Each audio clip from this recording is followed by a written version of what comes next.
early, baby. Set it early.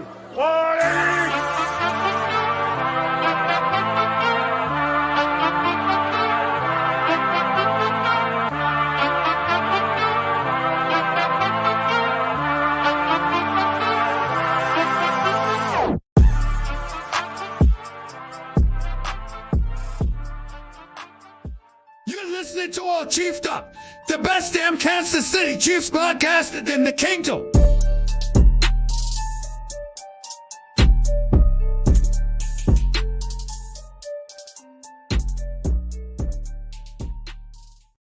Chiefs Kingdom ACU crew.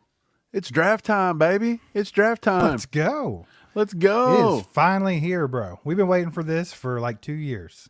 Hey, let's kick it off right. Here we go. For the thousands here in attendance tonight and for the millions watching at home on TV. Oh, let's get ready to suck it! Let's get ready to suck it. That's how you get this bad boy started, baby. Let's go. Let's go. Let's do That's it. what's going on, Steve. I'm Did excited. they pick Caleb Williams yet? Has he been picked yet? No. Everybody knows it's happening. It's a little anticlimactic. Man, what are you guys watching this on anyway? If you guys are watching the draft over on the side, what network are you using? I got NFL, just an NFL network on my phone right now up in my face. So that's what I'm going to be going by. So I don't know about you, Mike. I don't know what you're watching. Adam Not with watching the freaking nothing. 20 bomb, starting it off right, baby. Let's get some air horns in the house for Oh, Adam. my gosh. What We're just about it? already Get this kicking party it going, off. baby. Let's go. Party going. Let's go. Let's freaking go. He's pumped for the draft, man. Dude, it's time. Adam kicking it off strong. That's why we're doing Let's this. go. We're doing Let's it go. to get crazy. I hope everybody's horned up tonight. Just straight horned. All horned up, baby. Just go. Let's go. Dude, I'm excited. Still don't know what the Chiefs are going to pick. Still complete chaos. Don't trust anybody. Dude, there's so many rumors floating around. Not just the Chiefs, but like every freaking team or different players that could be getting in the first round, stuff like that. I don't know. It's going to be wild to see what actually goes down here, man. I'm excited to watch it. Me too. It's wild. I really don't know. Wild. Hey, if you guys can take a second, hit that like button, try to get this out to more people. That'd be Let's go. freaking awesome. We want as many people in this chat as we can get tonight. Have a little fun. Probably throw up a good poll here in a minute. We'll get one rolling. We got another freaking 20 bomb from Jeremiah, baby. No way. Let's go. What's Let's grab happening? some What's pizza happening? and tacos for the draft because he's horned up. Oh, let's go. Man, I Two air appreciate horns. you guys. Mike, Jeremiah's horned up for the wide receiver, baby. Let's go. Jeremiah, That's which what one I'm are you talking wanting? about. Which wide receiver are you wanting, Jeremiah? Oh, man. Which one does he want? Ladies and gentlemen, who knows? This is a good night already. You know So what? that's now started what? Let the boy watch. Let him watch. Let him Watch watch. the draft. Let's go. Appreciate that, Jeremiah and Adam. You guys are awesome. We got Ron, been a member for 3 months. What's up, Ron? Let's Hope go, you're doing Ron. good, man. Yeah, so I just now started watching any kind of draft coverage. I just now turned it on. It's the first I've watched all day. We actually went over to Pop's house and ate some barbecue and watched. Well, no, we didn't watch anything. We did mock drafts. We did our we did our annual Williams family mock drafts. What we did, and it went pretty well. We ended up doing like 2 of them. But Ron with the gifted membership, appreciate you, Ron. Appreciate We need like a goal. We need a goal of like memberships we need to give out tonight. Let's try to give out. Let's try to give out a total of this whole first round. Let's go. Let's go big. Should we go big or go home? Let's go big. Let's go for at least 25 drafts. 25. I was going to say 25 50, baby. I was draft. going to double you up. Oh, you're going ham with it, huh? Double you up. We got to grow this crew. Let's do it. Let's Man. do it. I'm trying to get the draft to work. So if it looks like I'm not paying attention, I am not. I'm trying to get my draft going. It'll be all right, Mike. You're never paying attention to what I say, so you know what? I'll talk and you just act normal. Okay. That sound good? Yeah. All right. Yeah. Well, I appreciate you guys watching. We're going to be here all freaking night. I imagine this thing goes till normally about what? Midnight? Yeah, the Chiefs probably ain't going to be picking 11:30 or 12 on the East Coast, man. Jeremiah says he wants Xavier Legette. Let's go, baby. That's who I like too. Let's get Jeremiah. Xavier That's my guy Legette. right there. What a freak athlete. Like, just the possibilities of the Chiefs offense with Xavier Legette in there is just unreal, dude. Yeah. Just That'd be a nasty nasty with it. pick for the Chiefs. That'd be a nasty pick. Where are they at? Detroit? Yeah. In the Motor City? It's in Detroit, Michigan, baby. It's not near as good of a backdrop as last year, you know? Right. It's looking a little run down back there. Who do we got coming out on the stage here in the big green dress? Who we got? Or is that yellow? The big green dress. It's very bright. Let's put the shades on. We're going to have to put some shades on. Put your shades on, baby. I might have to. I don't have the volume on, so I have no idea what these people are saying. I'm just going to imagine what they're saying all night. It's going to be my thing. Did you find it? Did you get it going? No, I'm waiting for him. I got to like log into my DirecTV and all that stuff, so got to try to figure all that out really quick. Mike was I'll get very there. unprepared today. I'll get there. Well, we were at Pops a little longer than we were supposed to be. Yeah, we did one mock draft, and Pops accidentally refreshed it before it was done, so we had to start all over again. Yeah, Pops was sabotaging it. That was after one round, so we ended up going back, and we did 2 rounds, 2-round mock. There's some good picks on there. There's some interesting things. There's lots of different ways this could go early, and that's what makes this draft so crazy. Is like, I feel like after pick number 1, it's just kind of wide open. I'm pretty positive that it's going to go Caleb Williams, Jaden Daniels, Drake May. Like, if I had to bet money, that's what I'm betting on right in a row. Yeah, But me too, man. after that, it gets a little crazy. Like, it could go a lot of different ways. I'm kind of wondering if the Vikings are going to be able to get some picks, get up there, and get themselves a Drake May. I think that's the one they wanted. All these people thought it was going to be J.J. McCarthy they were eyeing, but I think it's Drake May. I think they're trying to get up there and get him, and I don't know if they're going to be able to do it. Yeah, I don't know, man. We'll see. They are projecting a lot of trades in the first round. So a lot of people's going to be trying to come up. The more and more I hear about it, last night, all the smoke was tackle. Now they're talking about there could be a lot of teams taking a big run on receivers in the first round, which is weird because there's so many good ones. I figured that seems like something people could wait on, right? Right. But they're talking about a lot of them maybe going the first round. I'm under the impression, Mike, we're going to see more quarterbacks than usual. I think we'll see 4 to 5, probably 5 quarterbacks, possibly 6. Yeah, I in think the it'll be first 5 round. or 6, man. So that's a little bit more than usual. But I do think that a lot of tackles are going to come off too. I think we did an over-under last night on a poll on a live stream, and we were saying, would it be 13? I think 13 was the number, over or under, on offensive tackles and what was it, receivers? Yeah, that we're it was taking. 13. Man, I think it's going to be over. You think it could be over? Yeah, Unless I it's think like so. a lot I of think so. tackles, say 5, 6 quarterbacks go, then there might not be that many receivers. Like, it could be less receivers than people think. I don't know, man. This could go so many ways. And another thing that's interesting to me is Brock Bowers. Like, where is he going to fall? Because I think he could go as high as 5, not 5, 6 to the Giants. Well, there's I think the Giants, I honestly think the Giants are wanting Drake May bad. I think that the Giants are going to throw a lot of money and a lot of picks. Well, not money, but a lot of picks at well, New they threw England a lot to of try to money get at up to Daniel 3. Jones. Yeah, I So think they're going that's to try the to throw some predicament stuff here. to get up to 3 if Jaden Daniels goes 2. I really do. I think if they do Jaden that, Daniels is going too. I think they think that they can get up to 3. The Patriots can fall back to 5 or 6, and the Patriots can still get J.J. McCarthy. See, now that I think just J.J. said that- McCarthy wants that. Now that I think they just said want him. Jaden Daniels is going too, I just had this weird like vision in my mind that Drake May could go too. Like Washington's been just throwing up a smoke screen the whole time. Right, it could. Who knows, man? This is exciting. It'll be a good draft. Now, It'll be I a think fun New one. England is New England really going to be in on J.J. McCarthy. I feel like it could be, man. I feel like it could be. I think that there's a lot of players for JJ. Mainly New England, Minnesota, and Denver. I did in my final first round mock draft. I did have Denver actually taking Bo Nix in the first round. So Oh, yeah. that'd be pretty crazy, but I think it could happen because I mean you got to think about it. They don't have a second round pick, and unless they're just wanting to rely on Zach Wilson, they're gonna have to do something, right?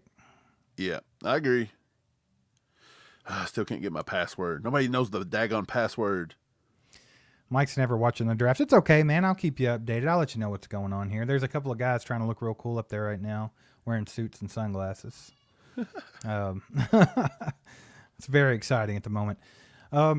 Yeah, I see where Jeremiah and Kyle both say Drake May in the chat, talking about Drake May. Somebody else had mentioned Drake May. But Jeremiah says New England wants him. I think a lot of teams want him. The Vikings, Gary says he just heard they're interested in May. I think a lot of people are interested in Drake May. But New England has a third pick, correct? Yeah. They do. So, I mean, if they're interested, they're going to take him. I think they're going to listen to offers. I think they're listening to offers. I think they're going to take an offer from the Giants. I think the Giants are going to give them the go. I think they're trying to end the Daniel Jones era tonight. I think they're going to go get Drake May. And I think they're fine with it. I think New England might sit and take him. I mean, what do they have? They have Jacoby Brissett, bro. They don't. No. They've got to do something. Well, I just told you. I think that they like J.J. McCarthy more, so they can trade down, get more draft capital, and still get J.J. McCarthy at 6. That's true, but I don't know if they can get J.J. at 6. What if the Vikings make a move up or something like that? Yeah, like that's the risk you got to take. A lot of trades going to be taking place early on, more than likely. What do you think about the Cardinals, though? Cardinals are intriguing to me, guys. Let me know in the chat what you think the Cardinals are going to do. Are they going to sit and take Marvin Harrison Jr., or do you think they trade out? That's kind of one where I feel like people could try to trade and take their spot because obviously they probably want Marvin Harrison Jr., but at the same time, there's a lot of good receivers in this draft that they can trade back and still get a good one. I don't know what they do, but I really don't think. I think they'll stick. I think the Cardinals want to get out, but I do think at the end of the day they'll probably stick and take Marvin Harrison. Wouldn't you feel stupid if you take the Vikings and you go down to 11 and then you can't get yourself back up the board and then you lose out on all 3 of the top 3 wide receivers, knowing you had a slam dunk? Right. Would feel stupid. The receiver thing's interesting to me anyway because that could play out a couple different ways too. Of course, I think what I did in my draft was take Marvin Harrison Jr. at 4. I actually ended up in my personal first round mock. I had the Giants taking Brock Bowers because apparently they've not been able to get a hold of Darren Waller pretty much the whole offseason. They think he's retiring. So they have a hole at tight end. And they've already paid Daniel Jones the money. So if they still have any kind of hope left in Daniel Jones, they might want to try to put a weapon around him. So true. I had Brock Bowers going number 5, which made Malik Nabers go a little later. And ultimately, Rome Odunze ended up with the Chicago Bears at like pick 9, I think. Oh, man. We got some breaking news right now, baby. What we some got? Breaking news. We're ready for some breaking news. Whoa, here it is. Breaking news, ladies and gentlemen. The Eagles are reportedly re-signing wide receiver A.J. Brown to a 3-year, $96 million extension. What? $84 million guaranteed per Adam Schefter. Philly continues to spend big and pay their players. Steve, we thought that he was wanting out of town. That's crazy. Considering what happened at the end of last season, would you ever pay that guy? That's crazy talk. Dude, he was supposed to be out of town, man. And it just didn't happen. That's a strange one to me. That's wild. Like, I feel like the way that he ended last season, kind of being a little bit of a prima donna. He didn't want to be there, this and that.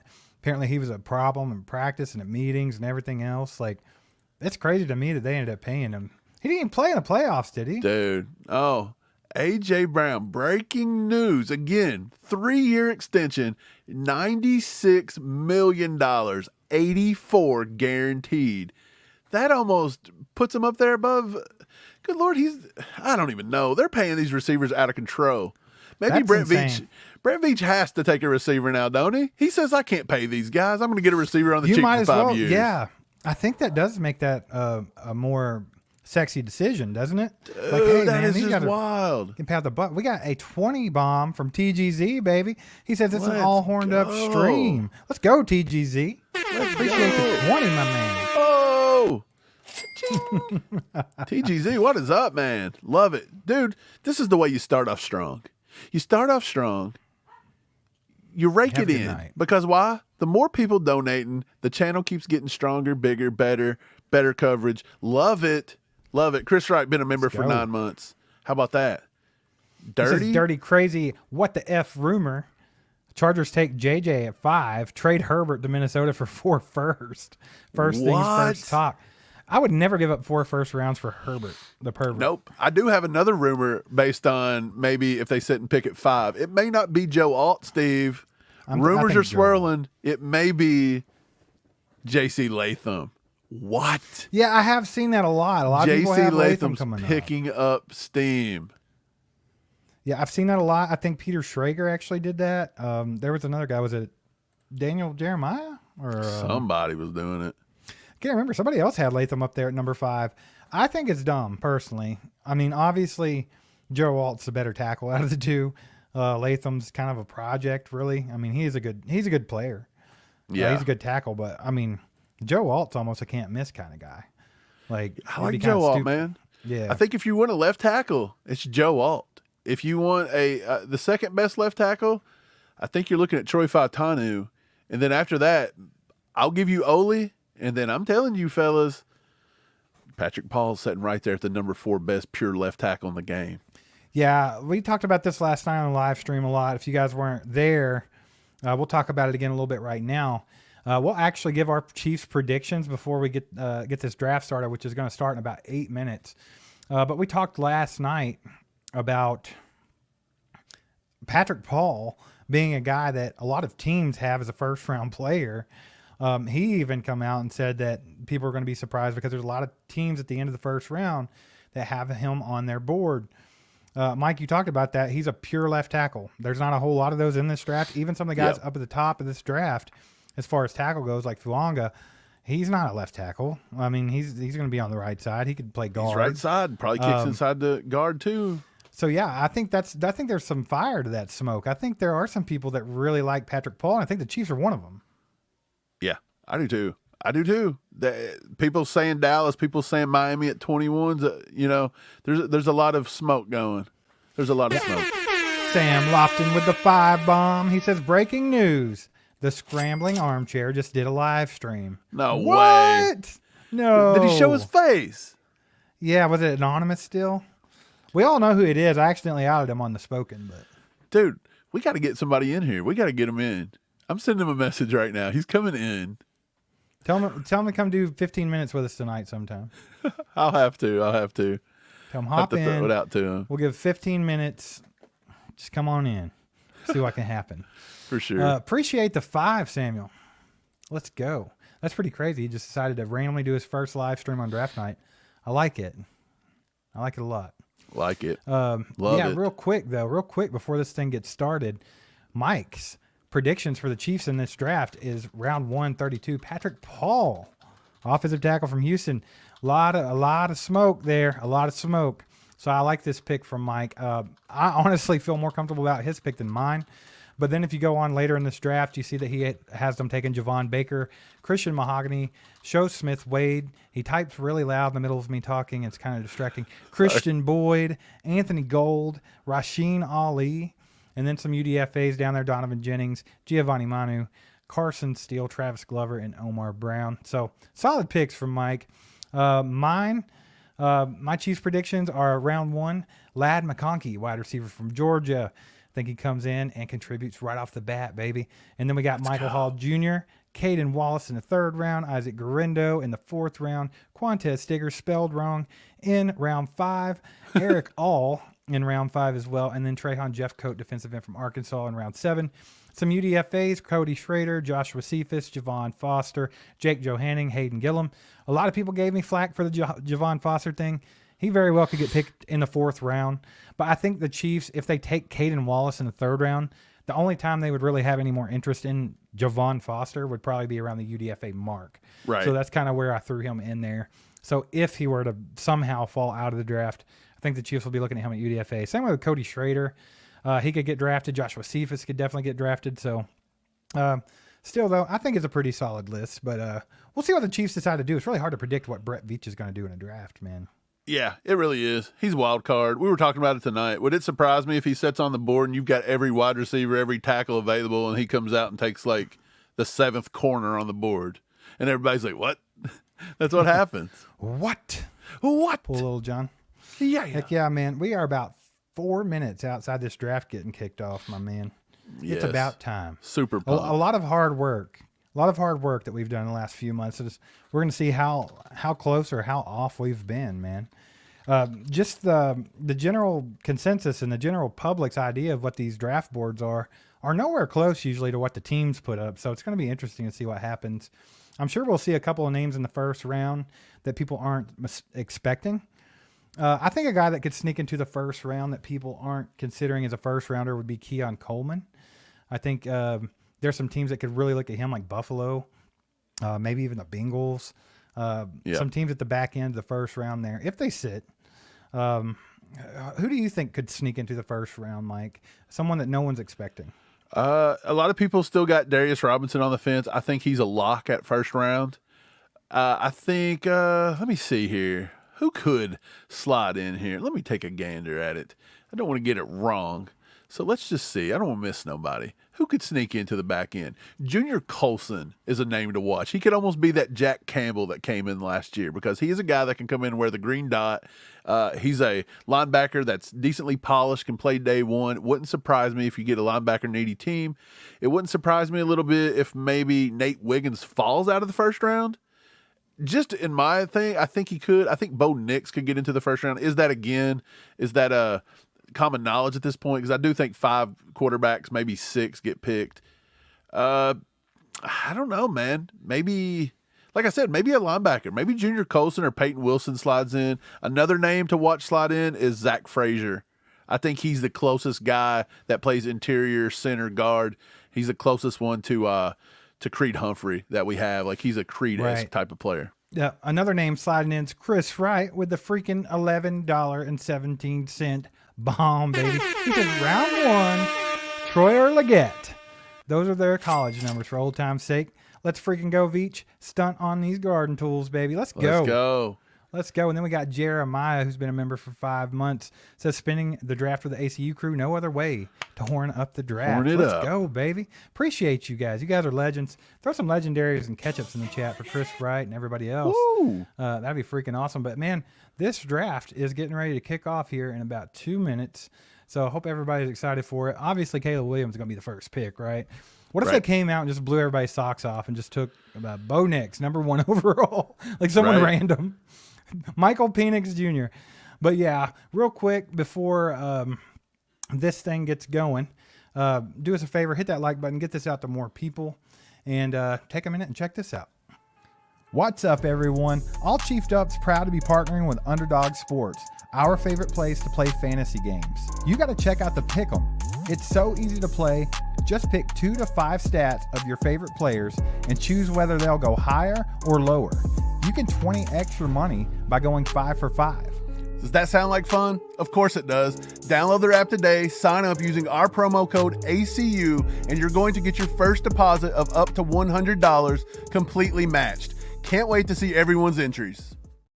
Let's go, baby. And we got Daniel Akers with the 5 bomb, the super sticker. Oh, The super sticker, baby. Oh, there it is. Let's get this draft kicked off. Love it, man. baby. I'm ready for it to get going. It looks like they're getting ready to get started.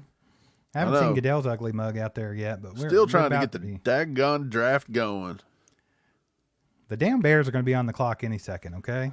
The daggone Bears. Here, hey, dude, they're holding cardboard cutouts of Caleb Williams and stuff. It'd be so funny if they came out and drafted someone different. Dude, they're not but does Caleb Williams, okay, look, if Caleb Williams hits in any form, he don't have to be Mahomes, but if he hits, and let's just say by October, 4 weeks, 8 weeks in, let's just say 8 weeks in, the Bears are sitting at, say, 1 game above 500. They're just 6-4. That would be 10 weeks in. They're 4-3, okay, going into week 8. Is Caleb Williams instantly like the biggest celebrity superstar in Chicago since Michael Jordan at that point? He is. Michael Jordan? I don't know, man. Sammy Sosa was there after Michael Jordan. Don't matter, man. I think Chicago, they're fiending for a Chicago Bears quarterback. They have not had a Chicago Bears quarterback to be that good in a long time. Mike Jeremiah with the 5 bump says, real football players don't bleed pink, baby. I'm with Jeremiah. I'm not a big Caleb Williams fan. Now, they are building a pretty decent little squad there. So, yeah, he has a pretty good chance of having a good rookie year, I would say. I doubt he's going to come out and look like C.J. Stroud or anything, but I think he could be okay. But I'm just not sold on Caleb Williams, man. I think he's a little soft. That's just me. I don't know, man. I think he's going to be fine. I think he'll be fine. They're putting some good pieces around him. I'm not going to write him off till I see it. I guess so. We were talking about this earlier, and actually one team that could surprise some people, especially if they make the right decisions in this draft, could be the Atlanta Falcons. They have built a little squad over there on offense. We were talking about that because they have Bijan Robinson, Drake London, Darnell Mooney, Rondell Moore, Kirk Cousins as the quarterback, Kyle Pitts is their tight end. Like, they've built up a good little offense there, so they could definitely win that division next year. They just got to take down Baker. They just got to take down Baker. Yeah, I'm with you. I think that's easy to do. I think the Falcons probably are in play instantly. Dude, could you imagine if they're sitting at number 8, and I know everybody's giving them Dallas Turner, but I think they want out of pick number 8. I think you can get out, and I think you can get Dallas Turner a little lower, possibly. If you have to fall back on Laiatu Latu, is that so bad? Like, the defensive coordinator there was, Laiatu Latu's like college coach, high school recruiting guy, something like that. So he knows them. I don't think it's that big of a deal. And do you pass up another big wide receiver right there? Could you imagine them just sitting and surprising everybody and taking like a Rome Odunze to pair up with all the stuff they've already got? It could be insane. That would be pretty nasty. I think they're going to go defense, though. Like I just said, they have built a pretty decent offense there, so I think they've got to get that defense solidified a little bit to be competitive. So I think they'll go defense. I'm gonna stick with them taking Dallas Turner. Yep. I think there's going to be a lot of wild stuff tonight in the draft, though, for real. 100%. I think there's going to be some picks that just really surprise some people. Get horned up, baby. Get horned up because Chicago's about to be on the clock. Let's go. I still can't get it to work, so I guess I'm not watching it. How can you not get it to work, man? Can't get it, man. I can't get to my DirecTV password to register. Just go on your phone and go to NFL, NFL.com or go to the NFL app. I've got it. I'm on here. Won't not let me watch it. Well, that's weird. Because I'm pretty sure I'm logged in under the same thing you would be logged in at. Well, they changed the whole thing around. There's They made it new and fancy. Yeah, there's no way to see it. It takes me to like something called a draft hub. No, and then it's just giving me the schedule. Just start playing down there. Won't do it once my DirecTV stuff. Just playing. What? Mike, it's on Channel 9, Brian Pierre. It says just turn it to Channel 9. I don't have Channel 9. You don't have a Channel 9? What are you doing? Don't have Channel 9. Live in a totally Tommy different Sparks state. says he wants to see some wild trades tonight. Well, buddy, get ready for it because I'm pretty sure you're going to see some wild trades tonight. I think there's definitely going to be a lot of trades in this first round. So, word on the streets, a lot of people's wanting to come up for QBs. A lot of people wanting to come up for offensive tackles. So, and then you have the other half that says there's going to be a big run of wide receivers in the first round that just surprise people. And I don't see that one. I think that's the least like likely scenario for me is a wide receiver in the first round. I don't know why there would be. Like, it's such a deep class, and outside of the top 3, I think the rest are just kind of a pick your poison. You know, what flavor do you like? They're all in the same range as far as skill set goes, after the top 3. I can't get this to work. I'm not going to be able to watch it. Quit asking me questions. I've got to get this to work. I didn't even ask you a question. Call in backup. Have Kayla fix it for you because she's smarter than you. She's the one that told me the password and it don't work. That's awesome. Now I just locked myself out. Said I tried the password too many freaking times. Well, go to ESPN. They're doing it too. Daggone. Let's see if I can find it on ESPN. I'm going to tell you something right now. My family, they driving me crazy out here. Look, Brenda says it's on ABC. Kathy's watching on ESPN. HD Chiefs fans watching on ESPN. G. Bruce says, Mike, the password is password, bro. Put it in. I wish it was. It's something in Spanish. I can't even spell Spanish. I can't speak Spanish. Why is Eric the freaking Linkhart says Slap Nuts is on ABC. I don't have ABC. Somebody shut that dog up. I can't put it on a computer. Charlie, shut your mouth. You guys got to remember, we're streaming here. I'm looking at a computer screen. I don't have a TV anywhere near me, so I've got to get it on the computer, and that's the problem. That's what you should do. Just pull your TV in there. I have a TV sitting right here to my right, and it just completely ate it. Went black one day 6 weeks ago, and it won't come back on ever again. It'll be all right, Mike. I'll keep you in the know. I may or may not have it working right here on ESPN. ESPN. Wait. Oh, I think I got it. Are they showing the water coming into Michigan right now? Oh, I don't know. It's on a commercial for me. I'm on a different network. I'm on ESPN, so we'll see. Oh, yeah. I think I got it. Ladies and gentlemen. Awesome. You can talk now. No, now I got to watch. No, I'm joking. Good stuff. Okay, so first pick. Let's see here. I want to put up a poll first of all. What do we think? We got to poll each pick and see what people think. I'm excited about that one. Each pick? Oh, well, you're going to have 25 minutes between each freaking pick, dude. This is going to take an hour and a half. You know how they are. Every pick? Poll it. The poll is... Should we poll every pick? That's the poll. Who's Chicago selecting with pick 1? Will it be Caleb Williams? This is 100% Williams. Caleb Williams. Caleb Williams or Caleb Williams. Let's get that poll going. Get that poll up. I think we've got it. Speaking of poll.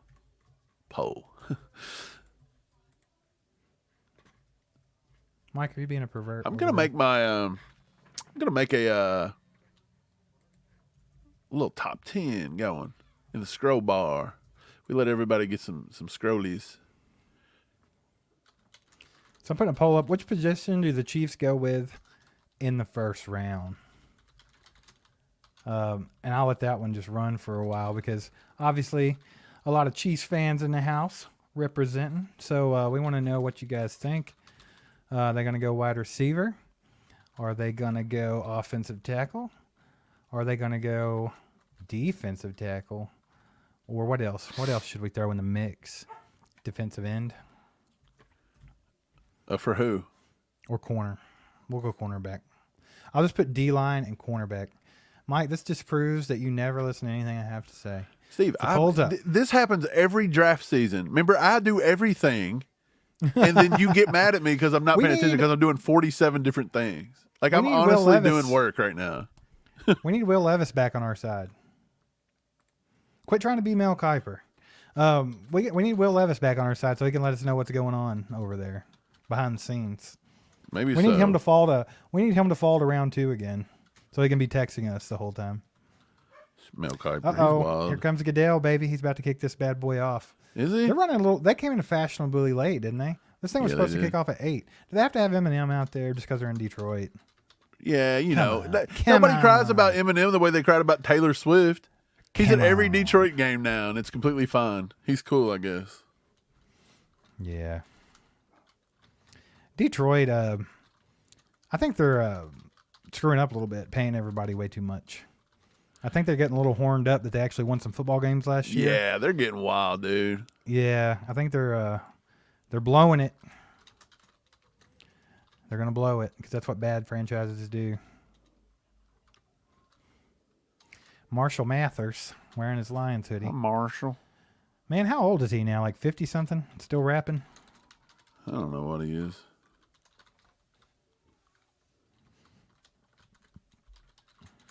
What's he saying? What do you think he's saying? You think he's I don't know. Singing My Name Is? Yeah, I'm not probably just telling everybody about Detroit. I don't know. How can you really sell Detroit that good? That Why are they pulling this thing where they're bringing out Jared Goff and Amon-Ra St. Brown and Sam Laporta? They're trying to do the Chief thing last year. Remember we come up with a Super Bowl trophy? Oh, it's Aiden Hutchinson. I forgot about him. Who we got here? Is that Megatron? Megatron. I think that's Calvin. Who else they got here? Barry Sanders. They're like, hey, here's the 5 good football players we've ever had in our existence. Everyone cheer for them. Oh, yeah. Like, we would have brought out Matt Stafford, but he's still playing for the Rams. So these are the only guys we got. Barry Sanders is literally like 4.5 feet tall. Cracks me up. Well, I wanted to throw my availables across the bottom, but it blacks out all the stuff. I don't feel like our boxes are right. I feel like they're a little wide or something. Do what? I feel like our boxes are wide. We can be bigger. Oh yeah, I Want like to be that. bigger? We'll be bigger. Yeah, that bottom screen is a no-go. Well, that irritates me. So redesign for tomorrow. I really like putting the best available up. That's fun. Well, they see best available on their televisions. That's their best available. This is our broadcast. We know what stuff. our best available is. And I'm trying to inform everyone. So, man, you know what's really funny about this? They're doing the same thing the Chiefs did last year, but they had no Lombardi to bring out and flaunt. no. How epic was that? The Chiefs do everything better. That's all there is to it. Might be being a little biased right now. I feel like the Lions. You feel like the Lions are going to fall off a little this year? Yes, absolutely. Do you feel okay? They kind of hit. Did you see where their GM kind of went out and was bragging about how him and Dan Campbell all went against their draft scouts and took some players they didn't think they should. They didn't name the players, but they were like, we took players that nobody thought we should, and we hit, and we're just awesome. He was like tooting their own horn, and I was like, well, that just means your draft scouts suck, A. And then B, like, I don't think that's the flex you think it is. But, like, he's going to come out. He's setting himself up to bomb this year. I hope they have the worst draft in the NFL just so he has to sit there and answer for it next year, just to watch the look on his face. Let's be honest here. We all know Jared Goff, right? Like, Jared Goff flashes, and he looks like a really good quarterback. He did it with the Rams, but then he went on a 3-year run where he couldn't do jack. So, I mean, possibility that happens again. And what does he mean they took picks people didn't think they should take? The only one they took that everybody really questioned was the linebacker. Dan Campbell. That's probably the one they were talking about. They was probably trying to get them to take somebody else, and they took Dan Campbell. No, Dan Campbell's a coach.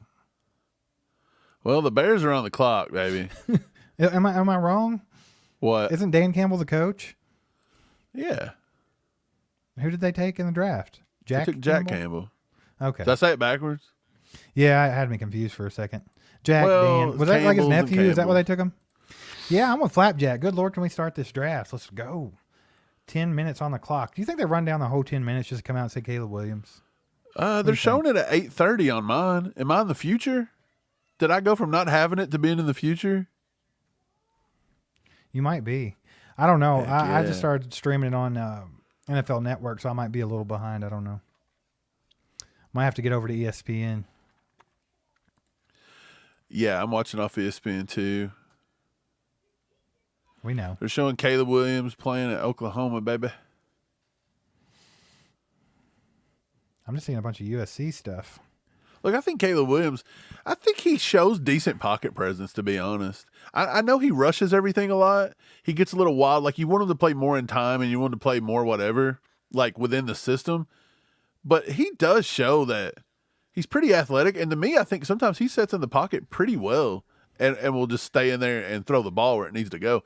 Actually, when he takes off running, too, when he runs, he kind of reminds me more of Mahomes than anything. Like the way he kind of tucks the ball and kind of runs high a little bit or something. There's just something about it. I see a little bit of it, but it's hard to replicate somebody like Patrick Mahomes. Is it the walk? You know what I'm saying, though? Like, it's hard the for somebody walk? to compare somebody to Patrick Mahomes knowing that they've never That's won 3 stupid. Super Bowls. Like, Yeah, it's just that's stupid. insane. I hate when people compare people to Patrick Mahomes. I mean, you don't hear them coming out and being like, hey, this guy plays just like Tom Brady. You know what I'm saying? Like, or this guy plays like Joe Montana. Like, Mahomes is in that category already. Like, he's already in that company. Just leave his name out of your mouth. Okay? Leave it alone, ladies and gents. Take like the next best guy past Patrick Mahomes, and then you can start comparing guys to him. But leave Patrick Mahomes out of it. That's Yeah, all I got to say. I agree, man. Drake Mays on the phone says HD Chiefs fan. Yeah, He's got to be joking, right? Sam Lofton says, Caleb Williams can't hold Mahomes' jock, bro. The Lions are just milking this bad boy, huh? Does the NFL really, like, I know they need them to milk it just so they can sit on here for a little bit of ratings. You mean the Bears? Yeah, the Bears. But isn't the real draft starts at number 2 because everybody thinks it could be Jaden Daniels, but they've done a good job of not picking, tipping their hand any. So who knows where it is, to be honest. I think everybody knows who look, they're all sitting around the room like they don't know who they took 7 months ago. Who should we take here? We only have look, there's not a 6 single minutes person left. even talking to each other. Like they're just all watching TV. They're all watching Caleb Williams highlights. Like what is look, he's just uninterested. He's like, guys, I gotta go to frickin' Chicago. He's like, can you believe this? Could be worse situation for him, for real. Oh no, I think the Bears got him in a good spot because of the stuff around him. Well, Keenan Allen's over there now. They have DJ Moore. Cole Kmet's not a terrible tight end. Like they've got some pieces. I think that he'll be in a decent position. And then if they were to be able to hang around at 9 and be able to score Rome Odunze, Caleb Williams is going to have a pretty good team starting out, like a lot better than most number 1 picks. Right. Sometimes I feel like I don't feel like if Rome Odunze gets there, I think they take Rome Odunze. If somebody jumps into Atlanta's spot and Atlanta gets out, because I'm telling you, Atlanta wants to move. If somebody comes up into Atlanta and takes Rome Odunze and he's not there for the Bears, they're taking a pass rusher. And it wouldn't surprise me if Byron Murphy don't sneak into the top 10. That could be the first team that takes Byron Murphy right there. It wouldn't surprise me. Who? The Bears at number 9. If Rome Odunze's not on the board. Them taking Javon Dexter last year kind of counts me out on them taking a defensive tackle high. Why? Javon Dexter isn't good enough that you can't get a great defensive tackle with defensive tackles costing $30 million a year.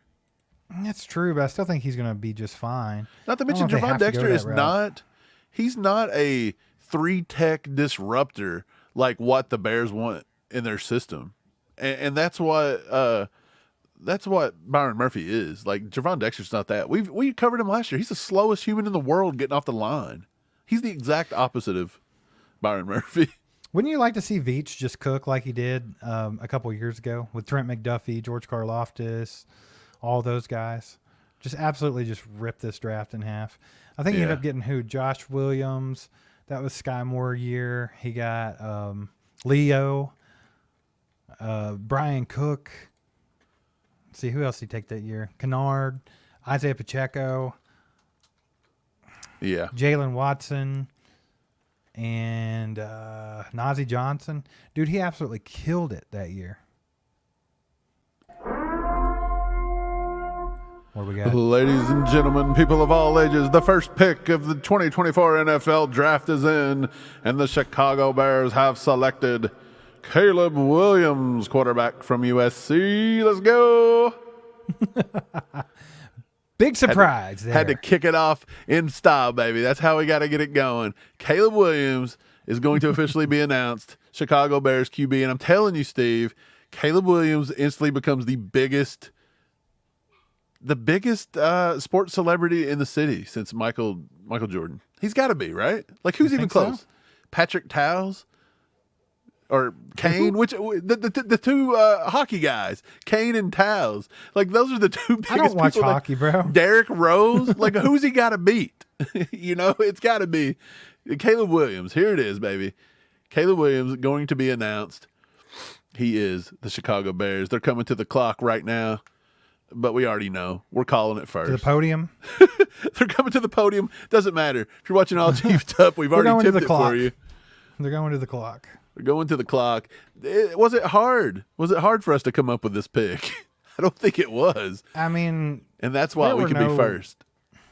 No surprises here, man. No, Caleb Williams is it, man. He's hugging his mom and his woman. He's like, "Let me go get this. Let me go get this bread, baby." So look, is this going to be chalk? Rich. 1, 2, and 3? QB, QB, QB. Are we going to have Jaden Daniels, Drake May, and it just be like anticlimactic, right? I think it's going to be Caleb, Jaden, Drake. That's what I think. But I would not be surprised if Washington came out here and blew everybody away early and took Drake May. It would not surprise me. But I'm gonna stick with my gut here and think it's going to go Caleb, Jaden Daniels than Yeah. Drake May. I do too, man. I don't think Jaden Daniels is not going to be the pick here. One reason is because of them bringing in the backup QB like that, because I believe that's why you do it. You want similar QBs in your system. That way they can learn behind each other. So, yeah, I believe they tipped their hand a little while ago too. Hey, if you guys haven't voted on the poll, do that. I want to get as many people voting on that poll as possible. Which position do you think the Chiefs are going to go with in round one? I put in the round one, but whatever. You know what I meant. Looks like it's 50% offensive tackle right now in the lead, 41%, 42% wide receiver. So that's going to be the tight race. That's what I figured it'd be, but I kind of want to know where everybody's head's at on that one. Mike, we got a 5-bomb from our boy Flapjack. Let's go. Let's That was go. such a hard pick. Take all that damn time. Dares are a joke, brother. Yeah. No, we knew it. The NFL probably told them to milk it, right? I mean, they can't just come out and just boom, boom, boom. I think you're going to see that's Washington part of do the it too right theatrics, here, right? man. You gotta have a little bit of theatrics going. We got a freaking 20 bomb from Mike Edwards, baby. No He says way. no other crew I'd rather listen to during the draft time for some fireworks, fellas. Let's go, baby. Let's go. Let's go. That's what's up. Legends. Y'all put some legendaries in the chat for Mike and Flapjack. Legends. Appreciate you guys. Let's go. Good stuff. John Clifford said Caleb is mentally weak. I'm right there with you. I just don't. I'm not sold 100% on Caleb Williams. I do think he's very talented. I think he has a chance to be good, but I do think there's a bit. I don't know if you can call it overhyped because he's obviously the best quarterback coming out, but it almost feels like he's overhyped. Like I feel like there's a lot of stuff to his game I'm not big on, but a lot of it's mental. It's not necessarily his physical attributes. It's in his head, man. And I'm right there with you. I think he's a little bit soft. Man, I will say, though, in 2022 when he won the Heisman, he was a flat-out beast. 67% passing, 4,500 yards passing, 42 touchdowns, 5 picks with a 165.5 QB rating. That is just good, though. And I think he's got all the intangibles. He's what you want at a first-round pick, right? He's got to be what you take. Yeah. Because he's big-time boom, and I think boom's over bust. I mean, not everybody's guaranteed, but the who else are you upside of gonna this take guy, here? come on, man. Yeah, because I think even Daniels here, you've got some size limitations, according to some. Did you know Jaden Daniels wasn't even asked to throw the ball out of like, I don't remember how many it was, 500 some passes he threw this year. He only threw like 30 over the middle of the field. The rest of them were like dump downs to the tight end or up the sidelines. He threw like 30 passes in the middle of the field. Yeah, Jaden Daniels scares the hell out of me. So, I mean, if I'm looking at this draft class, I like Drake May. I think he has pretty good upside. I like JJ the best. I think JJ has a really good chance of being the most successful quarterback out of the class, counting Caleb Williams. Caleb Williams gives me Kyler Murray vibes sometimes, so it scares me. But, I mean, in this draft class in particular, if I'm picking first and I need a quarterback, I'm still taking Caleb Williams. I think that's the most logical pick. Well, I think, if anything, though, doesn't he sells tickets and he horns up the fan base. That's what you want. You just want somebody to come in and give somebody it's all some about hope. the Benjamins, baby. Yeah, it's about giving them hope, man. I think he does that. I think he does it well. Yeah, for sure. Man, these draft hats are sick, though. I tried to order the Chiefs one, and they were sold out instantly. I did too. Gone, man. Dude, the Bears one's pretty sick looking, actually. But, yeah, I like these draft. Normally, the draft hats are pretty lackluster and kind of crappy. I thought this year they looked pretty good. Yep. Hey, before we get going, as you guys know, we're sponsored by FOCO. They wanted us to shout this out today, and this is sick. This is sick. They released a draft limited edition bobblehead, a Derek Thomas bobblehead holding the jersey, number 58. There's only going to be 124 of those made. So right now, they're taking the first 124 offers.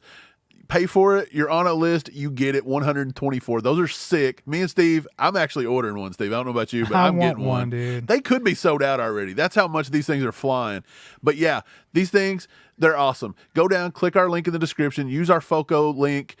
We can probably put it up in the chat for you too if you just hit, what is it? It is a exclamation FOCO. I'm going to go ahead and throw it out there for you. Nightbot will tell you all about it. Click that. Go over there. Use our link. Grab that bad boy. It is sick. Like, for some reason, like, a lot of people don't like the Mahomes one. They think he don't look right or whatever. But the Derek Thomas one's sick, dude. I'm grabbing one of those. That's awesome. It's very cool. I love that they brought the Derek Thomas draft one, dude. That's just beautiful. Love it. Great call, Foco. Yeah. What's me up, too. Ahmad? Hope you're doing good, buddy. We're hanging in. We still got a long way to go. Washington on the clock here. And they have The taken pick Jaden is in, Daniels. ladies and gentlemen. The Washington Commanders have selected Jaden Daniels, quarterback from LSU.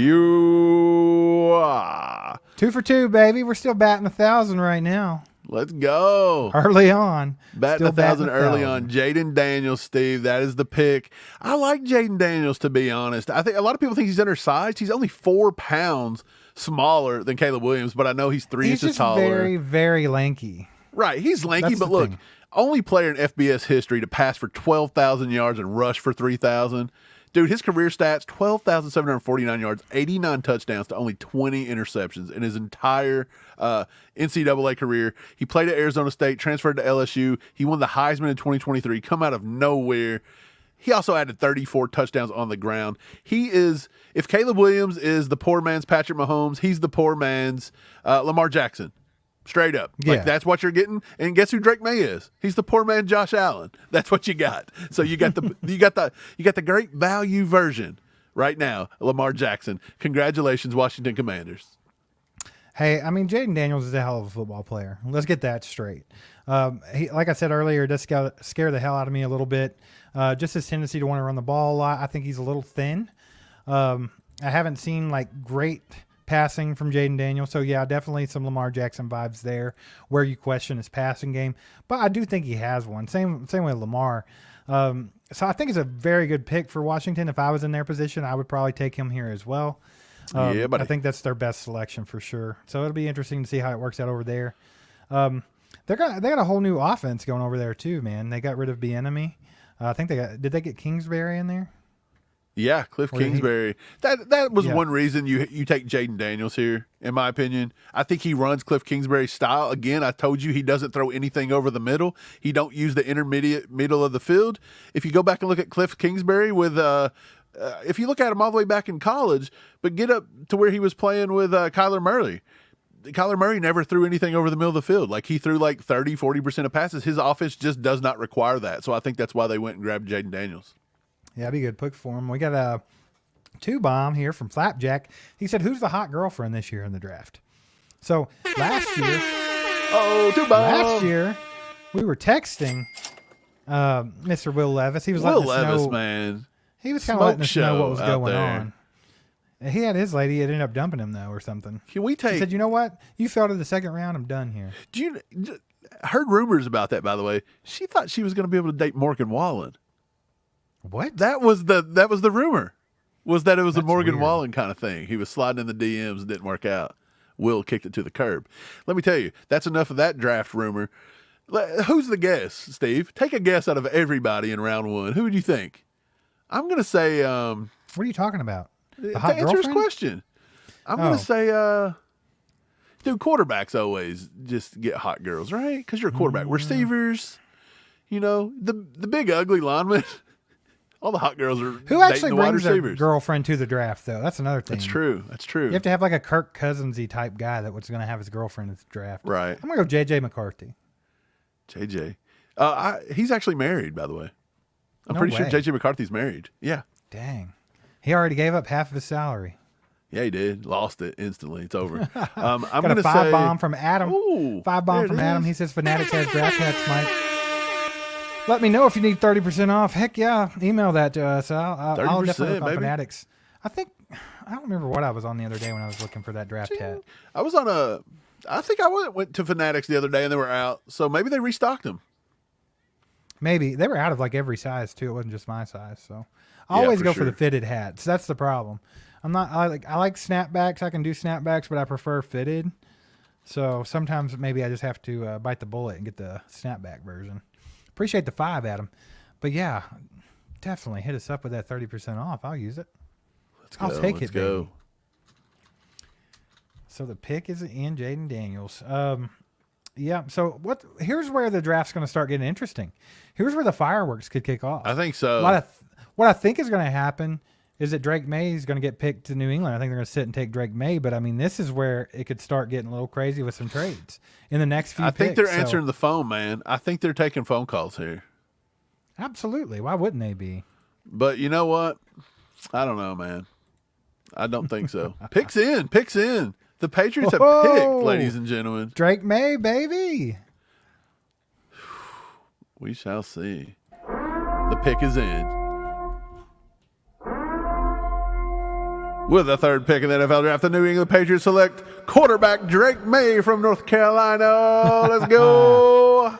Still batting 1,000, baby. Still batting 1,000. Still batting 1,000, Steve. Drake May, pretty good pick right here.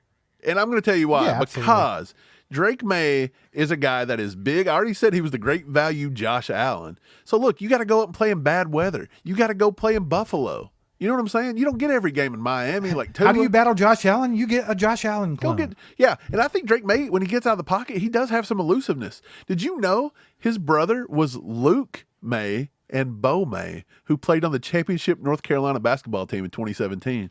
You remember really? Luke May? I do. Pulled all the rebounds. That's his brother, man. But yeah, 2022 ACC Player of the Year. I think he's a boom bust kind of guy. If you go back and watch 2022 tape, he was awesome. If you watch some 2023 tape against Miami or Virginia, he flat out stunk. So I think he's got to get it together. I think if you think Drake May is a guy you're comfortable letting develop, cool. I don't know if he starts week 1. They may continue to go with who'd they bring in there over the offseason? They paid somebody in the offseason. Jacoby Brissett. You may see him start a few games. I don't know, man. I kind of feel like that'll get him out there. That seems to be – it's funny because Patrick Mahomes has been the most successful quarterback in the last several years, and he sat a year behind Alex Smith. But no one's really taken that into account. They just keep throwing these guys out there from day one. Yeah. Like, Well, it worked for C.J. Stroud, right? Approach. It did, but we've yet to see what C.J. Stroud is going to do in year 2, year 3. This is where, like – You can come out and have a great rookie season, sometimes, and it just doesn't pan out after that. We've seen lots of – think about Carson Wentz, bro. Carson Wentz came out and was a hell of a quarterback, and then he disappeared. Now he is the QB2 of the Kansas City Chiefs. Right. You guys take a second. Take a second for us right now. Hit that like button. We're only at 119 likes. Let's bump this bad boy up. We got 700 people watching in here. If you like the Chiefs, if you like draft content, if you like everything good about football, hit that sub button. We just crossed 27K. Appreciate you. Hit that like button. Get this out to more people. And believe me, we've got a long night ahead of us. Donations are more than welcome. Keeps the channel going. Shout outs, more than welcome. Keeps everything going. Throw out some subs. Get people on the train, Steve. On the what's it called? The membership train. Trying to go with the membership train, baby. Let's get some members in here. We want to try to give out 25 memberships tonight. We're at 1 at the moment. But we're doing well. We got 24 more to go, baby. We got plenty of time. Plenty of time. Heck yeah, man. Adam, appreciate you emailing that code, my man. He said they did restock it, so I'm going to have to go snatch that hat up. Let's go. They're Chris Wright coming in with a 5 gifted memberships. Appreciate you, my man. There it is. Look at that. The legend himself. He already knocks out 5. We're already up to at least 6. Look at that. Yeah. Killing it, crushing it. Is the draft everything you thought it was going to be at this point, Steve? It's chalk all the way down the board. But we're you do know. 1,000%. Batting 1,000, baby. Hearing that the Vikings did try to trade up with the Patriots wasn't taking it. The Vikings were coming up to take Drake May, and they wouldn't do it. They stood pat. I had a feeling that's what was going to happen. I think New England had their heart set on Drake May. I honestly think the Giants wanted to get up there too. If it comes out that the Giants called them, wouldn't be surprised. I've been studying this thing for a long time, and I think the Giants were in big on Drake May. I think all the J.J. McCarthy stuff was smoke. I think both of those teams were throwing J.J. McCarthy smoke, hoping that the other one would bow out of the Drake May thing, and I don't think it did. So if anybody can figure out whether or not, if it comes out that the Giants try to get up there, if we hear that draft story, not going to surprise me at all. Do you think Drake May wearing that North Carolina uniform just scares people because of Mitchell Trubisky? A little bit, yeah. It's like PTSD. Like the last time we did this, he did just pull a left-handed throw there like Patrick Mahomes, though. Right. I like that. So he can go off script a little bit. I did like Drake May's tape, though. I felt like he was arguably the best quarterback. Like I said, I would probably still take Caleb Williams any day if I had the number 1 pick, but Drake May would have definitely been in the conversation. I don't think it was as cut and dry as a lot of people think. Right. I wonder, what do you think Arizona's going to do here? You think they stand firm and pick the wide receiver, or do you think they get out of here? I think this definitely could be a trade spot for somebody, but I'm going to go with Marvin Harrison Jr. here. I think they'll sit around and take him. Okay. We'll see, man. I think it's a very big possibility, to be honest. Well, I mean, that's kind of been the thing the whole time, right? Is they kept saying that they wanted to be at number 4 to take Marvin Harrison Jr. And, of course, a lot of teams, when they say things like that, they're just blowing smoke. Yep. They might have, something else on the back burner. So you can't ever be 100% positive. But I do know that I have read that there were reports of people trying to get that spot from them, and they weren't really willing to play ball. Right. So far, obviously, they held on to it. If they do trade it, though, they said it would be while they're on the clock. So if we see some fireworks, it'll be right now. Do you think there's any chance that they don't take Marvin Harrison Jr. and take Malik Nabers and surprise some people? Yeah, definitely. I think that Malik Nabers was actually – we had Marvin Harrison Jr. above him on our big board. Yeah. But I think we discussed it heavily that Malik Nabers could very well be the number 1 guy on the big board. It wouldn't make much difference. And I think a lot of teams, depending on how they like to utilize wide receivers, will have Malik Nabers over Marvin Harrison Jr. So, yep. I don't know, man. I think that they have shown their hand already. I think if they sit here and they don't trade, that they're going to take Marvin Harrison, though. Yeah, you're probably right. You're probably right, man. We'll have to see. I don't know if they're going to trade it or not. Oh, pick's in. The pick is in, ladies and gents. See, it's going to be Marvin Harrison, baby. The pick is in, ladies and gentlemen. Are we still batting 1,000? Who's it going to be? Looking like Bobby Witt Jr. out here, baby. Ladies and gentlemen, people of all ages, the Arizona Cardinals have selected Marvin Harrison Jr. out of Ohio State, wide receiver. Oh, yeah. Let's go. Marvin Harrison Jr. Why did you kind of sound like, remember the old gangster movies where they're like, wah, wah? Yeah. That's what you were doing. Marvin Harrison Jr. is going to get the call. He's going to get the call. I know they're showing Malik Nabers right now. You're not getting the call, buddy. No. Put the Marvin phone Harrison down. Jr., everyone knows he's a beast. He's looking at the phone saying, can you please ring? No, it's not. It's Marvin Harrison Jr. Steve, what do we like about Marvin Harrison Jr.? He's just a flat-out monster. 89.6 PFF grade in 2023. 15 deep catches, tied for 3rd in the NCAA. 598 deep yards, 5th in the NCAA. 13 contested catches, tied for 16th. Back-to-back 1,200-yard, 14-touchdown seasons. He does it all. He does it all. That's why Marvin Harrison Jr. is number 1 wide receiver taken. Absolutely, man. No questions there. I know, like I said, there's probably a lot of teams that have Malik Nabers above him on their big boards, but I think the majority of the teams know that Marvin Harrison Jr. was probably the safest pick when it comes to those big 3 there. Man, now it's really going to get interesting. Yeah, it gets a little wild here, I think. Arizona has held on to their pick and taken Marvin Harrison Jr.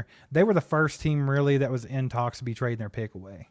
In my opinion, you've heard some things about other teams, but I think the only one that really was thinking it was maybe Arizona, and they said that they would only do it while they were on the clock. So I don't know if they ever really had any intentions, to be honest. But now coming up here on pick 4, Mike, what do we got? What you thinking? Well, pick 4 just happened. That was the Cardinals. Pick 5. Pick sorry, number 5, the Chargers. Chargers.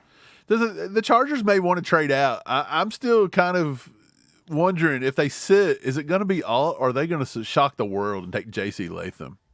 Are they really going to do that? I'm going Joe Alt here. That's what I have on mine. I think he's the best player on the board available. So no matter which way you look at it, whether it's best player available, best offensive lineman, what will help the Chargers the most? It's Joe Alt. Like, no doubt about it. Plus, they have Harbaugh in there now as the head coach. He's more of a run guy. I think they've got to solidify some offensive linemen there, and Joe Alt is going to be a career left tackle. I mean, he's going to be that guy. So I think that's the safe pick for them. But then again, we're talking about the Chargers here. They love screwing up. Yeah. Chargers are going to charger. So Would it surprise me if they come out here and take someone different like JC Latham? Not Probably really, not. but I think to me it's crazy. It'd be absolutely insane to do that. Yeah, I agree, man. We'll have to see. It's going to be a wild one. I really do believe. I think they may try to trade out, but at this point, who's trading up? You trading up for J.J. McCarthy? Or at this point, it would have to be like Denver, right? Denver trying to jump the Vikings at 11. The Vikings going to get 2 first-round picks and not even have to jump to get J.J. McCarthy, which, granted, I think they were blowing smoke a little bit, right? The Vikings are definitely taking J.J. McCarthy, without a doubt. I mean, you have Jay Jetta over there who's just dying to have a decent quarterback. They let Kirk Cousins go. They have to do something, and I think the only thing that makes sense for them is J.J. McCarthy, especially now. Like, if there was another quarterback still available that they would even consider, Mike, who do you think it would be? Who is it? Another quarterback? Yeah. Like, what could the Vikings possibly do? Yeah. The Vikings could consider, I think Michael Penix would look decent in that offense. I think he could pull it off. I think Penix over Bo Nix for sure. So they could just go ahead and say, hey, Penix is our guy. We don't got to trade up at this point. We'll get one of them. It's possible. Yeah, that's true. I guess I could do that. But you also have the Raiders sitting around who have put out there that they're strongly into Michael Penix Jr. Yep. And even Spencer Rattler. So we know they're looking for a QB as well.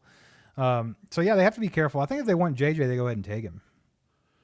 I really do. You're right. I mean, I think you do. It just, yeah. With other teams out there that want him, like Denver, and, I mean, even the Raiders, if they wanted to go that route, there are teams out there that still want quarterbacks. So I think if that's the main focus for the Vikings, and it damn well should be, I think you go ahead and you take J.J. McCarthy. You take your guy while you have the chance. I think Joe Alt goes off the board here, and then I think J.J. McCarthy is going to be the next quarterback coming off the board. Yeah, more than likely. You're probably right. Sorry, I'm just trying to get some stuff working. What kind of stuff you working on over there? Working on trying to figure some stuff out, trying to see what's happening. Yeah, I agree, Steve Tracy. I think Harbaugh's trying to run it down people's throats. I mean, that was his MO at Michigan. I think that's what he's going to try to do here in the NFL. So, by all means, I think they're going to take Joe Alt here. I think they have to. Now, they could pull out Malik Nabers here because they did lose Keenan Allen. They lost Mike Williams. So, basically, they're sitting with Josh Palmer and Quentin Johnson, who they drafted last year. So they could definitely take another one here. Malik Nabers wouldn't shock me. Look, with 3:55 on the clock and they've not pulled the trigger yet, I feel like somebody is taking calls. They're tempted to trade this out. They're working on a trade right now, in my opinion. Oh, they're definitely fielding calls for sure. I think he wants to get out of there, man. I don't think they necessarily want to get out, but I think if the right deal comes across the table, they would. I think they just know they got a lot to build, and you can do it in the draft for cheap, right? You're going to follow the Brett Veach model. That's true, but when you have a sure shot like Joe Alt on the offensive line, it's just silly to me. Like, you're there, take it. Yeah. It's like a gift. Here's your gift. Here's a guy that's going to be good for the foreseeable future, going to have a great career. You're going to have a lockdown left tackle that you're not going to have to worry about. Take it. It's like someone, handing you a briefcase full of money and you're second guessing it. That's what these guys do, man. Isn't this why a lot of teams just aren't very good? Tommy Sparks says, Veach is on the phone. We get Joe Alt. Man, there are so many people that really thought that's going to be a possibility. We'll see what happens because this is what everybody's thinking, but there ain't no way.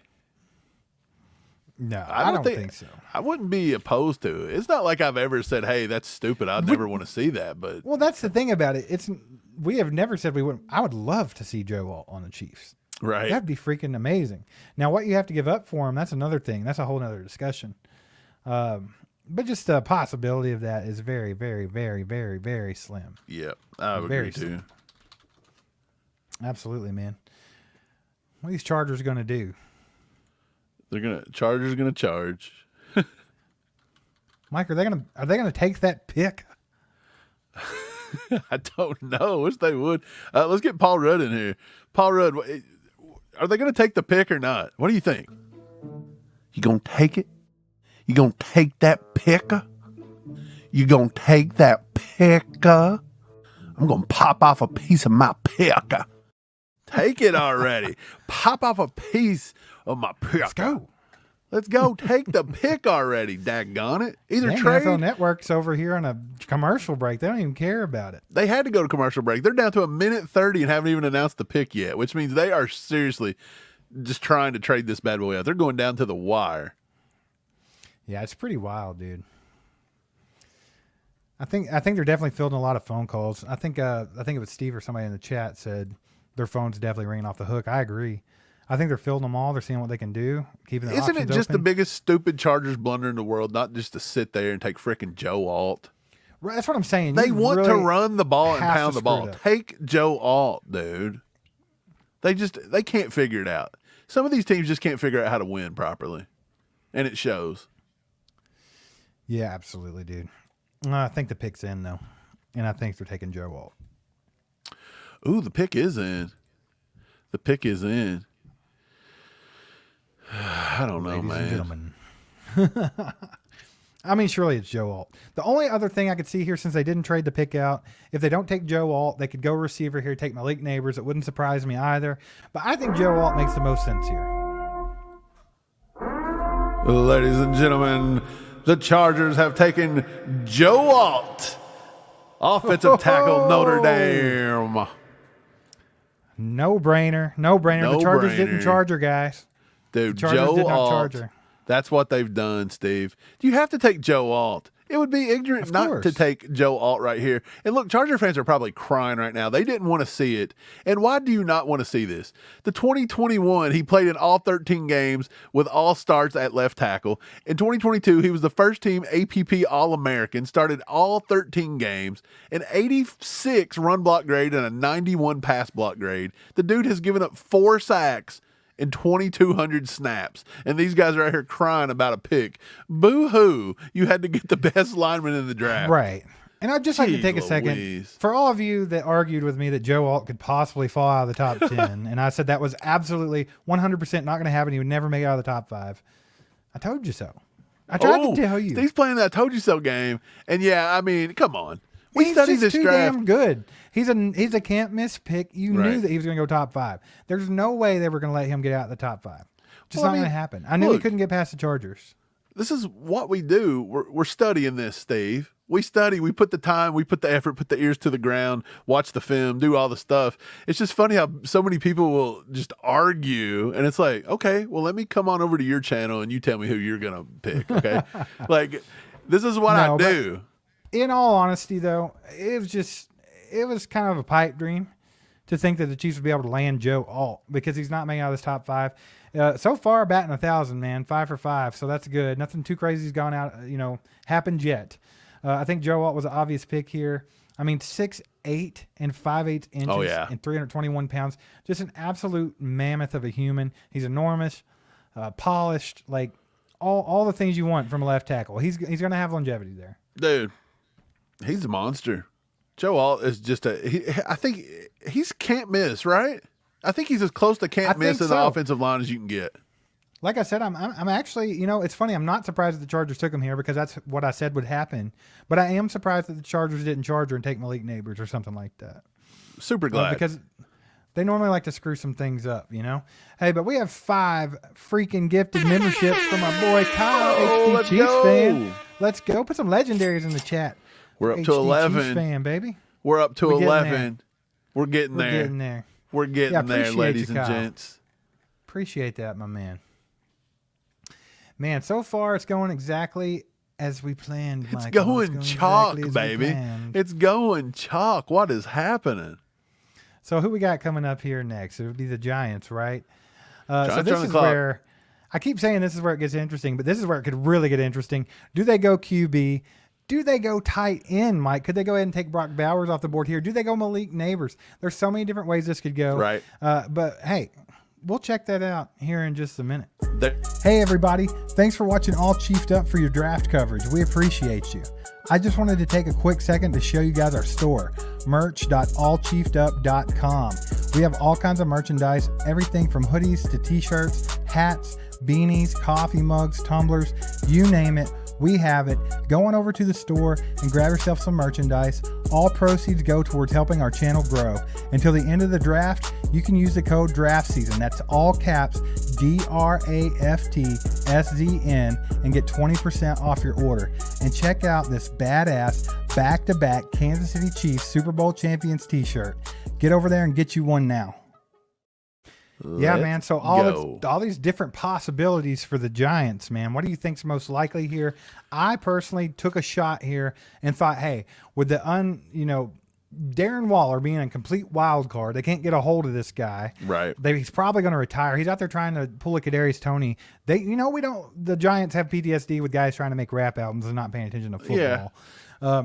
So do you think they go ahead and say, hey, we've done paid Daniel Jones a crap ton of money. Let's give him another chance. Let's get him another weapon out there. They have Wandell Mike. They took him last year in the draft or the year before, I believe. And then could they go Bowers here? That's what I did in my mock draft. I took a shot on them taking Bowers here. What do you think? Think the pick is in? The pick is in, ladies and gentlemen. The New York Giants will select Malik Nabers, wide receiver, LSU. Yeah, this pick made the most sense to me when I was doing my mock draft, but like I said, I took a shot on Brock Bowers. But Malik Nabers makes a ton of sense here. Malik Nabers, to me, was neck and neck with Marvin Harrison Jr. to be the best wide receiver in this draft. I think on a lot of boards, like I said earlier, hell, even probably on Brett Veach's board, Malik Nabers could have been higher than Marvin Harrison Jr. The guy's a force, very good, and I just think that he's going to have a good career if they can figure out the quarterback situation over there in New York. Right. Look, Malik Nabers is going to come in there.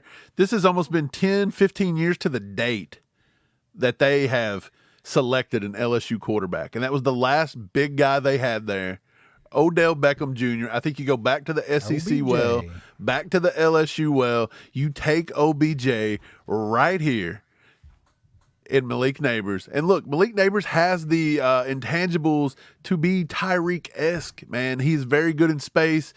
I don't even know if he's hit a ceiling yet. I think you got to do it. If you didn't get Drake May and you're not going to, the era's not over for Daniel Jones, I think now you've got to get him some weapons. You got to get him some weapons. This is how you do it. Do you think that some of these other quarterbacks in this draft that could be a little further down the board, like a Spencer Rattler could be in play, something like that? Because I think he's a guy that's going to shock some people. He could go a lot earlier than people think. I also think that he's kind of a sleeper in this draft as well. Do you think someone like that could be on their board where they could kind of make the combo pick here and go ahead and grab the elite wide receiver and then go ahead and get a quarterback that could potentially come in and take Daniel Jones' job later in this draft? I don't know. You think they may take something in round 2 if they can get them, or trade back into round 1 and grab somebody? What if somebody falls a little bit, like a Bo Nix? Do you think maybe they can come back in? That would be great. That'd be a nice trade partner with the Chiefs. Trade out. They're in the NFC. Come on into 32. Get Bo Nix for us. Get Bo Nix. We'll slide back. We'll take some draft capital and we'll pick day 2. I'm fine with it. I mean, it would suck. A lot of Chiefs Kingdom wouldn't mind a trade back here, in this first round. I've seen a lot of talk about that. It does make a lot of sense, to be honest, considering where we're picking, because at 32 in this draft, we always noticed this when we did different exercises or went over different mock drafts, Mike.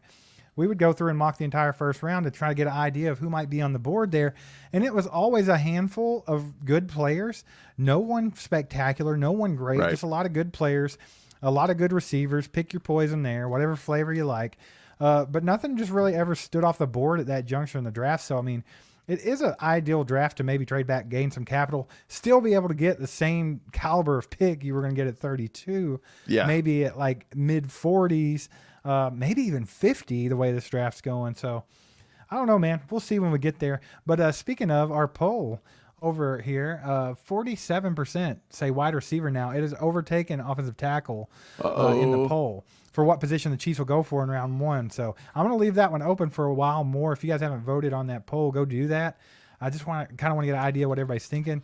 Of course, it's obvious wide receiver, offensive tackle. Everybody's going heavily with those. But there have been some votes for defensive lineman and cornerback. Hey, we'll see, man. I think the Chiefs would prefer to get the tackle here if they could do it. Is that going to work out for them? I don't know. You just don't know. This is why everybody does all the mock drafts and stuff. You kind of just have to set yourself up. So I think they prefer it. Again, now that these wide receivers are getting paid so much, you may just have to take one and get it over with. It is getting to that point where they're paying these guys so much money. If you can get a good one on a rookie contract, do it. And I think that the Chiefs are in that position too, so that might be something they're thinking about too. After seeing Amon-Ra St. Brown get paid an ungodly amount of money, and let's get this straight too. Amon-Ra St. Brown isn't even a top 3 wide receiver in this league, and he's the top paid wide receiver in the league. So that's just where this is trending to. These guys are going to be making a monumental amount of money. So yeah, I'm with you. I think that comes into play here, and teams have to think about that when they're making their first round selection. You could maybe get a receiver with a 5th-year option, keep them for cheap. Yeah. I mean, that's what you're doing. You're going to see this with defensive tackle, too. Those are starting to be big-time paid players. This is why I'm telling you, Byron Murphy has a chance to come off the board way faster than anybody thinks he's going to. For sure. And then there's Johnny Newton out there as well. Love that kid. He might be a little undersized, but he is the biggest game wrecker in this draft when it comes to defensive line to me. The dude was always in the backfield, making his presence felt by every quarterback Illinois faced last year. I think he'll continue to do that in the NFL. So I'm with you, man. I think there's a couple of defensive tackles that could really make a splash in the first round potentially. Yeah, for sure, man. I think you're going to see a big tackle run starting here in a few minutes. I believe once Rome Odunze comes off the board, you're going to see I think you're going to see a monstrous offensive tackle run as soon as Rome Odunze comes off the board.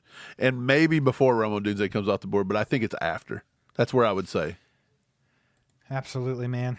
So what are we thinking for this pick coming up, bro? Who is it? Who's on the clock? I forget. Tennessee. Oh, it's the Titans. It's the Titans. Right. So this is something that we've talked about too. With Joe Alt being gone, they could go Rome Odunze here.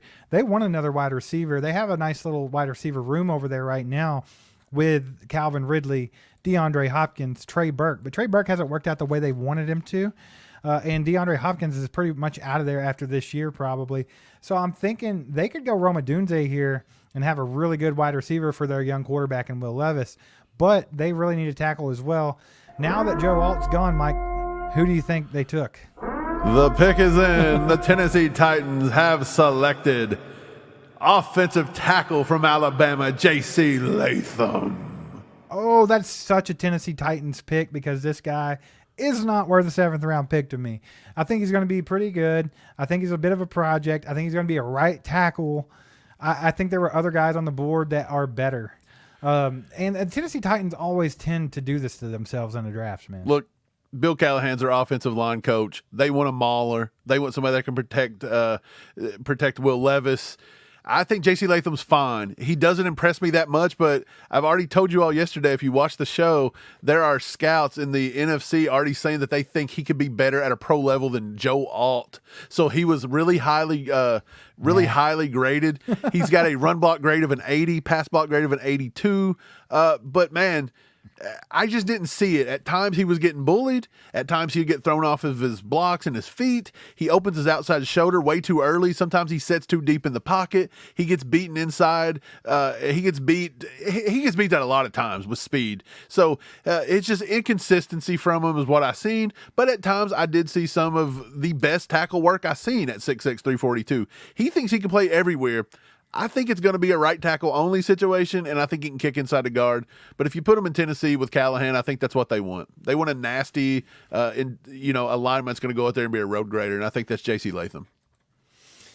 Yeah, man. I mean, it's not a terrible pick. It's just a little rich for me for JC Latham. I think they could have gone a couple of different ways here.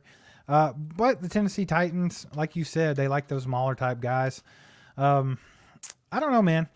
I kind of thought at this juncture, if they went offensive tackle, it would probably be Olu.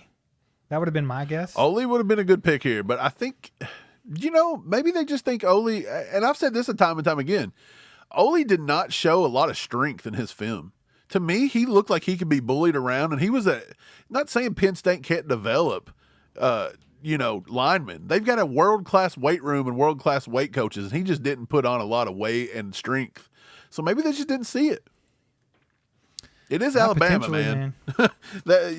People tend to take winning program players, Man, that JC Latham picture was up there for way too long. I got tired of looking at him. Sorry, man. I had to go remove his face from. Remove that bad boy. Yeah, man. So JC Latham. Pick number 8 coming up here, Mike. That would be. Give me a second. My brain's not. Titans on the clock. It's Atlanta. I bet Atlanta's trying to get out of here, man. But They're probably if they trying to get out. Isn't it Dallas Turner? That's who I picked, man. Dallas Turner. They want to go defense. We were talking earlier about how they've built up a really good offense. They have a nice little offense built up and ready to go for this season. Definitely could score them a lot of points. We were talking about they went and got Kirk Cousins as a quarterback. They had Kyle Pitts as the tight end. Bijan Robinson as their running back. Their wide receiver room's looking pretty decent with Drake London, Darnell Mooney, Rondell Moore. So a very good young offense with a proven veteran quarterback, Kirk Cousins. So I think they have the offense pretty much on lock right now. So they have to go defense here.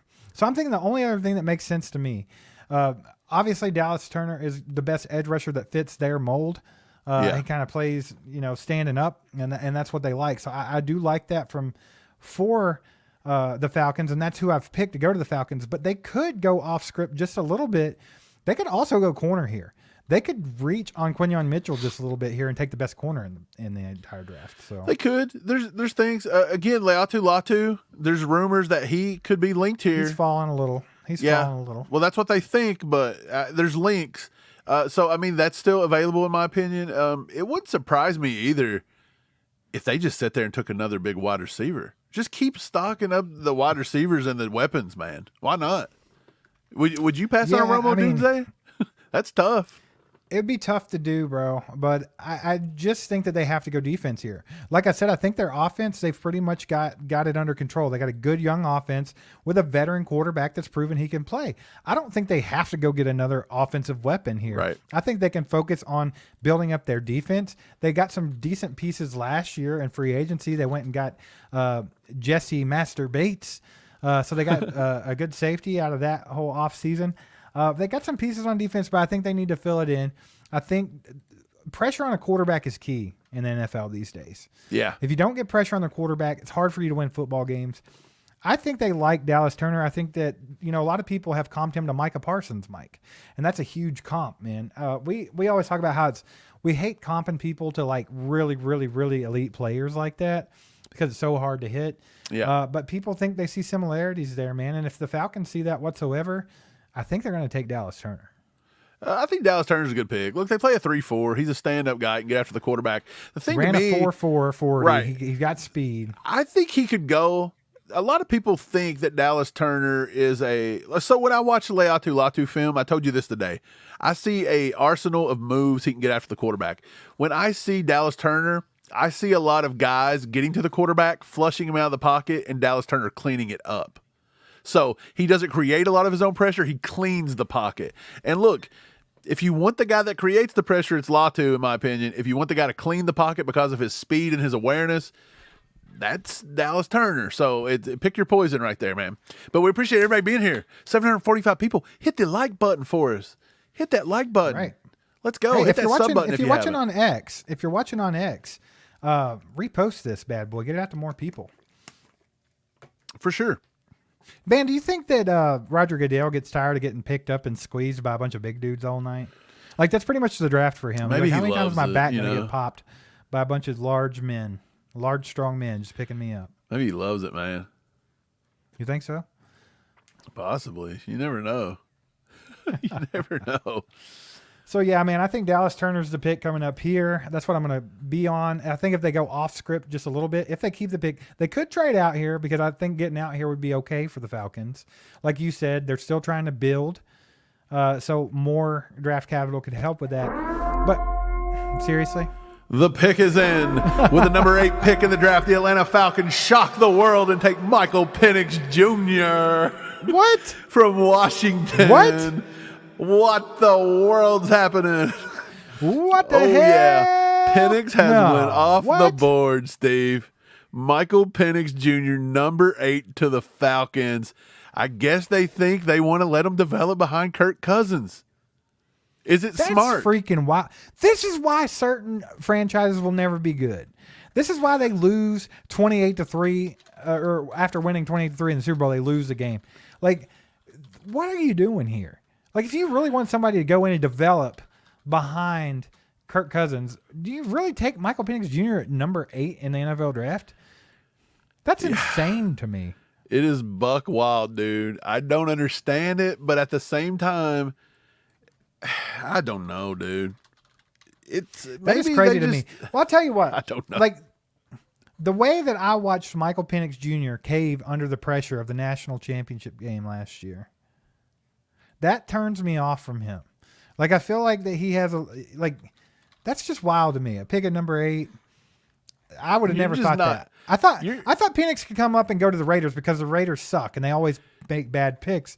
I didn't think the Falcons were going to say, hold my beer. Do you wonder, though? Do you think maybe this could be one of those things where the Falcons and the Raiders just run out of time and they're like, look, take them and we'll deal them to you? I don't think so. I don't know what's going on here. Don't either, dude.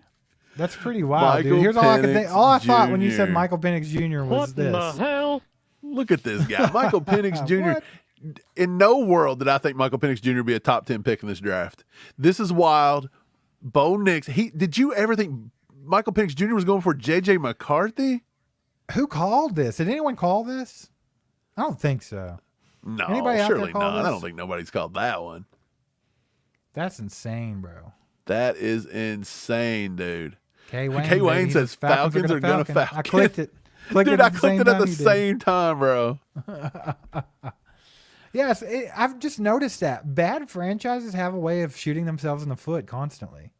Yeah. Like, what made them think? Like, it's funny because I could say all this. Michael Penix Jr. could come out and just be a freaking world beater one day. Yeah, for But sure. the chances of that are slim, and it's just like it's mind-boggling to me that they would come out and make a decision like this. I think there are quarterbacks not even named JJ McCarthy, not named Bo Nix, that could be just as good or better than Michael Penix in this league that are still on the board. Dude, it's a little wild in my opinion. I didn't expect it. That really shocks. That's the first one. But didn't we say this is going to be one of those drafts where there's going to be a lot of head scratchers? Yeah, oh, there definitely is. Like, nothing's really going to surprise me a lot, but that will do it. That's one of the picks that, like, I did not see coming. That's wild to me. I know people had talked about it. I actually work with a Falcons fan. He's from Atlanta, and he talked about how they would like to go quarterback, but he didn't think they would go Michael Penix Jr. or something like that in the first round. The crowd goes wild for Michael Penix. Pono says, I'd love to see the reactions of the Falcons fans. I'm sure real Falcons fans are probably very freaking confused right now. Dude, like the rest of us. I love it. The more of these guys get taken, the better the players fall to the Chiefs at the end of the round. Yeah, for sure. It's always good when people reach on people because it just leaves better talent for the Chiefs at the end. Dude, it is what it is, dude. I'm happy. The Falcons said, "Let the boy watch." Let the boy watch. Oh, the Falcons. They're getting nasty out here in the streets. I don't know. Hey, if you guys are with us right now and you didn't expect the Falcons to take Michael Penix Jr., you got to hit the like button. You have to. Absolutely. You have to. Absolutely. That deserves a like. We got to get this draft fired up. Flapjack with the 5-bomb says they picked the guy because of Deion Sanders and what the F he said. Dude, yeah. Deion comes out and says, how does Michael Penix Jr. not get – it's insane. But look, how many more years? I bet Kirk Cousins said, hey, I'll give you guys 2 years and I'm retiring. Maybe one. Maybe he's only going to play one. What was his contract? It's pretty good, and it was a very lucrative contract. Oh, yeah. His agents, best agents in the world, by the way. Absolutely. Kirk Cousins' agents are geniuses. He's the most mid-quarterback ever to have that. Y'all put some legendaries in the chat for Flapjack City, baby. Yes. The Falcons signed Kirk Cousins to a 4-year, $180 million offseason, $100 million guaranteed for frickin' Kirk Cousins, and then they take a quarterback at number 8. The Falcons. My messages are blowing up right now, bro, Steve, because people are just so confused about this pick. The Falcons think that they can't do any wrong here. Like they could just quarterback. They may take a quarterback in round 2 as well. What's going on? Well, let's try to focus on this next pick with the the Bears now that we've seen Penix Jr. come off the board at number 8 in the NFL draft. Well, at number 9, what I have for Chicago is, especially now that all this is taking place, Rome Odunze. I think that's been the plan for them from the beginning, was to get Caleb Williams, get Rome Odunze, and just top off the rest of that offense. Give that rookie quarterback the best offense he can, the best players around him to succeed in his rookie year. I think that's what they're going to do here, man. I don't think there's any doubt about it. Yeah. I think it would be just flat out ignorance to not go ahead and get a receiver that can come in and take over for Keenan Allen. The pick is in, Michael. The pick is the pick in. Oh, they do have the pick announced. Dude, I'm going to tell you. It's got to be Rome. It's got to be Rome. It's got to be Rome Odunze. But after Penix Jr. at number 8, who the hell knows? Obviously, they're passing around some good weed back there in the back. Some good. Oh, they opened up the war room door and just smoke rushed out of it. Yeah. Penix Jr. At number 9, the Chicago Bears select wide receiver Rome Odunze. Absolutely. That's a no-brainer for them. That's the exact combo they wanted before this draft started. This draft could not have went any better for the Chicago Bears according to their plans. This is what they wanted, and they got exactly what they wanted, Mike. So this tells me that they have to make it work because they have got everything they wanted in this offseason. They even went out and got Keenan Allen, bro. Like, they have a veteran receiver out there for this kid. I think that he's in the best spot that they could possibly give him to succeed as far as Caleb Williams goes. Now, because adding Rome Odunze could very well be the best receiver in this draft. We talked about how Malik Nabers could probably be number 1 on the board for a lot of people above Marvin Harrison Jr., but there's always been a big 3, and Rome Odunze was 3, and not a lot of people were giving Rome Odunze enough credit because I think he's in the same conversation as the first 2.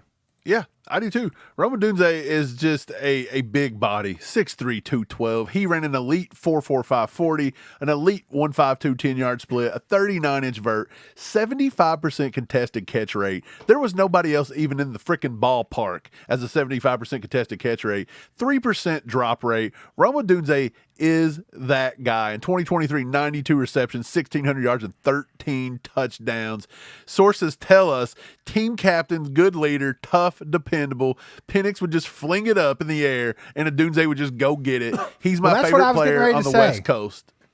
That's what I was getting ready to say. Rome Odunze not only got himself as a top 10 pick in this draft, but he also got Michael Penix Jr. to be a top 10 pick in this draft. That's how good Rome Odunze is. So I think Michael Penix Jr. should be walking over there, shaking Rome Odunze's hand and saying, I might owe you a little bit of a bonus here.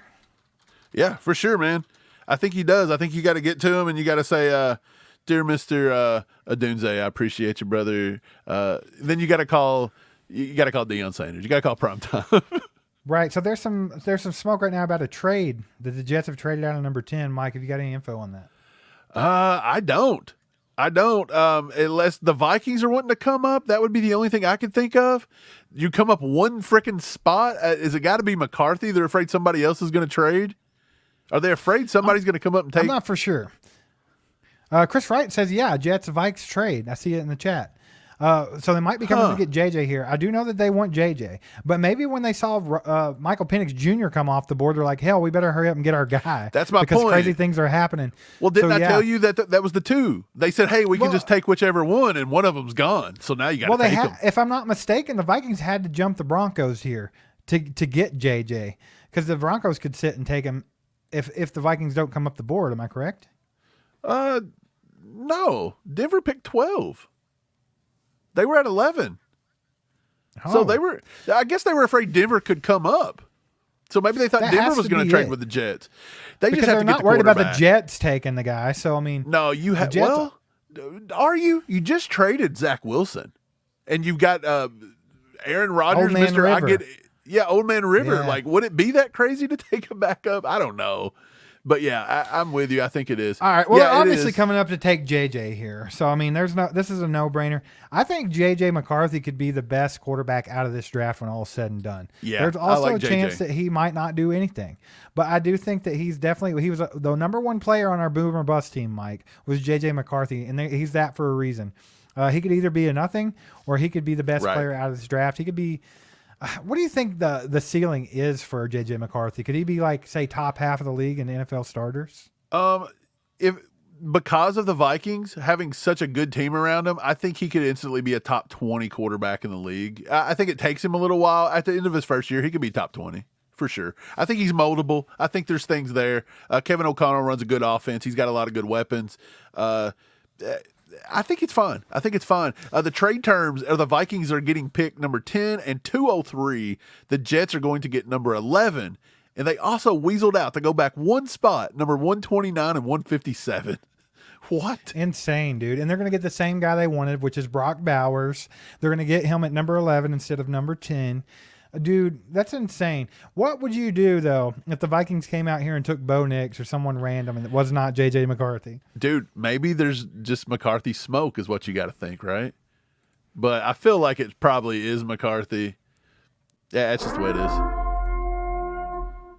The pick is in, ladies and gentlemen. With the number 10 pick in the NFL draft, the Vikings select J.J. McCarthy. Yeah, for sure, man. Definitely saw that coming. No surprises there. I knew the Vikings were big on J.J. That's who I had them taking in this draft. Maybe not this way. I didn't think this would be the trade. But, hey, it ended up being a good trade for the Jets. I don't blame them a bit for doing this. They got to get more draft capital and still going to get their guy at the next pick. But J.J. McCarthy, man, like I said, he was the number one player on our Boomer Bust team, Mike. Yep. J.J. McCarthy, the one thing's true about J.J. McCarthy. You can talk about his game all you want and how high his ceiling is or how high his floor is or how low his floor is. Yeah. You can talk about all this stuff. But one thing you can't argue with is J.J. McCarthy knows how to win. He's a winner. That doesn't always translate. We saw that happen with Deshaun Watson. But I get the same kind of vibe from J.J. McCarthy. He's just one of those players like Tim Tebow, like Cam Newton. They knew how to win. They won a national championship in college football. That kind of, winning mentality and all of that leadership goes a long way. So that's always a good trait to have. I really like this pick for the Vikings, like you said, with the players that they have, with Jordan Addison, Jay Jetta. Yep. I think that getting a quarterback here like J.J. McCarthy is huge for the team. I think it's going to bring the morale of the Vikings up a little bit. People like J.J., or not J.J., but Jay Jetta is going to be a little bit more happy now that he has a quarterback that he can rely on. Right. He was a 5-star recruit coming out, man. He was supposed to go to Ohio State. He was an Ohio State fan. And then Ryan Day recruited another quarterback, and he went on TV at 16 and said, he's a liar. I'm going to Michigan, and I'm going to whoop their ass. And that's what he did. Like, you just love it. Killer instinct. He goes to Michigan knowing Harbaugh's going to run a run-first offense. He wasn't trying to pad stats. He went there. He's moldable, 6'2.5", 219 pounds. I think he's so green at the position, but that's what they love, man. They can mold him into anything they want. They want to get him in there. They want to use him like a little piece of Play-Doh. They just want to construct this little quarterback, baby, that's good versus the zone, good versus man-to-man. I love him. Flat-out good football player. I think J.J. McCarthy is going to be a good pick for the Vikings. Absolutely, man. Absolutely. So what do you think the Jets are going to do? They fell back just one pick, which means they had a guy. They were literally just gaining draft capital to let the Vikings come in and get theirs. I kind of thinking at this point in my final mock draft, I had the Giants taking a shot at Brock Bowers because of the Darren Waller situation. But they went ahead and did what my first instinct was, which was to put Malik Nabers there. So that wasn't surprising to me. But now I would think that Brock Bowers would have been a good target for the Jets. I think the first original mock draft me and you did, Mike, we had the Jets taking Brock Bowers at 10. Do you think they sit here at 11 and take Brock Bowers, or do you think they go tackle? Because tackle's also a point of interest for the Jets. Right. I feel like I still feel like Brock Bowers should not be falling this far because he is a good player, man. He was like number 6 or 7 on our entire board. But you just don't want to overpay for a tight end when you can get the Kelseys of the world and stuff in the second, third rounds. You know what I'm saying? So I still feel like maybe they could look at a tackle here. There's still a lot of big tackles on the board. Again, they traded for Morgan Moses. They picked up the kid from Dallas, but they're all injury prone and they're getting to the end of their careers. It would make sense to get a guy. I think they should take Troy Fautanu. To me, he could play left tackle. He could swing up and down the line just like Elijah Vera Tucker did for him. I think he's instantly the best player on the line as a sixth man. He probably beats somebody out to start. That's who I would take. Yeah, for sure, man. So if someone told you at the beginning of this draft, Mike, there's going to be 5 QBs taken in the first 10 picks, would it have surprised you? You wouldn't believe it. I believe there was going to be 4.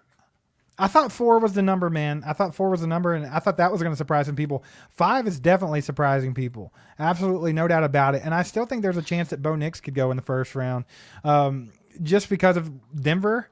Denver really needs a quarterback, and they don't have a second-round pick. They could go ahead and take him first in the first round. There's also the Raiders out there wanting a quarterback. Their guy's off the board now, though, because it was rumored they wanted Michael Penix Jr. The Falcons said, nay, we'll take him at number 8. So now we could see another quarterback. I doubt 2 come off the board in the first round, but Bo Nix could still sneak his way in. Yeah, he really could. Bo Nix could. I think Bo Nix is going to be in the first round, and it could be Denver. It could be Denver here because they don't have a second-round pick. We've been talking about the Raiders wanting a quarterback, and now Penix is off the board, and so what do? So I think it's going to be a little wild, man. I don't know. This draft's shaping up to be a spectacle, to be honest. Yeah, it's getting a little crazy, but we knew there could be some fireworks in the first few, the first top 10 picks. We talked about that. There's a lot of different people talking about trades up for tackle, trade up for QB. Obviously, the trade up for the QB has been the MO here. I don't know, man. I don't know what I think is going to happen right now, but I'm leaning towards Brock Bowers, but I do think a tackle's in play as well. Brock Bowers I don't think they can go wrong. I think if they think they can win now, it's Brock Bowers. It wouldn't surprise me, though, if they didn't take a big wide receiver here. Like, is it too early for Brian Thomas Jr.? Nobody's talking about it, but once Brian Thomas Jr. comes off the board, it gets a little shaky, right? Yeah, I think the slam dunks start going few and far between. Well, I don't even know if Brian Thomas Jr. is a slam dunk. That's true. He's the closest thing left to it. Outside of the top 3 receivers, I think they're all a pick your poison type thing. Now, they could go receiver here. They do have Garrett Wilson, though. They could pair somebody up with him, give Aaron Rodgers a shot if he can have a full healthy season this year to get into the playoffs with the Jets. I mean, they have a damn good running back room. Right. They have a lot of other pieces in place, so they definitely have the luxury of going that route if they want. Right. John asked, when are the wide receivers going to go? The top 3 are gone, and the NFL do not love the second tier as much as fans and mock drafters do. The general public. The general public is very big on the wide receivers. Now, I'm not saying the wide receivers aren't deep, but they don't love them in round 1 as much as everybody thinks they love them in round 1. So just keep that one in mind. But, yeah, the Jets here, I don't know. It could be Bowers. It could be Fuaga. Wait.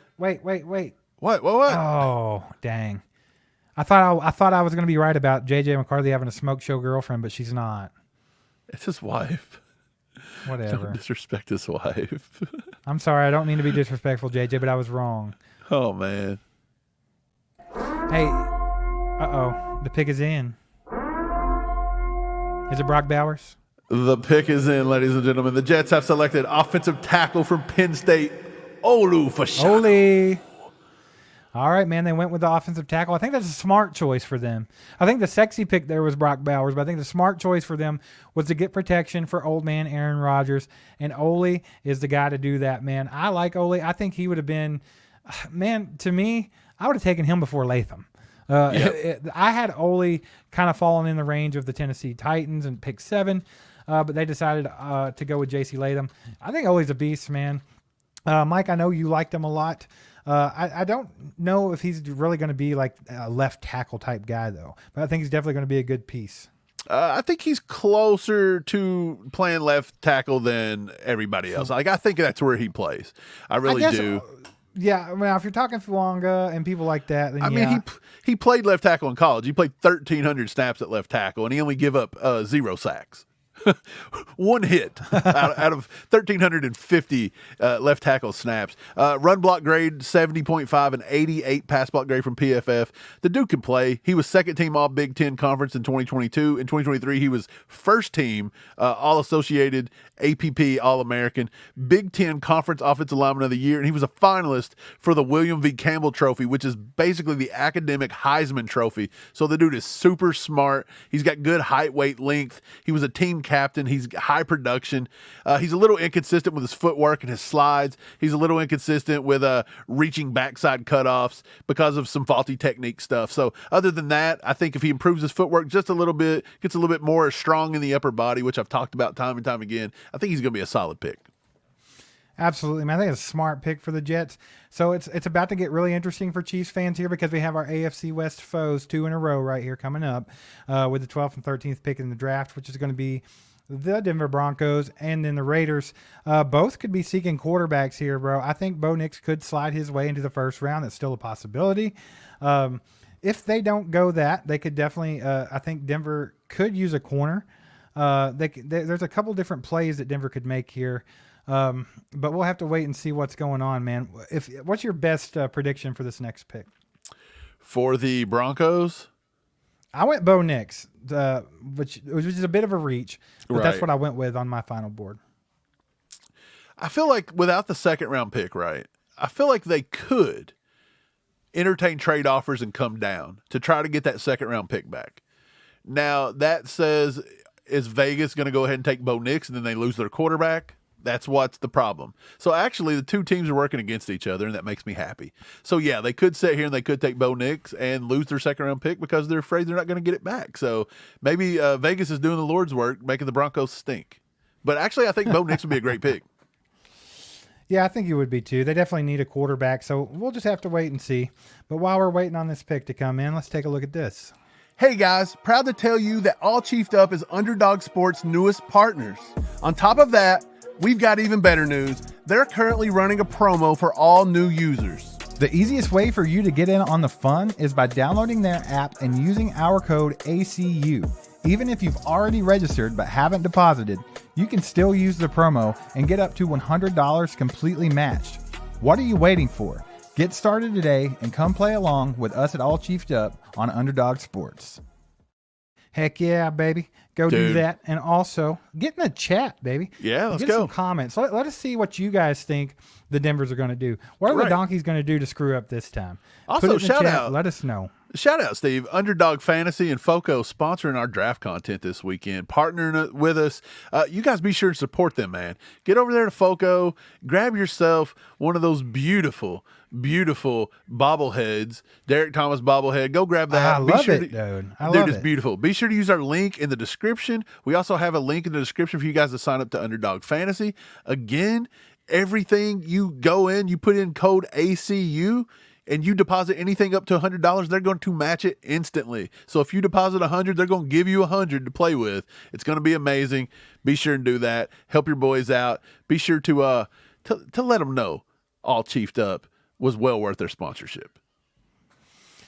All right, man. So after Mike's spiel, I still want to know what you guys want to do about Denver here. What do you think they're going to do?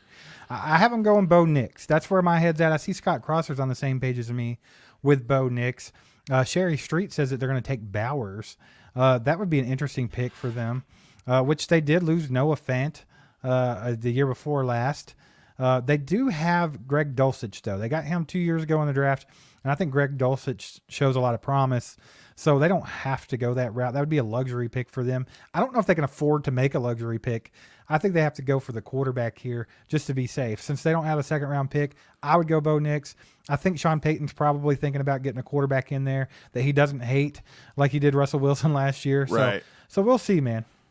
Yeah, I think the quarterback makes sense. I like Bo Nix. I really do. I think he's had a lot of success in high school playing in Alabama. He had a lot of success when he went to Auburn. He didn't like his coach, so he goes to Oregon. He has a lot of success. I mean, the dude's just super accurate. He's not going to wow you with a specific trait, but he does everything very well. I think I called him a sneaky round 1 QB pick, and here we are. I think this could be the spot that he lands in. Now, the funny thing is he didn't have a top 30 with Denver, Steve. Denver actually took a top 30 with Michael Penix, which is kind of odd, but maybe they were blowing smoke, and now they can't. They can't. They just got to go for it and see what happens. Well, I think that Michael Penix was up higher on a lot of boards than we thought. Like, I think that's all there is to it. This goes back to what we were talking about, where these teams' boards look a lot different than ours, the general public's, PFF's, everybody's. It's a lot different. So, I mean, Michael Penix Jr. was a more sought-after player than we thought. That's all there is to it. I think Denver was on that train as well. But I do think Denver is definitely going to be taking a good look at Bo Nix right here. Otherwise, man, they could go corner here. For some reason, I feel like Denver could take corner. They could take Quinyon Mitchell off the board. I don't know, man. There's a bunch of different plays they could go here. They could even decide to go receiver. I know they have Cortland Sutton, but they did just get rid of Jerry Jeudy, so they could go Brian Thomas Jr. or something like that and really shock everyone. I'm not for sure, but if I'm guessing, I'm going Bo Nix, and my second would be Quinyon Mitchell. Right. I think it's going to be Bo Nix. I really do. I think it just makes sense. And by the way, when that happens, it's going to be a beautiful, beautiful day for the super chat we just had earlier, and we'll explain it. The Denver Broncos pick is in, and they have selected quarterback Bo Nix from Oregon. Nailed it. It's in, baby. Bo Nix is going to our divisional rivals. Steve, Bo Nix is it. And by the way, I just want to tell you that we had a question earlier, a super chat from let me bring it up. We had the super chat from Flapjack, and he said, "Who's the hot girlfriend this year in the NFL draft?" Did you know Bo Nix is married to an Auburn cheerleader named Izzy Smoke? If you want a smoke show, there she is. We got your answer. Izzy Smoke, the smoke show, Flapjack. That's who it is now that Bo Nix has been taken in round one. That answers your question. We also got a 10 bomb. Freaking 10 from bomb our boy from Greg, Greg. Let's go, Greg. Let's go. 10 bomb from Greg Goodwood. Heck yeah, Dude. you're a legend, Greg. We love you too, my man. Y'all get in the chat. Put some legendaries in the chat for Greg Goodwin. Appreciate you, brother. Bo Nix, though, called it. I actually put that out on my final first round mock. I put it on Twitter today. I think like 25 people looked at it. But either way, I did go ahead and go with Bo Nix to the Denver Broncos. So this one's not too surprising to me. I would have been more surprised if they went away from Bo Nix at this point, especially after Michael Penix Jr. come off the board. I think that was definitely the pick for them. Now the fun's going to be, how do the Raiders follow that up? Because I'll say this. The damn donkeys, we've been beating the crap out of them for years now, but I feel like they also are kind of like that little nugget of poo that just won't flush down the toilet. They're they just a nugget. keep going, dude. They're the nugget. They're that little nugget that won't flush. And they went and they made a good pick here, I think. With Sean Payton as a head coach, them needing a quarterback, Bo Nix is a guy that's coachable. Bo Nix is a guy that's good. He's got a lot of experience. He was good in Oregon. I think he could be good in the NFL. I think it's a good landing spot for him. He's got a good receiver in Cortland Sutton. He's got a good tight end in Greg Dulcich. Man, I don't know. I hate it. I hate to say it, but I think it was a good pick for the Donkeys. Dude, Nix is the son of former Auburn cornerback Patrick Nix. He's grew up around, and both of his brothers played college football. I mean, come on. Like, this dude's just straight up. He knows the game. He's smart. He's accurate. I think he's going to do well with Sean Payton. I don't like it that he did go to the Broncos. All this smoke that was blown, I really was hoping it was smoke and he wouldn't end up there. But lo and behold, here he is. I think it's a good pick by Denver, and I think it's a good pick by Sean Payton. It pains me to say it, but I really do like the Bo Nix pick. I'm higher on Bo Nix than most.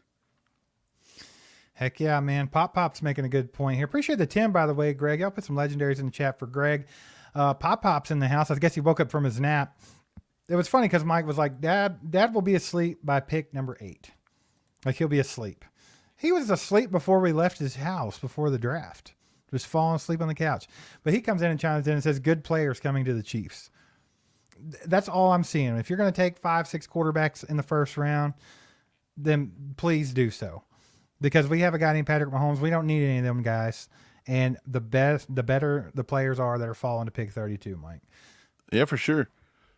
Pop's also with a $10 super sticker. Bomb. Let's go, 10 bomb, baby.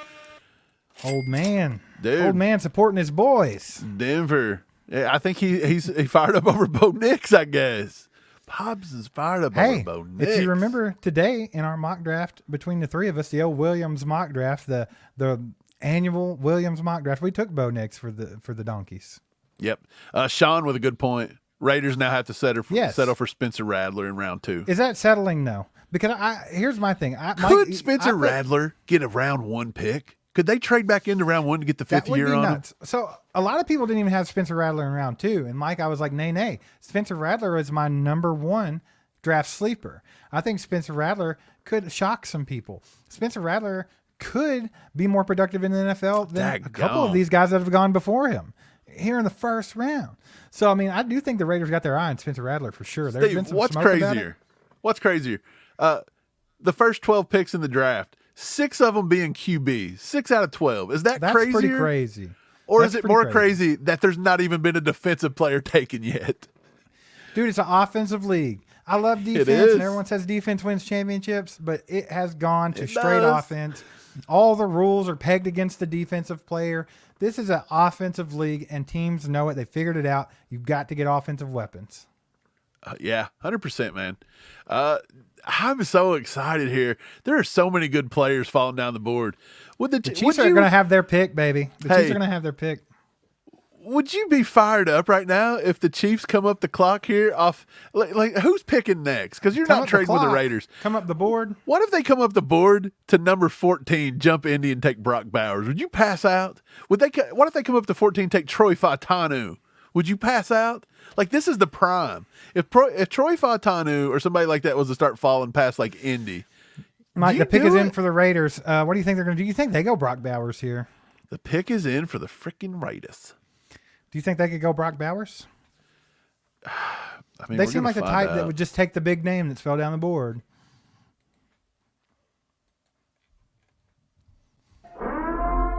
The pick is in for the Las Vegas Raiders. They have selected Georgia tight end Brock Bowers. Yeah, dude, I'm telling you, I had that feeling the Raiders, with him falling that much, the Raiders are the type of team that would do it. And honestly, this is a really good pick for them. It was a stupid pick for them, and let me explain. They spent a first-round draft pick, if I'm not mistaken. No, it was a second-round draft pick on Michael Mayer last year. So this They is did. wild for them to take him here. They did it off pure value. They thought he was falling. They could get him. Hey. I think it's a bad – He's a weapon, baby. Tight end, He's a I don't weapon. care what you call him. He's a weapon. I get it, but when you have no quarterback, who cares? What are they doing? They're going to have Gardner Minshew throwing look, the ball? Well, think about it. If you've got a sucky quarterback, tight end's your safety valve. Get a couple good ones. You know? You I got to throw the guess. ball all over the yard if you can just get Brock Bowers in space. That's what. Come on. Brock Bowers is going to make Gardner Minshew look like the old Jaguars days. I'll tell you what, the Raiders might have just ruined the career of Brock Bowers. Steve- All that hype about Brock Bowers, the Raiders might have just done him in. Look, Andy Reid. Look, Chiefs. Here comes. If you guys aren't Chiefs fans in this chat, just let us know. It's called All Chiefed Up. We are Chiefs channel here, but we do appreciate you being here. So let's talk a little bit of Chiefs right now, Steve. Taliese Fuaga has fell out of the top 12, 13, 14 picks, and Andy Reid spoke to them. They love Fuaga as a tackle. Are we starting to get in the wheelhouse of a Chiefs trade up to get a tackle because teams are going to start Quite flying up the board to possibly. get these guys? Quite possibly, Mike. Everyone said offensive tackle in this draft, wide receiver in this draft. There's so many things. But I've been saying for weeks, the Chiefs have the luxury of doing whatever they want. They could trade up, they could trade back, they could sit pat, they could take a tackle, they could take a wide receiver, they could take a defensive player. It doesn't matter. They're the Super Bowl champions. They're at the top of the mountain. Their team's still intact. They've actually got better already just in free agency. So they can do what they want here. If they feel the need to come up and take him, they might just do it, man, and that would be pretty crazy. It's getting wild out here, man. Did you ever think the Raiders would have set and had a good pick? Is it a good pick, though? I'm saying I if think they it took is. Michael Mayer last year and got nothing out of him because they have no one to throw him the ball, then why are you taking Brock Bowers this year? That is a Raiders pick straight up. I just feel and like it Bowers was cracks the me best up. player on the board, though, and look, they do need a right tackle as well. I think it's odd they didn't take Fuaga or one of them because Like I said, it's a they very lost Raiders Jermaine pick. Illuminor. Yeah, I'll Raiders give you gonna that. Raider, baby. Raiders gonna Raider. I think it does not make them a better team.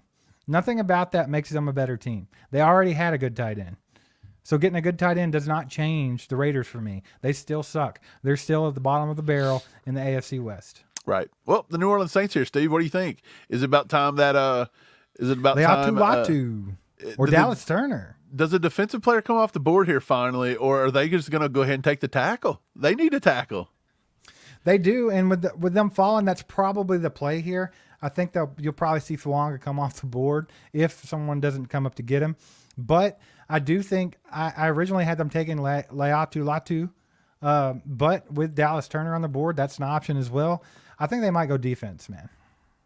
Yeah, they do need some pass rushers.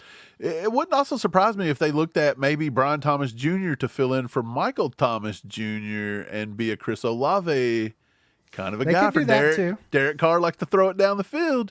Brian Thomas Jr. might be a little sneaky pick, but we'll see, man. We'll see. Right. Chiefs fans, how are you guys feeling about Brock Bowers? We all know Brock Bowers was a guy that we all liked. He goes to the Raiders. Everybody like Alt. He goes to the Chargers. People liked Michael Mayer last year. He went to the Raiders. Mike, I think it's the same sentiment. It's like a good player wasted, right? Yeah. I think that's what it is. I bet you Brock Bowers is pissed. Why? All the things that could have happened to him because he goes to the Raiders. And he got picked by the Raiders, bro. Think about that. And the crazy thing was they just showed Raiders fans like freaking out, like celebrating drafting a second tight end in 2 years. Right. It's insane, dude. I don't know what they're doing. It's pretty wild, but you know what? I think it's a decent pick, in my opinion. I really do. Hey, the legend himself, Chris Wright, says Raiders is where talent goes to die, and that's true. Brock Bowers, sorry, buddy. Sorry, buddy. We need to have a moment of silence for Brock Bowers' career before it even starts. Okay, here we go.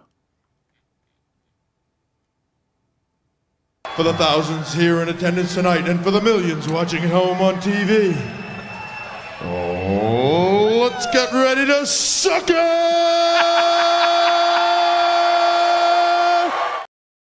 Suck it, Ask Raiders. me if I care if Brock Bowers sucks in Las Vegas. Ask me if I care, baby. We don't care. Nobody here cares, that's for sure. Man, this is going pretty weird. It's funny because I would say out of all these picks, more than half of them have been exactly what we thought. But the ones that weren't, man. Penix has to be the wildest. Does it not? Penix kind of threw everybody off, right? I think Penix could have opened up Dallas Turner to go with this pick. Because, like I said, I had him taking Laiatu Latu. And they still could go him. But Dallas Turner being there, that's a 4-4 edge rusher, bro. Yeah, I think the Saints are trying to trade out of this pick. I really do. I think they're trying to go back. I think people are starting to try to come up and take tackles. So I think that they are saying, look, we're going to take every offer we can get. I think people are going to start trying to come up the board for Fuaga, Fashanu. There's some talent out there, man. And we all know you still got Amarius Mims on the board. You still got Tyler Guyton on the board. A lot of good tackles. And to be honest, with Alt, Fashanu, and Latham now off the board, Fashanu, Fuaga, and Amarius Mims are your next big three. And once they go, you're starting to get into nothing but projects. And technically, Amarius Mims is a project. So I think the tackle run's coming. It's got to be, right? I mean, there's still too many good ones on the board. Like you said, though, it's shaping up really good for the Chiefs. If they're really dead set on taking a left tackle, of course, Patrick Paul is where we were thinking. And I still think Patrick Paul could go in this first round because he's one of the few guys left that can still play left tackle. He might be the only true left tackle left now that Oli's gone. So you could still see him come off the board before possibly some of these guys that we thought were going to go way before him. But yeah, there's got to be a run coming soon on these tackles, bro. There has to be. If not, even better for the Chiefs. Yeah, 100%, man. 100%. Let it keep happening. 810 in the chat right now. Hit that like button for us. Go. Hit that like button. If you're on X, share it. Get this out to more people. Hit that subscribe button, baby. We're having a good time in the house. This is draft night, ladies and gentlemen, and the Chiefs are still in nice position. Can we get up the board right here? If we get up the board right here with the Saints, you got to start looking for NFC teams. AFC teams ain't trading with us, Steve. So every time an NFC team gets on the board, I hold my breath a little and I say, do you think Veach could be on the phone? Well, they're definitely taking some calls here, Mike, because they're running this clock dry. Oh, yeah, 100%. So they're taking calls. If you want Troy Fautanu, you got to get in front of Seattle. I'm with you, man. Every time you see an NFC team on the board, hold your breath a little bit because Brett Veach could be picking up that phone. The AFC teams are not going to play ball with the Chiefs. We know this. I think they're probably fielding some calls right now, but they're probably going to stand pat. And I think they're going to go defense. Oh, uh-oh. The pick is in. The New Orleans Saints have selected Oregon State offensive tackle Taliese Fuaga.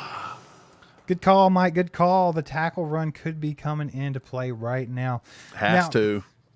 It's funny because I really thought they might go with pass rush. I really did. But with all that tackle talent that fell out of the first 10 picks, Right. that's a good pick for them. Why not go ahead and take the value? I think the Saints made a good decision here. Fuaga's a really good tackle. I think he's going to be no more than a right tackle in the league, though. He can also kick in and play guard. He's pretty versatile. So I think it's a good pick for the Saints here, man. What do you think? Yeah, I think it's perfect. I think he plays right tackle.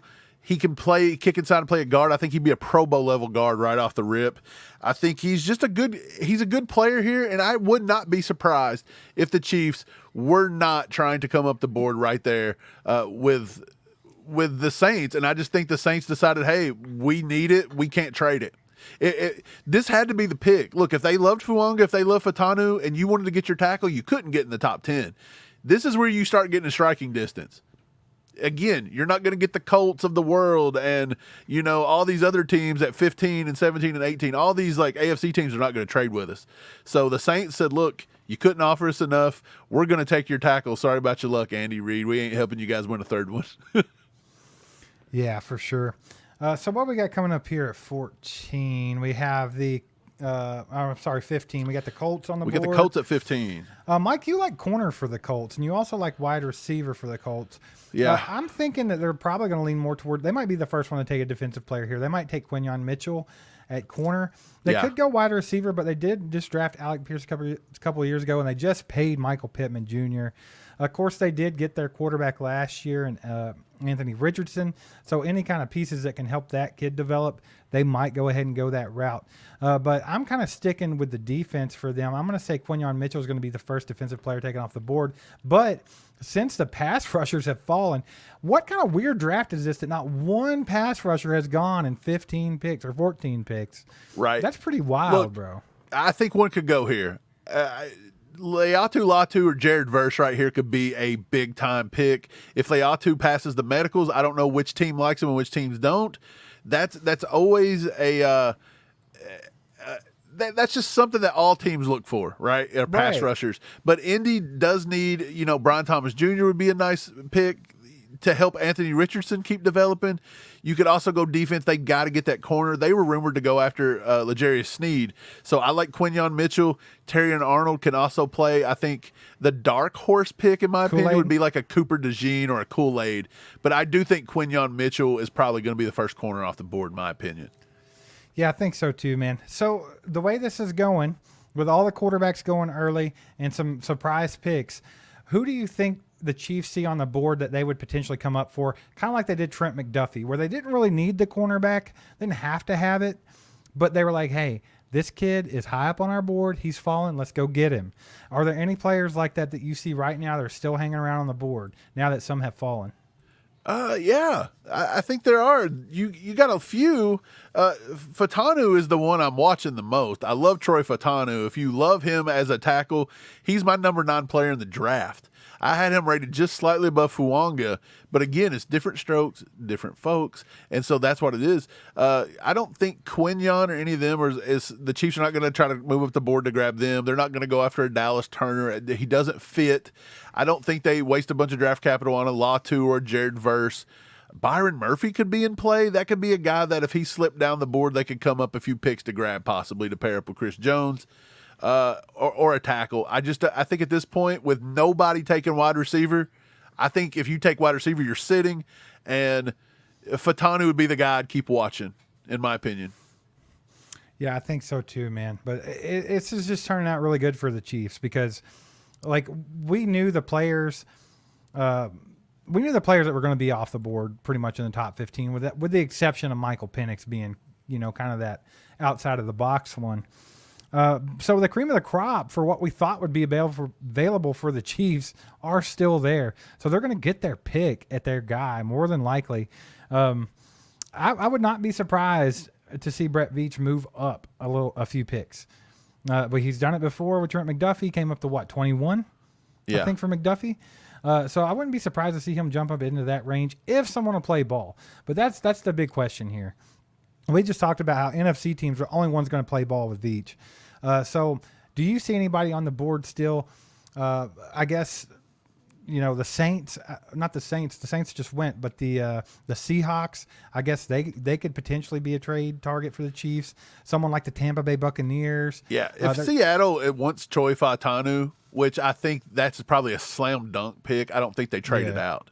But if they don't love him, if they don't love him like everybody thinks they should love him, that is a going from 32 to 16, you may give up a first rounder next year. But I don't think it's as crazy. And I still believe if there's an edge off the board, I still think Laiatu Latu he's my pick. If I were a GM, he's the guy I would look at, in my opinion. Yeah. I just think he's a complete pass rusher. Like we were talking about, he could be the one that comes off the board right now. They could decide to go pass rusher because the Colts have that luxury of doing that right now. So, he could come off here. But I'm kind of leaning Quinyon Mitchell, but I think Latu would be a good pick for them as well. We'll see what happens. But the Chiefs, like I said, there could be a guy falling that gets in their wheelhouse to trade up. But at the same time, this is a prime time to stand pat at 32 and still get the guy you want. Bro, Dallas Turner, so bored in the green room right now, he opens up a bag of Doritos and just starts eating them. I don't blame him. This dude thought he was going number 8 to the Falcons. And when the Falcons don't take you, he fits their mold, right? How far down the board is he going to fall at this point? I would have to say he may not come off the board to the Rams. That's the next team that need him. And if the Rams decide they have bigger needs, Dallas Turner could be the poor guy that falls. And can you imagine getting your hands on Dallas Turner late in the draft? I still don't know if the Chiefs would do it because he's just not our cup of tea, right? But, dude, what a player somebody's going to get with Dallas Turner. Yeah, the guy's a beast, man. They've been comping him to Micah Parsons, and that's a huge comp. But at the same time, he comes off the edge. He runs a 4.4, very athletic. He definitely has the traits. So that's going to be a huge pick for somebody. The Indianapolis Colts have made their selection. The first defensive player has come off the board. Defensive end from UCLA, Laiatu Latu. Yeah. Man, I was thinking Quinyon Mitchell, but I knew Latu was in the mix. Latu. I told you if I was an NFL GM, Laiatu Latu would be my first defensive player probably taken here if I needed a pass rush. Now, look, I honestly said, and this is funny, I had Dallas Turner rated higher on my big board. He was 13. Laiatu Latu was 15. I didn't want to do it that way, but with the medicals of Laiatu Latu, he actually retired. He retired because of a neck injury, and then he comes back after 2 years. So that's pretty crazy. I was afraid that medicals would push him down the board, so I actually put Dallas Turner up just a little higher. To be honest, Laiatu Latu was better. If there was no medicals, I'd have had him higher, but there you go. It looks like his medicals have checked out, and they're fine with it, dude. So there we go. I think they got a steal of a pick, and Laiatu Latu, it is. First defensive player taken. I actually had him coming off the board, the pick before this, to the Saints. Obviously, they opted to go with Fuaga there. But so it doesn't surprise me Latu comes off at this juncture in the draft. The Colts, I think, might have been looking to go corner or something like that, but with him falling to them at 15, they thought it was too much value, man. They went ahead and took it. Pass rush is a prized possession in the league right now. Yep. It's an offensive league. You've seen it by how the first half of this draft's gone. Teams want firepower. It is an offensive-driven league.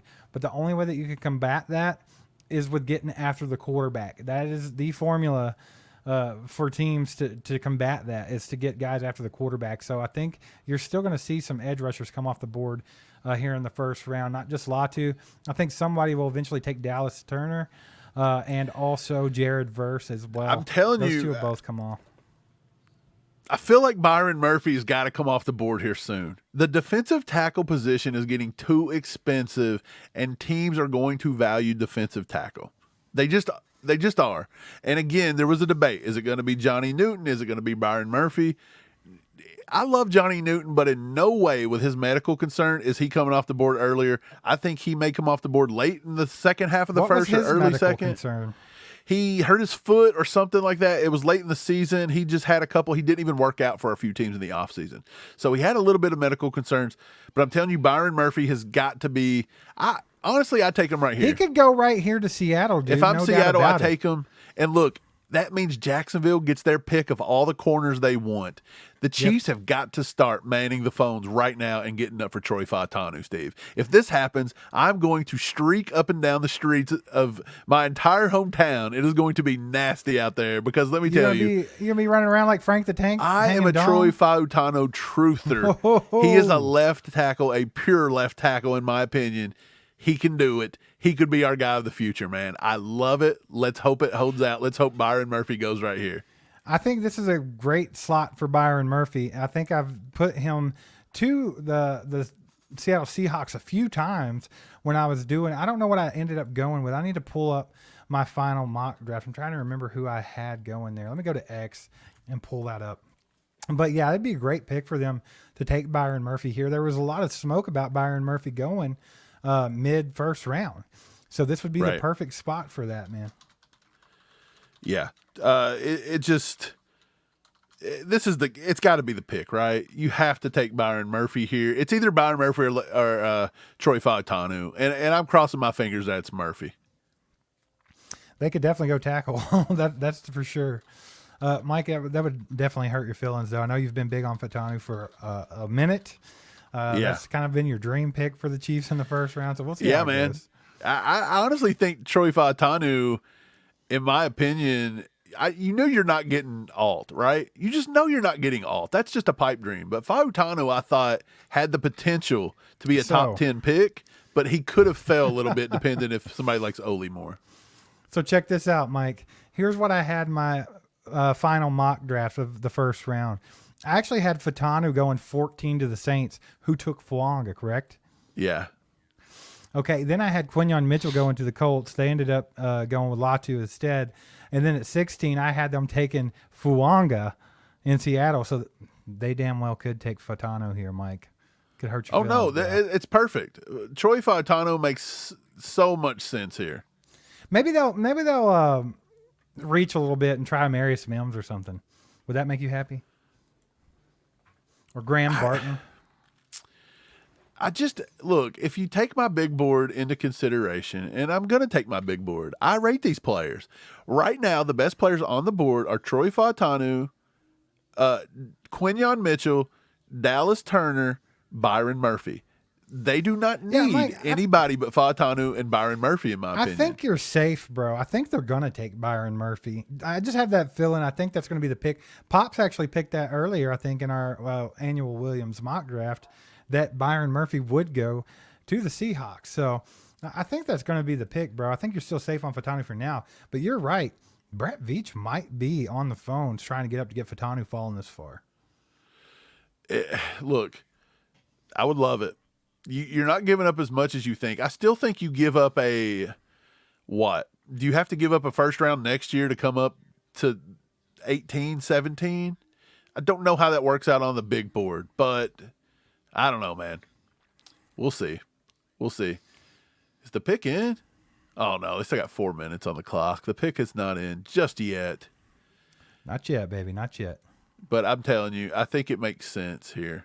I already tweeted it out. Murphy to the Seahawks. Fautanu makes sense. You went all in on it, huh? Look, I thought if I throw it out in the atmosphere and into the ether of the universe, maybe it holds true. I'm wishing, I'm praying here. I don't know. I'm setting myself up for still failure, right? Because Troy Fautanu, even if he's on the board, what's the chances the Chiefs are coming up?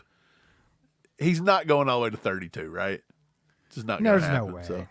There's no way, but it definitely gives the Chiefs the opportunity to try to come get him if they want him. So you have to love that, man. But yeah, it's going to be interesting. We'll see what the Seahawks do here, but I'm putting I'm making my bet on Byron Murphy. Okay, good deal. I hope so. If it's Fautanu, I'm going to be crying. The chips are in. Pop says no one will trade with us. That's common. We've said this for years, but the NFC may. They don't have to play us. I mean, you got to get to the Super Bowl. The NFC could trade us. Granted, they're too far down probably for Fautanu, but I think someone like the Bucks could trade with us. Right. But I don't think that Fatanu's going to be there. Uncle Glenny off of X, baby. We got an X in here. What's up, my man? He says, don't see the Chiefs giving up major abscess to move up for a tackle. some people think, I don't know. We'll see. I think Fatanu's different. To me, he's a top 10 talent in this draft. I think he instantly plays day one. But shout out Uncle Glenny. And shout out, by the way, Uncle Glenny on X told us that Big Charlie Saloon in South Philly, PA is a big fan. Paul, the owner, big fans of All Chiefed Up. Big Charlie Saloon. Shout out Big Charles. If you guys are watching All Chiefed Up, if you're watching the NFL draft, ACU, the Chiefs, All Chiefed Up crew says you guys are the best. And if we ever come to South Philly, Steve, we're going to Big Charlie's, baby. Oh, for sure. We're going to hang out at Big Charlie Saloon. Love you guys. Appreciate you guys watching. Shout out Paul. Hey everybody, thanks for watching All Chiefed Up for your draft coverage. We appreciate that. I just wanted to take a quick second to ask you guys to please go hit that like button. It just takes a quick second and it helps get us out to more people.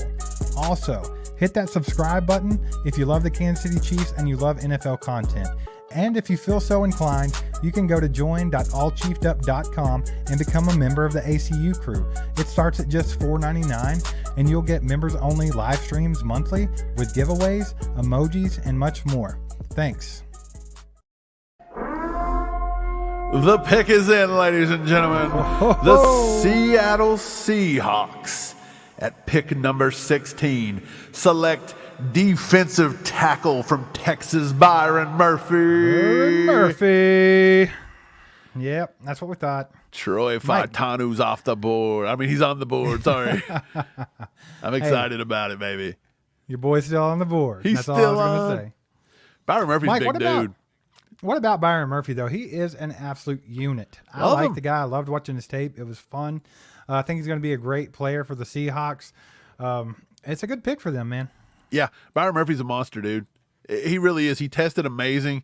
He ended up running a 4.87 40, a 1.69 split, 33-inch vert. His arms are just a little short at 32 3/8, but it's not that big of a deal. He's got 10 1/4-inch hands.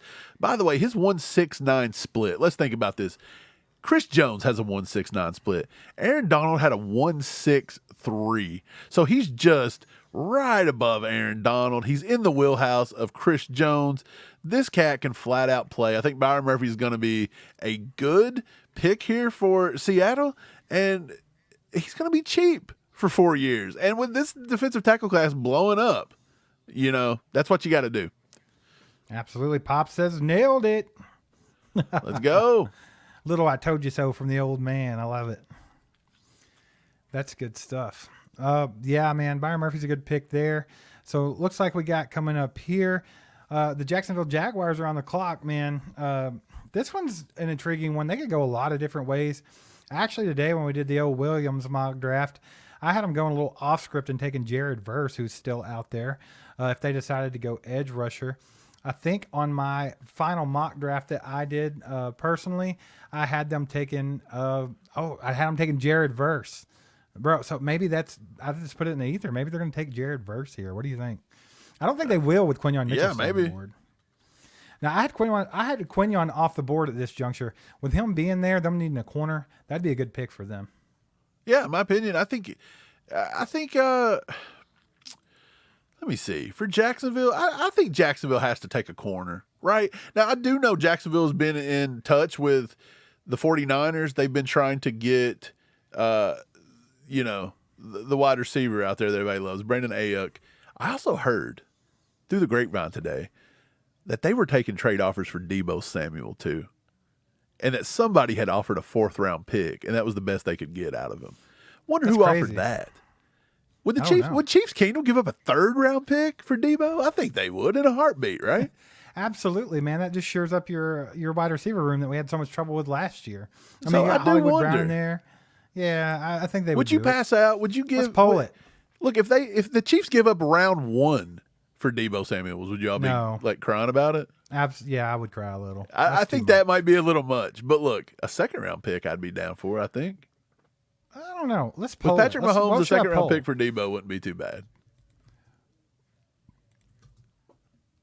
But look, I think they got to get like Quinyon here. Whoever they think is going to be the biggest bump and run, man-to-man threat at corner is where I think Jacksonville has to go here.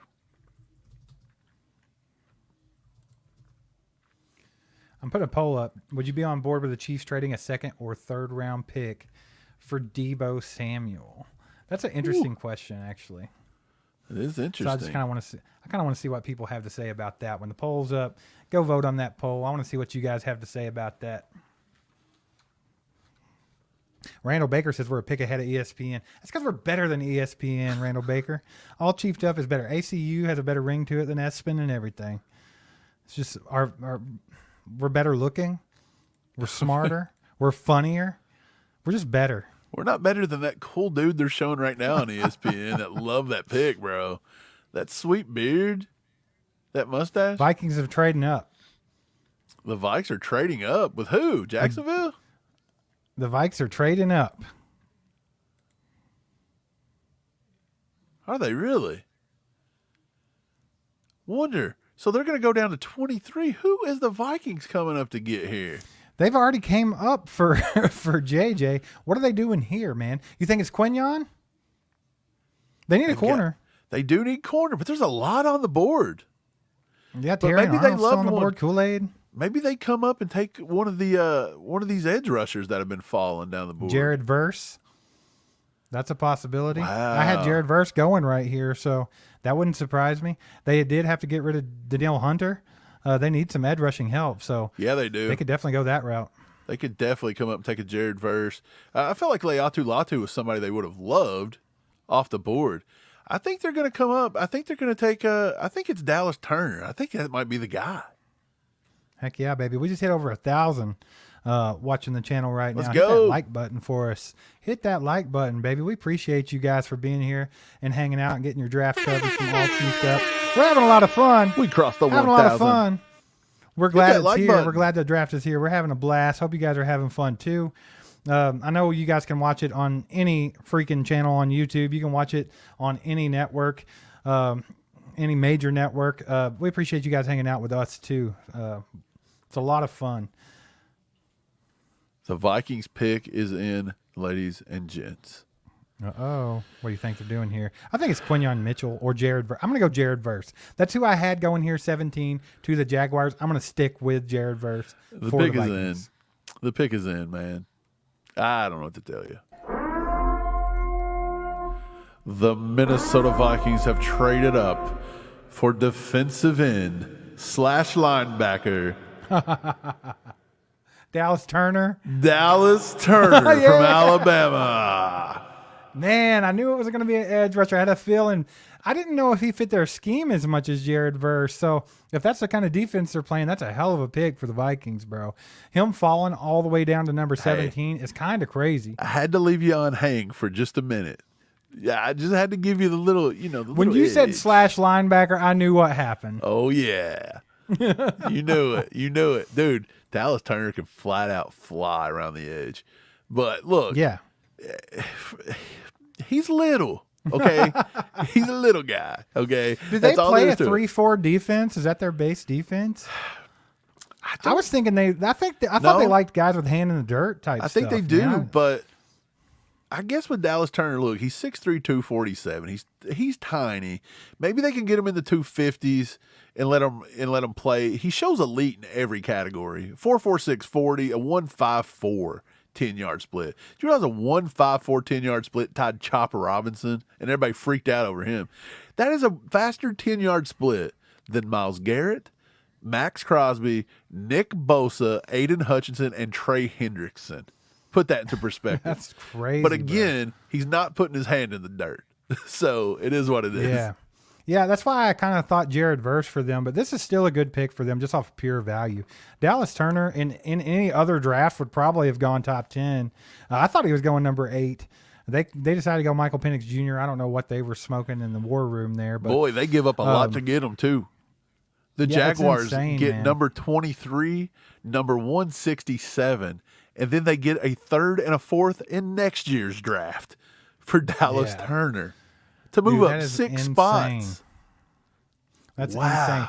Uncle Glenny says it doesn't look like anyone is in a position to take a wide receiver till about 26. So we're in a good spot if we want wide receiver. Yeah. Hell yeah, man. That's for sure. I think Buffalo and the Bengals are both in play for a receiver. Any other teams pop off the page to you in between here and there, Mike, that might be trying to take a receiver? I know the Dolphins, there's been a lot of smoke about them going after Xavier Worthy because they just love any guy that can run fast. Then you got the Steelers, who a lot of people think will take a shot at Brian Thomas Jr. Do you see anybody else? Dallas, they're rumored to take tackle, and I know they really need a tackle, but they also need to replace the old man on their team, Brandon Cooks. Right. So Cincinnati could here. Cincinnati could look at Brian Thomas here because of T. Higgins. I mean, it makes sense. Again, do they take Troy Fautanu and just like break my heart? They could. They need the offensive I know line they need that offensive They have tackle. literally neglected their offensive line for years now. Can the so Chiefs it wouldn't jump? surprise me if they continue to do Can the Chiefs jump the Steelers, trade with the Rams, and come up and get Troy Fautanu? Is that possible? Or do you think they even worry about a tackle that much? I don't know, man. I don't know either. I just like feel I like said, if they've there's one in the wheelhouse, they found one. He's fell Maybe. into the criteria of where they Maybe. can get to reasonably. Maccaberry says, Steve, you wanted to get to 20K by the Super Bowl. You'll be at 30K before the start of this season. Heck yeah, baby. Let's go. That's the goal, man. Let's get to 30K before the season starts.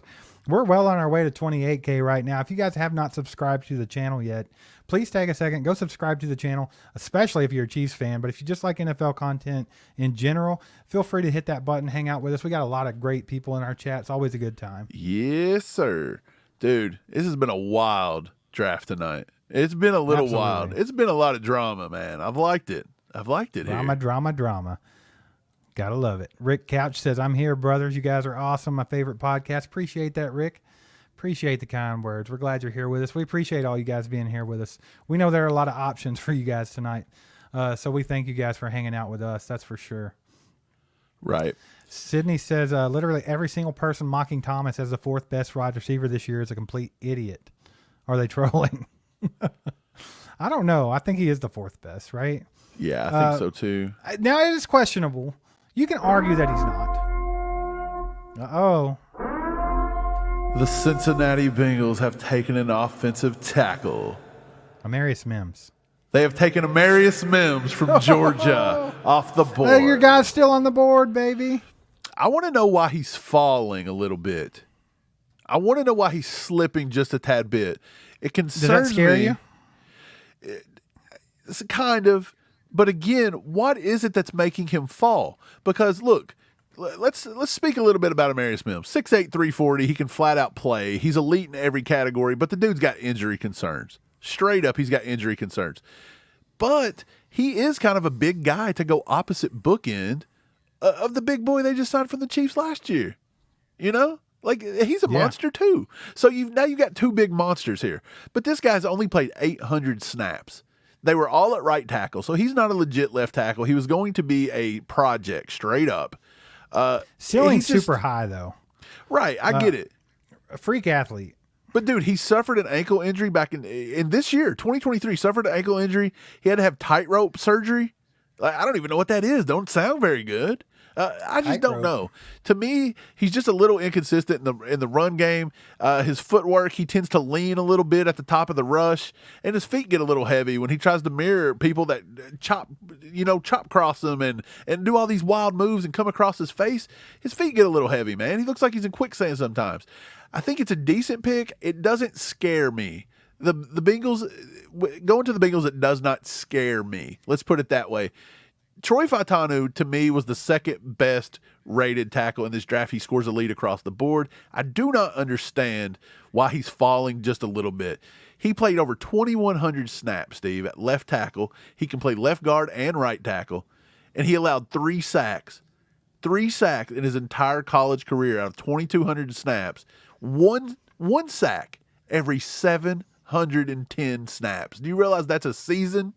1 tackle per season, or 1 sack per season.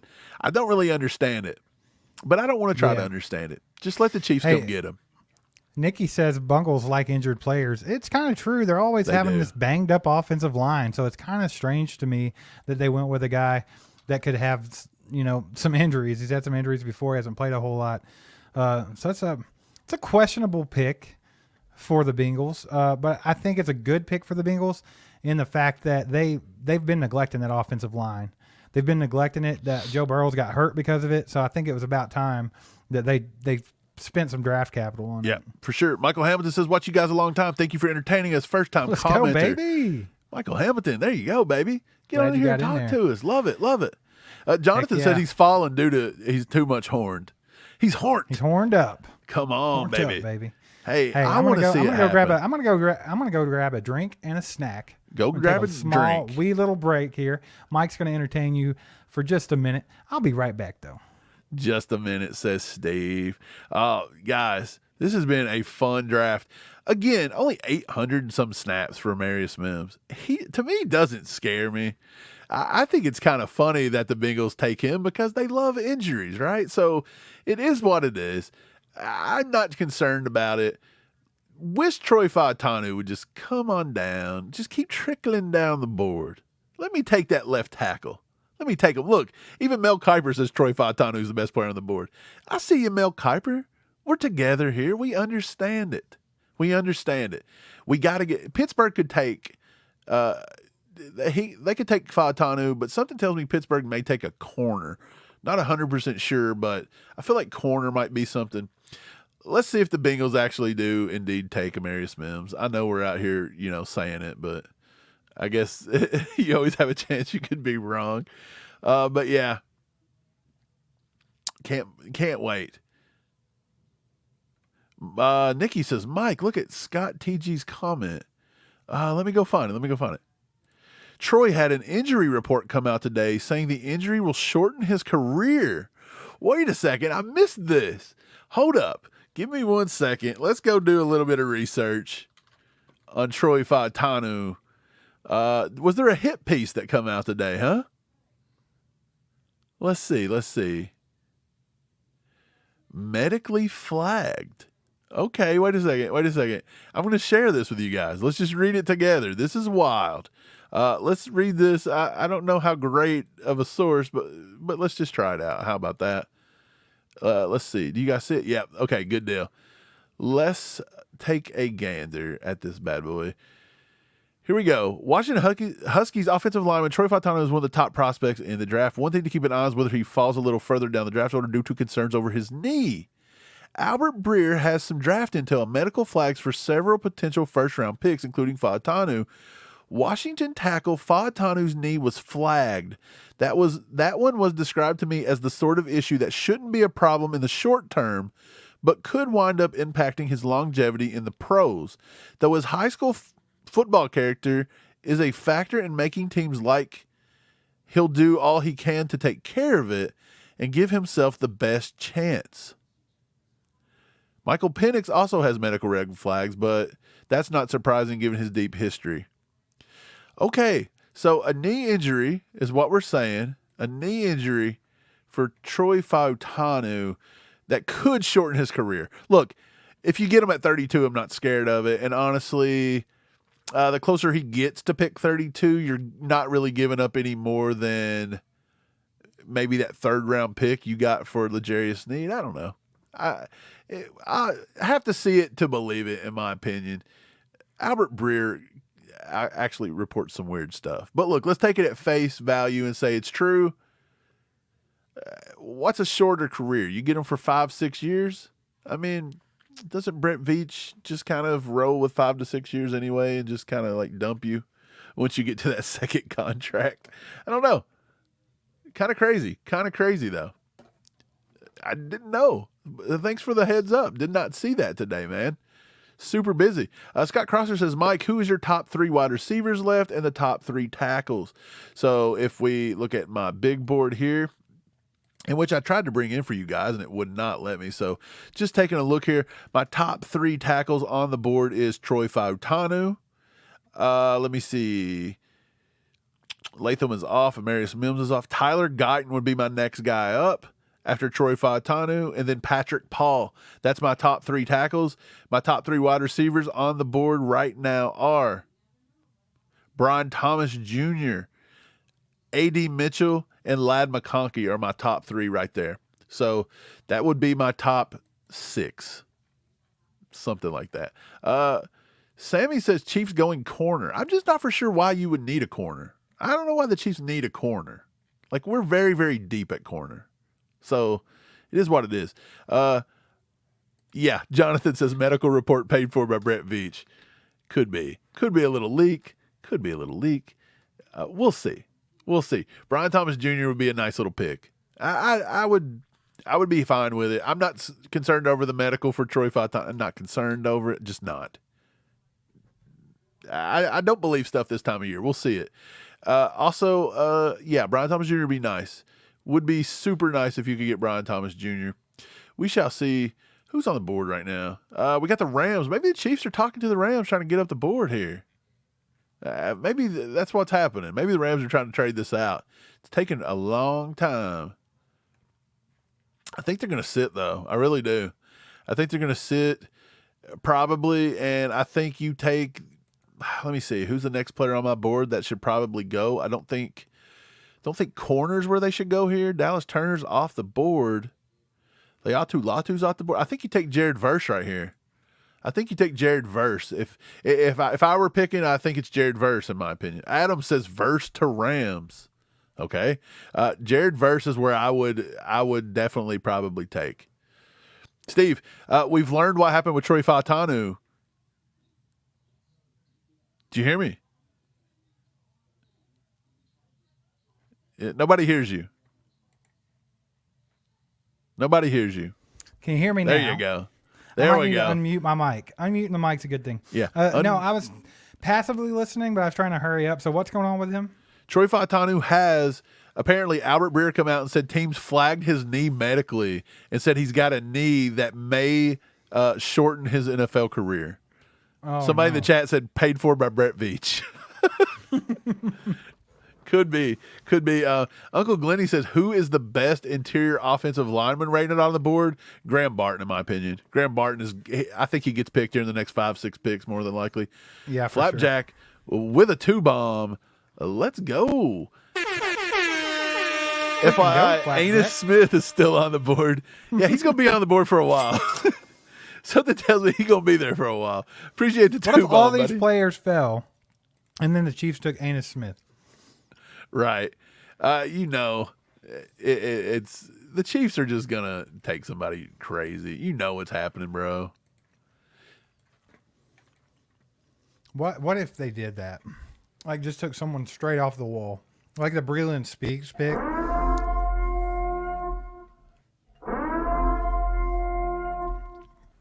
The Rams are drafting Florida State defensive end Jared Verse. Jared Verse. Good pick for them. Good value. I had him going a little higher. I had him around the 17 mark, so Yep, that's that was a good spot pick for him.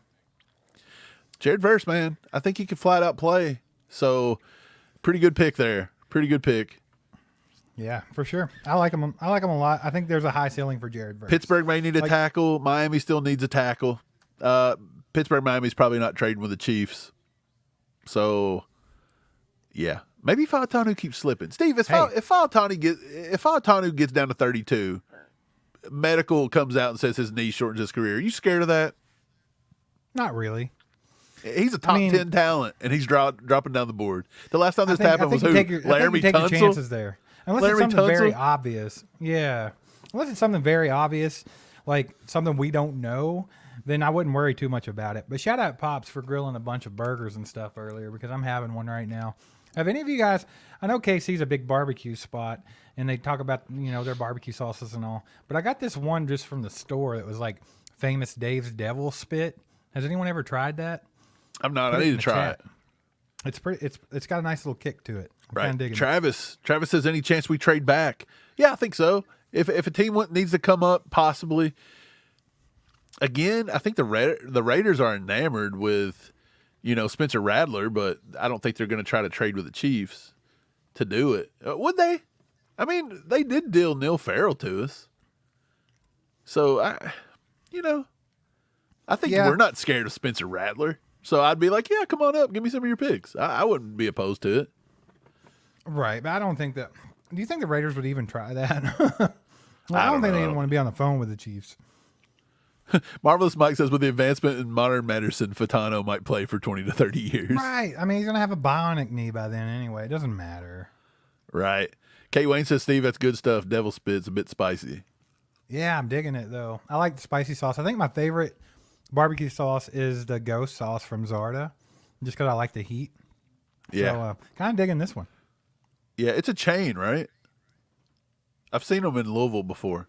Yeah, Uncle Glenny says Famous Dave's is a chain barbecue spot. We had them in South Philly, shut down pretty quick. Haven't had their barbecue, but the sauce is pretty good. You know, sometimes they do make some pretty good sauces. I mean, I guess they got a team of people.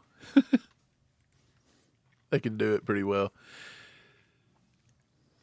Oh, Pops makes his own barbecue sauce. He's got Pop's got pretty good barbecue sauce, man. some spicy sauce that's pretty awesome. Yeah. Dude, this has been a wild little draft.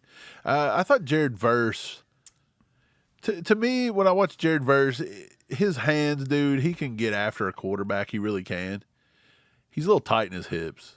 That's why I don't know if he is going to be able to flip those hips and get after the quarterback in the NFL. Time will tell. Bro Schmo, he loves him. He was a big my guy for him. We talked about that. So yeah. Who was it? Jared Verse. Oh yeah, yeah. He likes Jared Verse a lot. I like Jared Verse a lot. I think, like, there's definitely things to work on for him. He's a bit of a project, but his like ceiling's so high. I like I said, I had him around 17 in this draft, so I think it's a good pick for them, for real. Right. I think Pittsburgh's trying to get out of this pick, man. I really do. I think Pittsburgh needs a corner, and I think there's too many corners on the board. They can come out of the pick. I don't think they're enamored with Brian Thomas Jr. If they sit, could be Brian Thomas Jr. Like, it wouldn't surprise me. Dude, there must be something going on with Fashanu that people are scared of, though, because we heard all week long that people were going to be trading up the board left and right for tackles. And You think? here's Fashanu, and nobody's trying to come up the board. I actually had the Steelers taking Amarius Mims, and since he's gone, they might go tackle. They could definitely go tackle. Fashanu, They Tyler might steal your Guyton. boy. Yeah, We'll see. possibility. A lot of people had Brian Thomas Jr. there, though. So I mean, like, I think that's probably the popular pick here for people thinking that they're going to go with Brian Thomas Jr. But I think they could definitely go tackle here. Yeah, they could. They could, man. Kind of just depends. I think the Steelers are just one of those weird teams. If you look at the way they draft, they don't tend to draft a lot of flashy positions unless it is corner. Last year they did take tackle. They took Broderick Jones. I think he played the right side. They do need a left tackle. I don't know if Mike Tomlin's scared of Fashanu. If he wants to get out of Pittsburgh, he might just take Fashanu for a few years, see what he can do. Like, it kind of. He's gone. They're going to take him. I see the chat. Troy going by. Sorry, Mike. Is it? Fashanu gone to the Steelers. The Well, pig I is think in, there's a son. chance. The pig is in. The Pittsburgh Steelers have selected with the number 20 pick Mike's favorite player, Washington offensive tackle Troy Fashanu. With sadness in my heart, I report. I'm going to tell you guys something. All right, Mike. Well, that dream's gone now, so what do you think's happening? What do you mean what's happening? I'm going to cry a little bit. Well, after you cry a little, let us know what you think the Chiefs could be doing now. If Fashanu wasn't good enough for them to trade up for, do you think they're not even thinking about tackle? They might be going receiver. I don't know. It just depends. The Or is guy's Patrick still, Paul their guy? The Patrick Paul is still there. I mean, Yeah. It is, man. I feel like I just want to like cry just a little bit. That's okay. My Go ahead and dreams cry. of Fashanu You're allowed is to just cry kind a little of. bit. You can cry some. Oh man, We're here for you. Chat's here for you. It's okay. Let it think I out, man. might It's okay just- for a grown man to cry a little. I know, right? It's good for you. I think I may It's just good do for it. you, man. Go ahead. It's okay. Turn around. Gary Holland told me to take a drink now. I get a little bit lonely and you never coming around. Turn around. Every now and then I get a little bit terrified and then I see the look in your eyes. Turn around. Bright eyes. Every now and then I fall apart. And I need you now Troy, I freaking need you more than ever. I can't have them. Okay, look, I'm a little Did that sad get out of your by system? That. Look, I got it out of my system. Sometimes you just need to vibe to a sad song. I'm coming in here. I'm singing from the bottom of my heart for you guys. Somebody cheer me up. Give me something good here. Cheer me up a little bit. My dreams of Fashanu have been dashed by the crappy Steelers, too, out of all people. They're done, son. It's over. I think the Dolphins here, a lot of smoke about them taking Xavier Worthy. And a lot of people think wide receiver, but I really think that Graham Barton's going off the board right here to the Dolphins because that's a guy that he's a left tackle at Duke, but I think he's probably going to be a guard. He can play both. Is he gone? Is he already gone? Who? Graham Barton? Yeah. No, he ain't gone, man. Okay, I thought that's why you were laughing at me. I was like, did I miss Graham Barton when I was up there eating a laughing burger? at Iron Price. No. You know what Iron Price gets for that? What? Suck it! Suck it! We got 2 words for you! Suck it! Suck it! Oh, yeah. Hey, and that's a positive. Not being mean to Iron Price. He loves to get... Wait, I can't say that. He loves to get the suck it. I don't know where you're going with that. but I'm glad you stopped. TGZ says, don't worry, we can still get Anus Smith in the house. Boy, if we got, look, hey, if the Chiefs, if you miss out on Fashanu and we draft Anus Smith at 32, I would go jump off the bridge over here in my town. Speaking of Bridgman here, Travis Bridgman on Facebook, shout out Facebook. He says Chiefs select Cooper DeJean, cornerback from Iowa. Just watch. That's rich, That would be crazy, though. That would be crazy. I don't know if they'll go cornerback, my man, but if they do, hey, I mean, I guess Cooper DeJean could be on the list. He's a good one. Man, I've seen stranger things happen, right? Look at Yeah, Cam we got Hayward. two-bomb from Flapjack. He says, now do Sarah McLachlan in the arms of an angel. That would be a good one. I think someone has... 2-bomb, let's go. I think someone has to die before you sing in the arms of an angel. Or like a pet. Dude. Like an animal. Saddest thing I've ever heard. I may Isn't have to it- isn't sing that what- it. I mean, it just isn't depends she if I on can all get the out of my feels or commercials? not. Yeah. I got to get out of my feels a little bit. I think I'm still in them for Troy. Or not Troy Fashanu. I just got Troy on the brain, baby. I'll hold out for Brian Thomas. I'd get a little horn for Brian Thomas. Would you? Oh, yeah. Number 4 wide receiver in this draft. I'm taking him all day. If you're even, he's leaving, baby. He's the fastest SOB this side of the Mississippi is what I he thought you is. were going to drop an F. I thought you were getting ready to drop an F. I almost said FOB. Hey, I mean SOB. I'm going to go ahead and end this poll. 61% of people said they would trade a second or third round pick for Deebo Samuel. Just so that's out there. Obviously, that was just some weird thing that Mike had heard was in not the Chiefs per se, but no, it was just a weird little draft rumor today. Yeah, but we got a $5 for Black Kraken. Black Kraken. $5. Since the Eagles just paid A.J. Brown, and if the Steelers don't pick a wide receiver, which they did not, will the Chiefs trade with the Eagles to take Brian Thomas Jr.? We'll see, man. Look, the Eagles could trade back. You want to know why? Because the Eagles need a corner, and every freaking corner in the draft still on the board. Like, what is going on here? I thought Quinyon or Terrion Arnold would have been gone at some point. Yeah, me too. It's kind of weird that they're not. Appreciate the 5 Black Kraken. Mike, is Brian Thomas Jr. your guy now? Like, if they're going to go receiver, do you hope he falls there? Or would you be equally happy with someone like Xavier Legette? I like Xavier Legette. I don't think he's on Brian Thomas's. Look, Steve Smith. Yeah. Steve Smith. We all know him. He thinks Brian Thomas Jr. could be close to Malik Nabers by the time he puts it together. That's pretty high praise from Steve Smith. Take that with a grain of salt, too, because Steve Smith said that Sky Moore was going to be the best receiver out of that draft. That's true. He was pretty big on Puka Nacua, though. So, I mean, you win some, you lose some. Black Kraken, appreciate the question, brother. Appreciate the 5-bomb, too. Throw some Heck yeah, man. Throw some legendaries in the chat for the Black Kraken. Black Kraken. My favorite name. Hey, Marvelous there's been some Mike, good ones. he makes a good point. We don't really need a left tackle. We have Morris, or we could plug in Lewis Reset.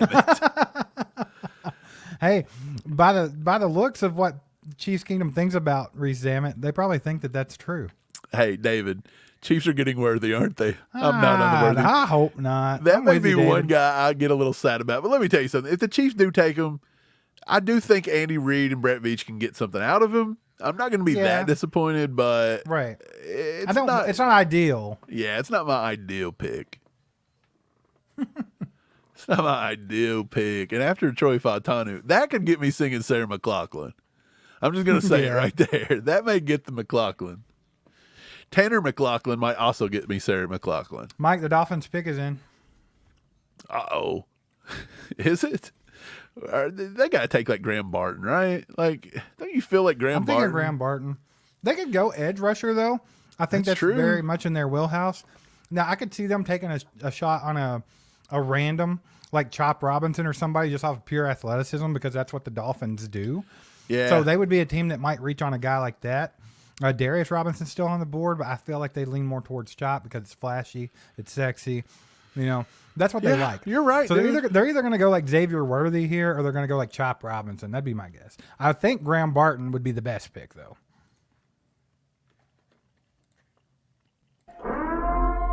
What you think? The pick is in. The Miami Dolphins have not taken Graham Barton. They have taken Chop Robinson, defensive end from Penn State. Makes total sense, bro. They love the sexy pick. Chop Robinson's a guy that could definitely be a bust. We had him on our Boomer Bust team. Oh, yeah. He's super athletic. He's coming off the edge. We talk about how pass rush is key in the league. The Dolphins need pass rushers. I think it's a good position pick for them, but I don't know if it's the best player that they should have took. Chop, to me, falls more in the bust category. But, I mean, there are some things there to be excited about. Right. They've had some injuries at the defensive end position. It makes sense to take a shot on this guy. A lot of people thought he could have got into the top 15. For me, I just didn't see it. He was my number 22 player on the board, and he goes number 21 to the Dolphins. So spot on right there with what I saw out of him. That's where he should have been. I mean, look, take your shots, what's his name? Josh McDaniel? What's his name? No, Mike. Mike McDaniel. I forgot his How do name you was forget Mike. his name? I don't know. Come on, bro. You have the same name as him. I've not been the same since Troy Fautanu got drafted. I've just not been the same, baby. Man, that's so funny. So the best players on the board that haven't been taken are all corners, by the way. Quinyon, Terrion Arnold, then Graham Barton, then Brian Thomas, then Cooper DeJean. Look at that. That's 3 corners out of 5 players in my top 5 that's left. It's insane. McAberry says they just made a bad mistake. What do you think, Mike? Very possible. He had 4 sacks in his entire 2023 season, and 2 of them come week 6 versus frickin' UMass. I could have got 2 sacks against UMass. You're going to take a guy in the first round? Come on, baby. Like, you gotta level up here, baby. Stupid Noah said, who's your top 5 on your board right now? Just named them. I'll name them one more time for you. Quinyon Mitchell, Terrion Arnold, number 2. Number 3 would be Graham Barton. Number 4 would be Brian Thomas Jr. Number 5 would be Cooper DeJean. Sounds good. Because Lonnie it's said, also you're my still board. broken up, Mike? Just a little. I'll make it, It's a little guys. sad. I'll make it. Uncle Glenny says we're officially in Brian Thomas Jr. territory. Do you think the Chiefs can make a play up for a guy like him? I wouldn't be Considering opposed there to are it. other. But do you think it would be like a little rich to trade up for Brian Thomas Jr. when there's still guys like Xavier Legette or AD Mitchell, like guys like that on the board? Do you think they need to trade up for Brian Thomas Jr.? I don't think they do, but I will say if they did, it wouldn't surprise me because he is.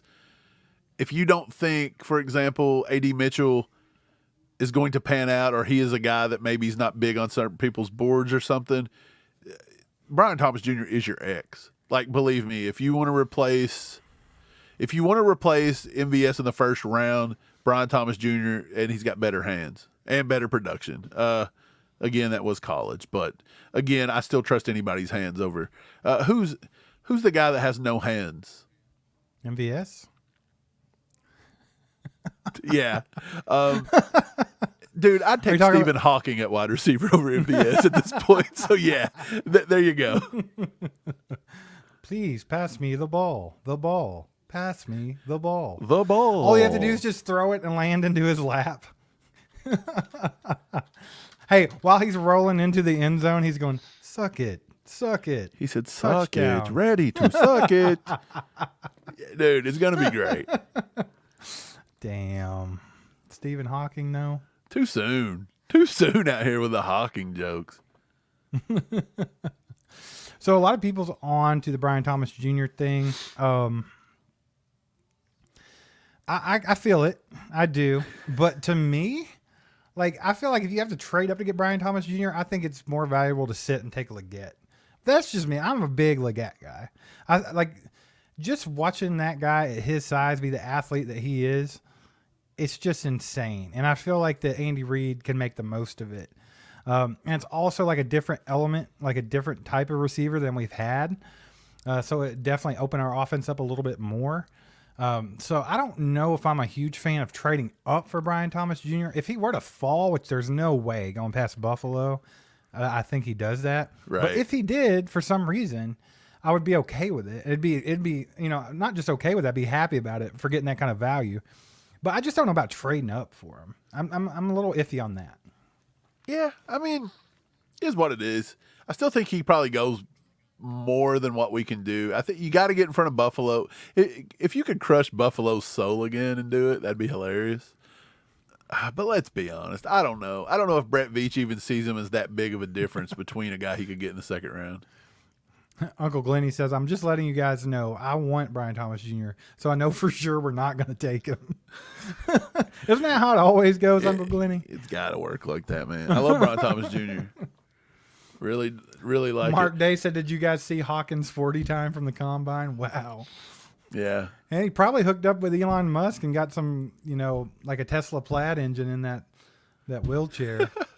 He's going 0 to 60 in like 0.7 seconds. He said, slow down, slow down.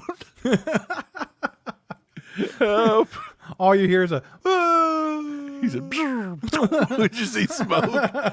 I hate you, Elon. look like Tyreek Hill out there, man. Yeah. Daggone, what is wrong with us right now? We're terrible people. We're in the dog days of the draft here. We're in the wild, sleep deprived days of this process, man. Steve, who do you think Philly's going to take? They've got their pick of every corner on the board at 22. Is this even? Would it still surprise you they don't take Kamari Lassiter because he's from Georgia? That's what I'm thinking. Definitely going to take a Georgia guy. Just real quick, Jared said he was the first to legit call Brian Thomas, and everyone blew him off. That's awesome, Jared. I don't know if he's still. Still don't know if that's the play. I think the Chiefs are going to have to come up to grab him. I don't know if he's worth coming up for with the guys that will be on the board. As far as the Eagles go, Mike, to answer your question, Yeah. They're showing the Eagles standing up, man. They've made their pick. They're talking to somebody on the phone. I had the Eagles going edge rusher here, but I know they needed a corner really bad. So I will say I'm going to go with Cooper DeJean. That would be my guess. But Quinyon's still on the board? I don't know. Quinyon man. and Terrion's still on the board, man. Quinyon Mitchell might be the guy. He kind of seems like he'd be an Eagles cornerback, but I'm with you. I feel like he's not from Georgia, so it's questionable. Man, they love Georgia players. I just don't know. If I had to guess, I say they got to take a corner. Let's But go at the Quinyon same- Mitchell. Yeah, I mean, at the same time, they are trying to deal their defensive end, their pass rusher, right? They might be trying to get rid of this pick, man. They're taking it down to the wire. Nope, pick is in. Okay, so I guess not. I thought maybe as long as they were taken, they were trying to get rid of it. I'm going to go Quinyon Mitchell. That's my guess here. I think Quinyon would make sense. At the same time, dang, I don't even know anymore. I give up. I feel like they could. Yeah, let's say Quinyon. I think that's probably the best one. Quinyon makes the most I think he sense fits what here. they do. I'm trying to think of who fits what they do, and I think Quinyon might be the They guy. just never take corners in round one. That's the one thing that kind of scares me a little bit. But Iron the pick Price is says in, though. Iron Price says Kingsley or bust at this point for the Chiefs, baby. I like Kingsley a lot. I don't know if he's worth the first round pick. We projected that a long time ago, but don't know about it. The pick is in, ladies and gentlemen. The Eagles will select Toledo cornerback Quinyon Mitchell. Made too much Number sense, man. Made too much 22. sense. So Quinyon Mitchell is a beast. Of course, he played at Toledo, so he didn't play the highest of competition in college. So, there's some question marks around him. But he ripped off a 4.3 40 in the combine. Yeah. He's very quick. He's a pretty physical guy, so he does kind of fit what the Philadelphia Eagles like to do. Yeah. So I think it's a perfect fit there. So it makes a lot of sense. I think it's a good pick for the Eagles. I mean, if you're going corner, if that's what you needed and you got Quinyon Mitchell at this juncture in the draft, you won. Yeah, he was my best player on the board, and they got him at 22. Not my best player on the board. You know what I mean? Best he was my cornerback. top player at the moment, and he was my number one corner. So, yeah, they took exactly what my board said to take. Again, I feel validated. The only one I've been off on tonight by looking at my board really is Fashanu, and I did not know a medical concern come out today. And technically, I don't even know if I believe the medical concern, but it is what it is. I'm not going to hold myself too responsible for that one right there. That's wild.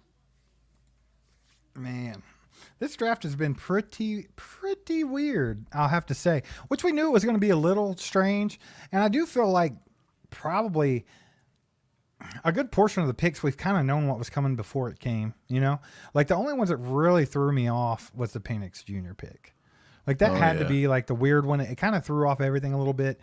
But I think for the most part, teams are taking who we're thinking in the moment after we've seen how things have played out. I think another odd pick is the fact that the Raiders took Brock Bowers when they took Michael Mayer last year, so that was odd to me as well. Yeah, that's a wild one. And then, of course, Fashanu falling that far. All that was to get Mike's hopes up and crush his dreams. That's what happened there. That was to crush my soul. Congratulations. You did well, whoever come up with that one. The The football scriptwriter can gods. suck it. Man, that is awesome. So we're looking at pick number 23 coming up for the Vikings. Traded this pick out, though, didn't they? Yeah, who's on the clock here? Jacksonville?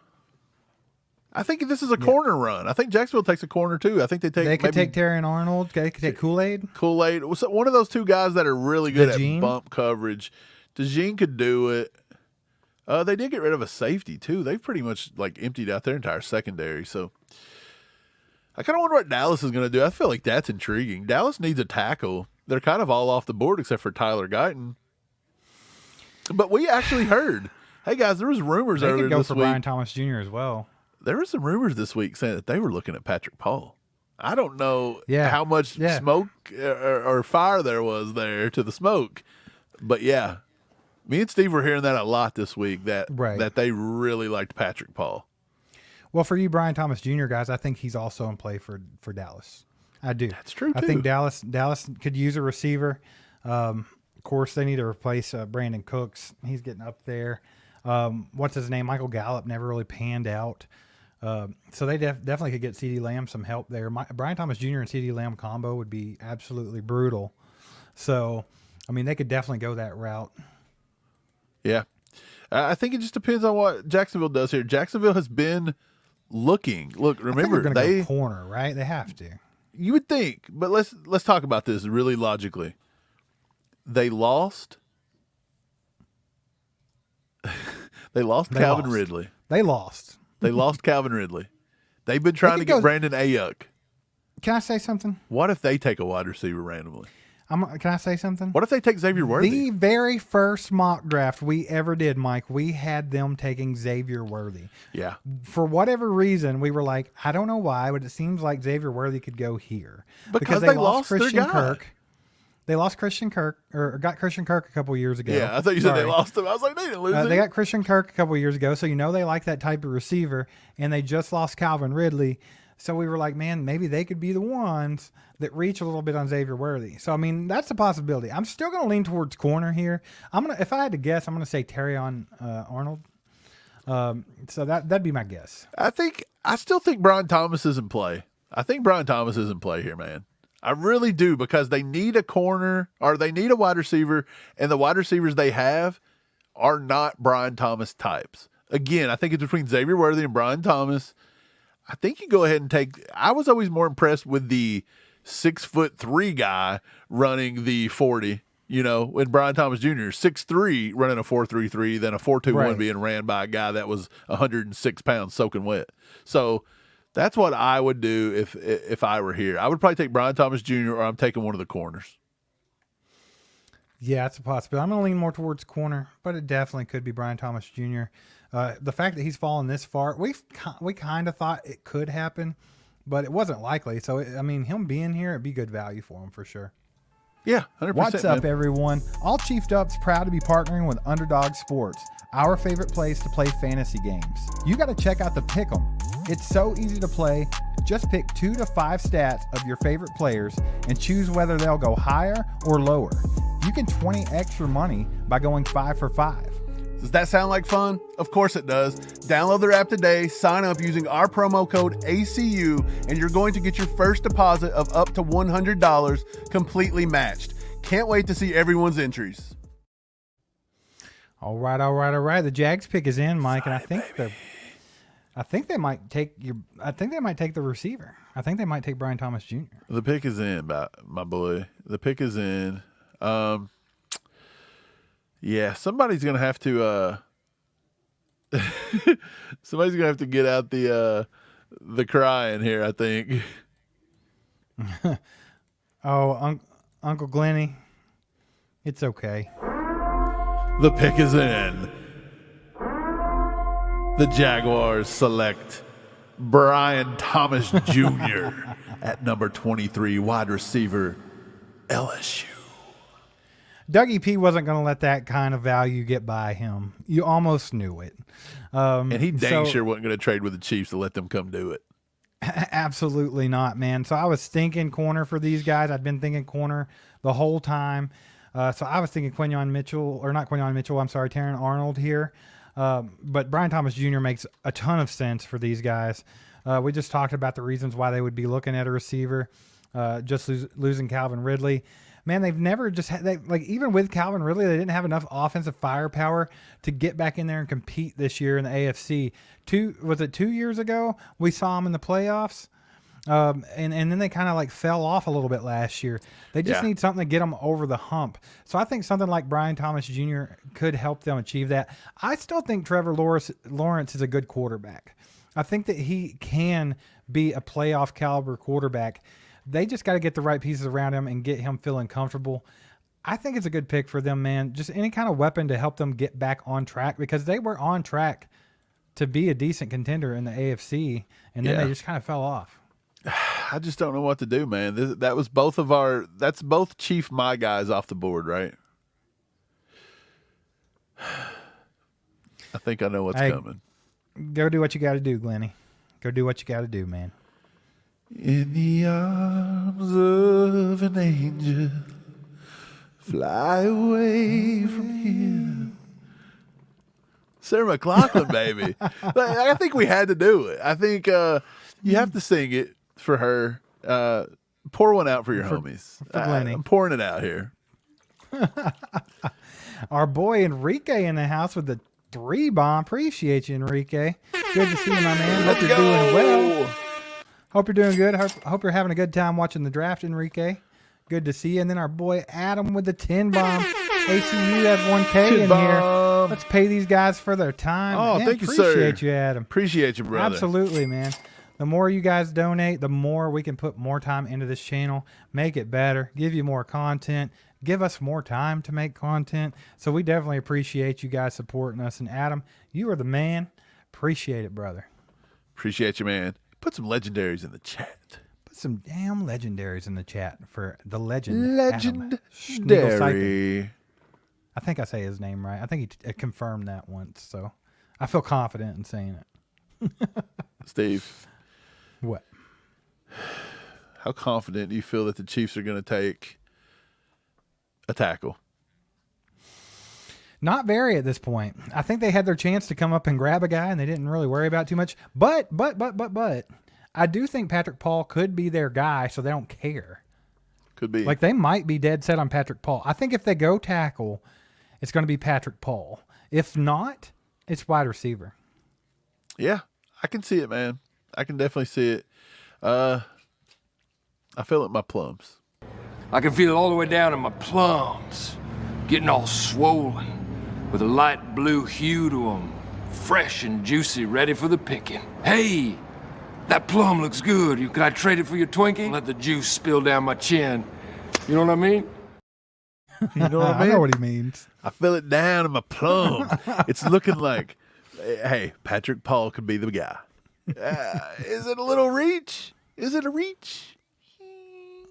I don't know, man. Maybe I think not. if you want that if you want that definite left tackle guy that can come straight in and really challenge Wanya Morris, I think it's a good pick. But is that going to be? It's not the sexy pick. It's not the Xavier Legette. It's not the AD Mitchell. It's not the Xavier Worthy. But it's a pick that could be good. So I don't know. We'll have to wait and see. It's still up in the air. That's been the $1 million question this whole time. Are the Chiefs going to go offensive tackle first or wide receiver first? And then what's even crazier is they might do something completely off the wall because it's Brett Veach, and you never really freaking know. So super 100%. excited to see what they do here and see how this plays out. Mike, our boy Calhoun's in the house. What's going on, my man? Good to see you. And then we got a 10 bomb from our boy Javier Sanchez. Let's go, baby. Appreciate you, my man. Thanks for the 10. Let's go. Let's and then go. we got the 2 bomb from Flapjack. Says holler for $1, big plums. Big plums. Feel it, my So I feel it plums. down in my plums. Juicy, right for the picking. Let the boy watch. Let the boy watch. Let's go. Let's I'll put some go. legendaries in the chat for these fellas. They're doing the Lord's work out here. Man, so what do we got Doing now? it, baby. So now Brian Thomas Jr. is off the board. We're looking at the Cowboys here. So we're thinking offensive tackle for the Cowboys.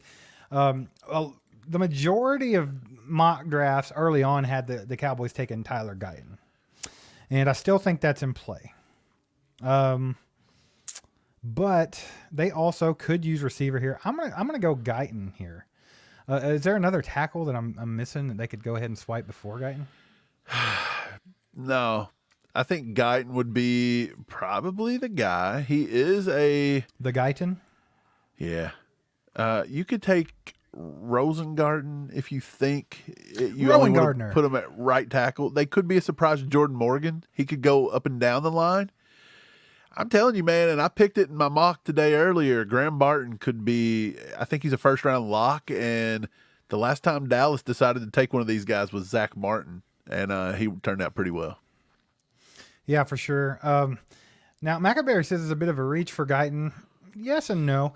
I think Guyton falls right into this category. If you want to take a guy like that, I think it's okay. I did say last night, But Steve, that I also it's think very he could be possible an Guyton early could- second rounder. Yeah, I said last night I think Guyton could fall.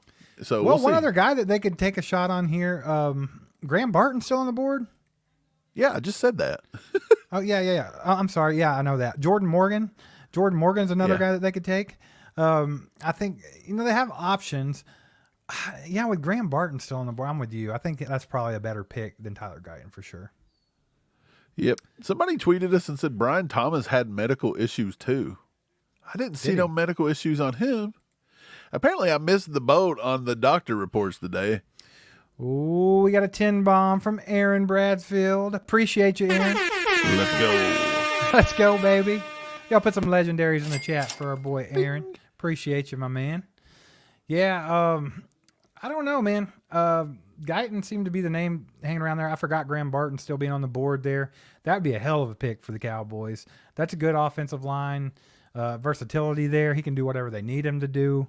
I think that would be a great pick for them. But it's the Cowboys. So you never really know. They might take Xavier Worthy right here. You never know. Could be, man. They could take somebody insane. Who knows? Kay Wayne says he votes for Legette. I hope you're talking about for the Chiefs, baby. I'll take him. Let's do it. I'd be so horned up if they took Xavier Legette.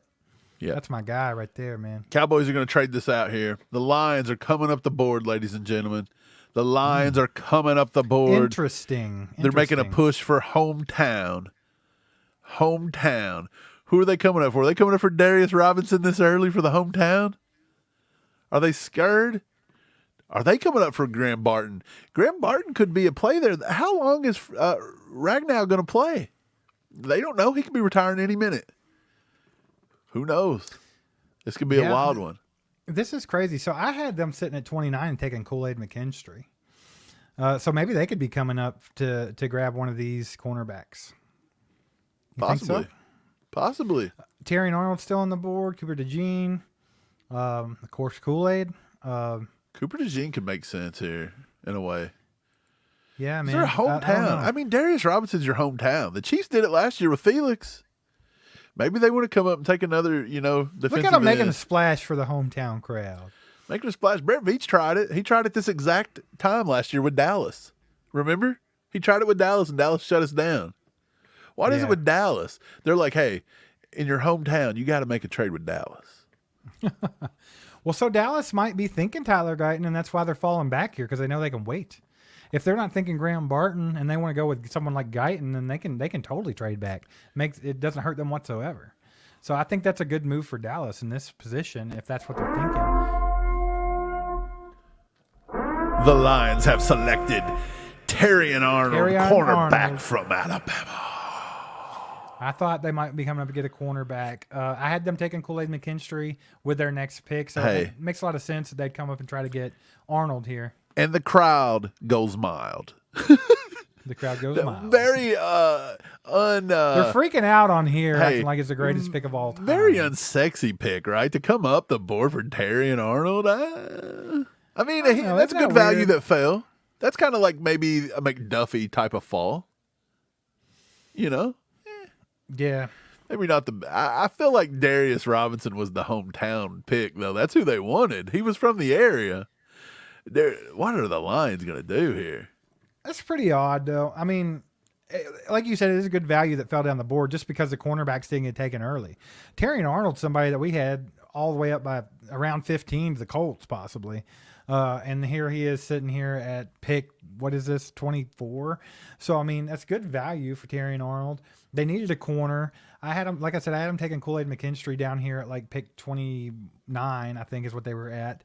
So it made sense that they'd come up and take one of the other corners before they get taken. Green Bay's also in the market for a corner. I think Tampa Bay and the Arizona Cardinals are all in the market for a corner. So it makes sense to trade up and get the guy they liked, and obviously that was Terrion Arnold. Yeah, I mean, I'm not going to knock it. He's a good player. I think he done just enough in the draft process that he solidified himself. Pretty good.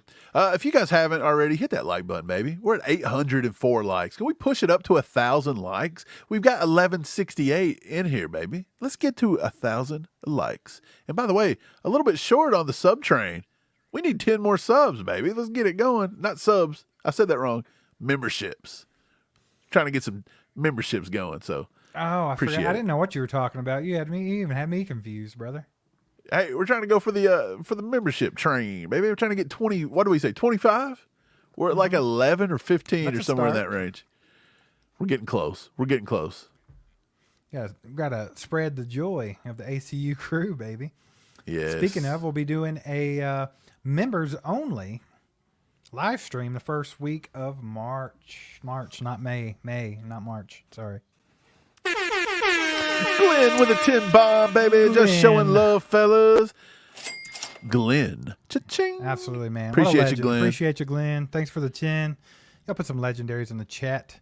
But yeah, we'll be doing the first week of May. We'll be doing our members only live stream where we always have a good time and do a little giveaway here and there. So become a member. Do that. Join.allchiefedup.com. Yeah. Appreciate you, Glenn. Appreciate you, brother.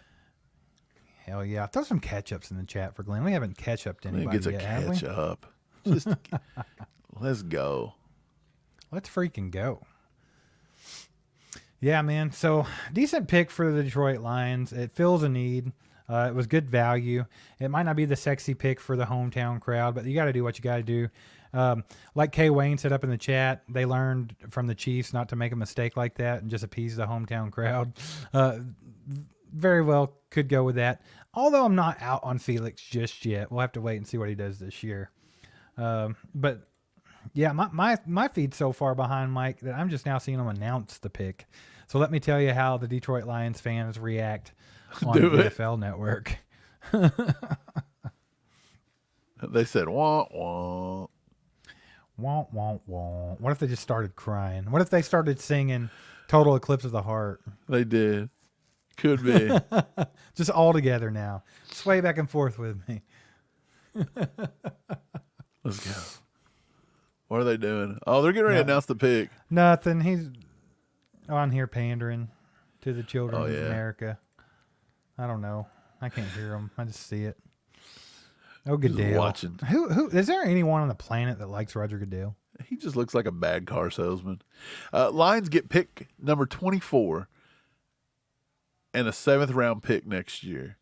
The Cowboys move back to 29 and they get their number 73.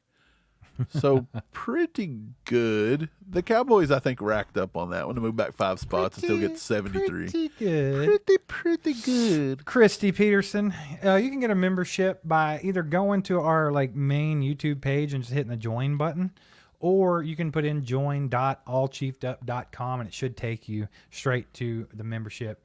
Yeah. We'd appreciate having you as part of the ACU crew. I know you have been before. For sure. So it'd be awesome to have you back. Heck yeah, man. Kay Wayne says Felix is going to drive the team bus next year to be of some help. Poor guy. Man, Kay Wayne really hating on Felix, man. It does suck when you get a first-round pick and you don't get any production the first year. But in his defense, they didn't exactly give him a ton of snaps. So I don't know. I'm going to wait and see what's going on with him this year. This year will show a lot about what the future's holding for Felix, because I think unless they could very well go defensive end in this draft too. So, I mean, if they don't, though, I mean, this should be a year where Felix should get quite a few snaps, especially with Charles Omenihu being out hurt, if he's still on the team. So, yeah, I think I'll decide. I think the jury's still out on Felix. I think we have to wait one more year because he was very, very good coming out of college. He's been working with Tamba Hali this offseason, which is something that George Karlaftis did last year. He probably suggested it to him, to be honest, because it helped George's game big time. So I think it could be good for Felix. So I think we give him one more year here before we start making judgment on him. But I understand the sentiment of, you take a guy in the first round, you want instant production. So, I mean, I get it. The Green Bay Packers have selected Cooper DeJean, offensive tackle what? Jordan Morgan. Oh, wow. Arizona. Okay. Hey, take him off the board so the Chiefs don't get him. Thank you very much. Chris Wright's not going to be happy with you about that, Mike. I think he was a Jordan Morgan guy. I don't like it. I think he's a guard more than a tackle. I think he's a guard more than a tackle. I'm sorry. Because of his arms? He got little baby arms. He's like a T-Rex. He's like a T-Rex. He's got 21-inch arms. Yeah, Stephen Hawking. Yeah, he couldn't block Stephen Hawking with that speed coming around the edge, baby. Let's go. Hey, I'm fine with it.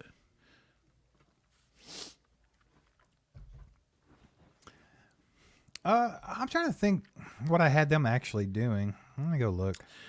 Man, this is all setting up. I nailed it. Did I you had have them taking Jordan Morgan, baby. I did at 25. This is all setting up, though. This is scaring me. It's scaring me, Steve. Check it out. That Xavier Worthy nobody's taking the shot yet. I know, right? It is a little scary. Can you see this? I see it. Actually, I had Brian Thomas Jr. going all the way down here to the the Cowboys. Check that out. But I had Jordan Morgan, 25. You're a little horned up for Jerzon Newton, huh? A little Jerry Newton horn. I like Jerry. He may fall out of the first round. Where did I have him going here? Oh, I had him all the way up there at L.A. Well, I kind of thought that they would be in play for a defensive tackle because of Aaron Donald retiring, and I had Byron Murphy actually going to the Bengals in mind, so I thought Jerzon Newton would be a good pick for them. But, he's still around. I like him, though. I like him a lot. Right. T-Bone says ACU 20K members, 200 mods. I honestly think we need some mods. What do we got? How many mods we got? Like 5? I don't know. Yeah, 5 or 6 probably. Not a lot. Lone Wolf says sub to this channel. These boys are knowledgeable when it comes to football. Appreciate you, Lone Wolf. We try, man. We're just out here doing the Lord's work. I'm going to be happy to take a vacation after this. I'm so tired of talking about draft picks. I'm about to pass out. You'll be all right, Mike. The culmination of this is just, whoo, it's wild, baby. I think Nightbot's throwing off the poor Terrion guy. Arnold's mom looks like she's like 24. He doesn't look very old himself, man. Look, he said, here's why I used to play for the Eagles. Too bad I got to play for the Packers now. What Like a we got a suave 2 bomb looking from Flapjack pink. City with the 2 says we only draft dudes with big plums. AKA Chris Jones. Big plums.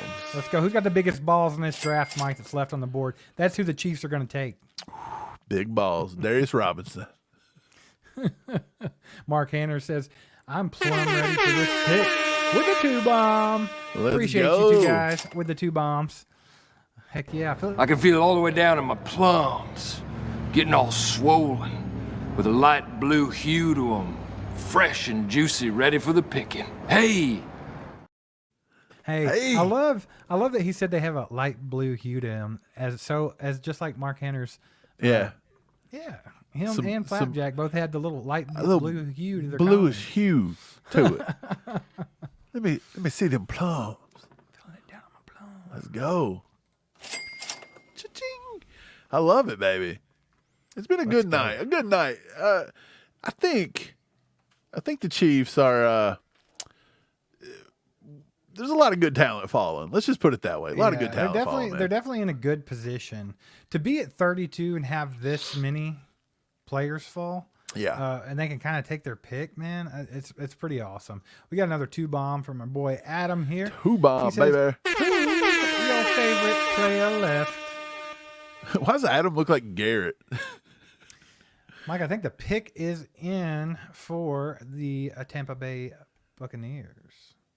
Or I'm sorry, the Tampa Bay Buccaneers. Well, why don't you bring Adam's question back up and let's answer it for him? Who's our favorite player? Or just ignore the guy.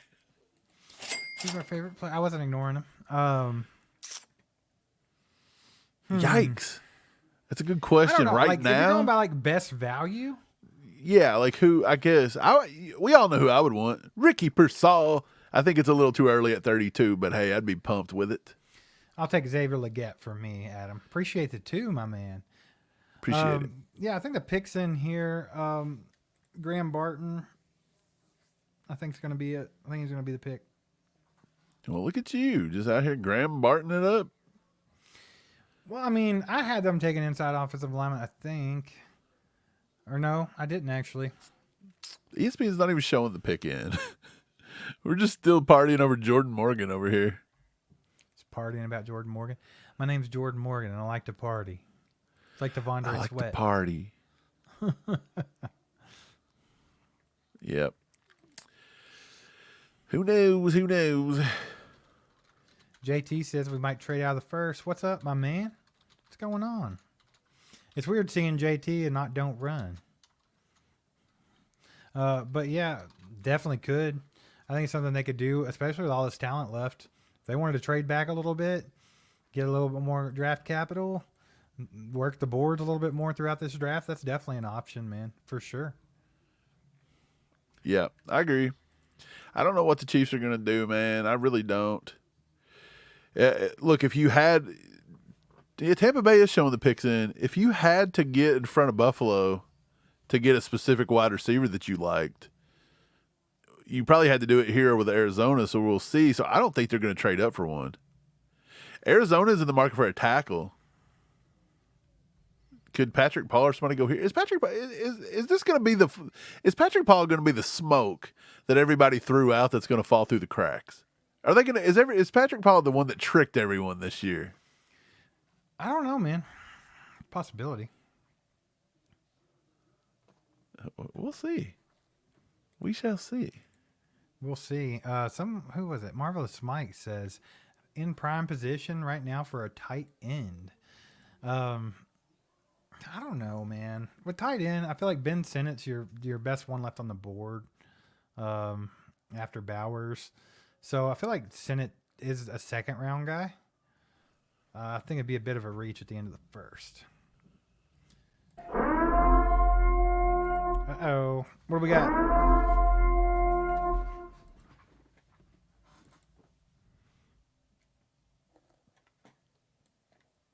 I'm going to go ahead and just say it. It's Graham Barton, baby. It's Graham Barton to the Tampa Bay Buccaneers. Let's go. Figured as much. I mean, stupid. I wanted to make you wait for it. I wanted to make you wait for it. Just ridiculous value with this pick, right? I mean, Graham Barton was a lock, first round pick. Yeah, I mean, this was a beautiful pick for Tampa Bay here. I think this guy should have gone much earlier. One of the most versatile linemen in the draft, I believe. He can do a lot of things, and he can do a lot of things well. I know they needed some help in the interior offensive line, so he can play tackle for them, or he can kick inside the guard, man. So I think it's a good pick for them. It's solid. Anything they can do to protect that asset they just paid in Baker Mayfield, they got to do it, right? Yep. We got Arizona on the board, Buffalo. Man, does Buffalo take the wide receiver? And you know what else is weird? They're the ones that are going to get horned up and take Xavier Worthy. It almost felt like Buffalo was going to horn up and get up the board for it, and they didn't do it. They didn't do that for Brian Thomas. I think they're seriously waiting on.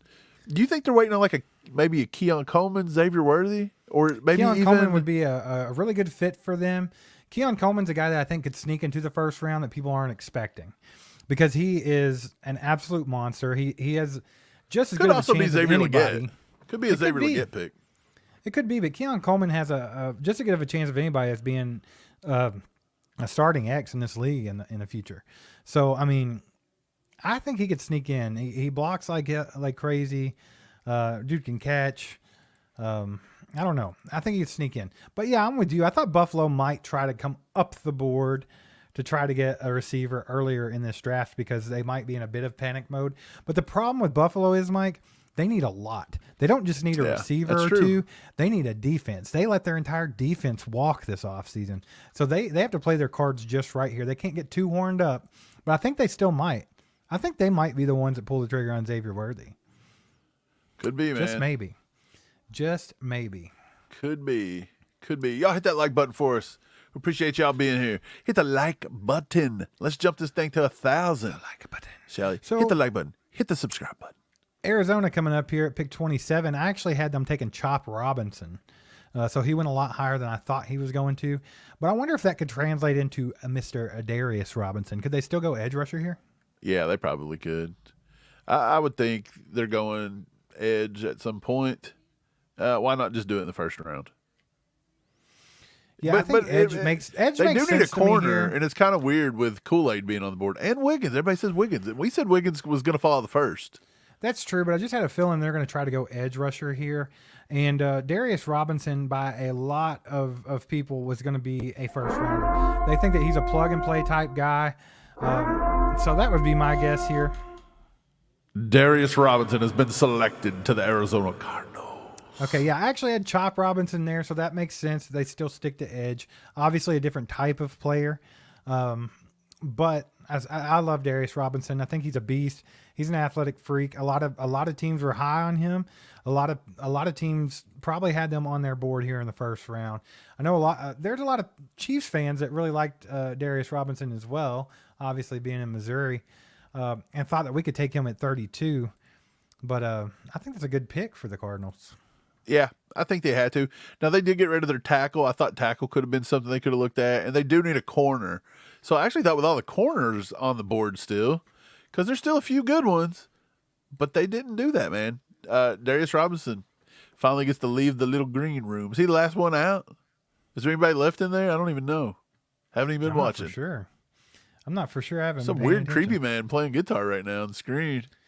So Graham Barton still available? Is that right? No, Graham Barton went to the Bucs. Oh, Cooper DeJean, Johnny Newton, Tyler Guyton, A.D. Mitchell. There are so many big names still on This is board. what we said was going to happen, that the Chiefs could sit at 32, and everybody was getting horned up about trading up. We said if they just sit and be patient here, there's going to be good players come down the board. Why? Because there were 6 quarterbacks taken in the first 15 picks, right? Yeah, it's insane how many went. Like, well, I mean, other than Penix Jr., we knew the other ones were going. I even picked Bo Nix to Little PP on the PP. to the Broncos. So, I mean, none of it really surprised me except for Michael Penix Jr. But, you know, that actually was kind of like the first domino to fall that really made the draft get interesting, though. Because when they reached on him, that took Dallas Turner, made him fall. And then you had teams, you know, it changed up a lot of things. Yep. I agree. Somebody asked if all the tight ends are still on the board. Yeah, everybody but Brock Bowers. Right. So He Ben went Sinnott's the next one on our to the top. Raiders. On our big board, Ben Sinnott would be the next one off. Yeah. Jatavion Sanders is another guy people like. The Chiefs have met with him as well. They met with Ben Sinnott and Jatavion Sanders. Jatavion Sanders, we used to have him above Ben Sinnott, but he kind of fell down a little bit to us. The more we watched, we think Ben Sinnott's a better prospect. So Yeah. I think you could see Jatavion Sanders maybe fall out of the top 100, quite possibly, especially the way this draft is going. It's possible. Yeah, so the Buffalo on the board here, man. They're on the clock. I think they're going to go wide receiver. The question is, which Texas wide receiver do they take? Are they taking Xavier Worthy? They're taking A.D. Mitchell. Or are they going to snake Xavier Legette right out from under our noses? What do you think? Yeah, who knows, man? Let me just have a gander here. Buffalo. I would like Buffalo to maybe take Troy Franklin. Get him off the board for us. I would love for that to happen. That's kind of what I'm rooting for. Hey, Chris Wright, earmuffs. Put your earmuffs on. I'd be okay with Troy Franklin going to Buffalo because I feel like that'd be good for everyone involved. Yeah. Let's see. Who else? I guess if A.D. Mitchell makes sense. I think he makes more sense than Xavier Worthy for them, but they could try to get that. Josh Allen likes to throw moon balls.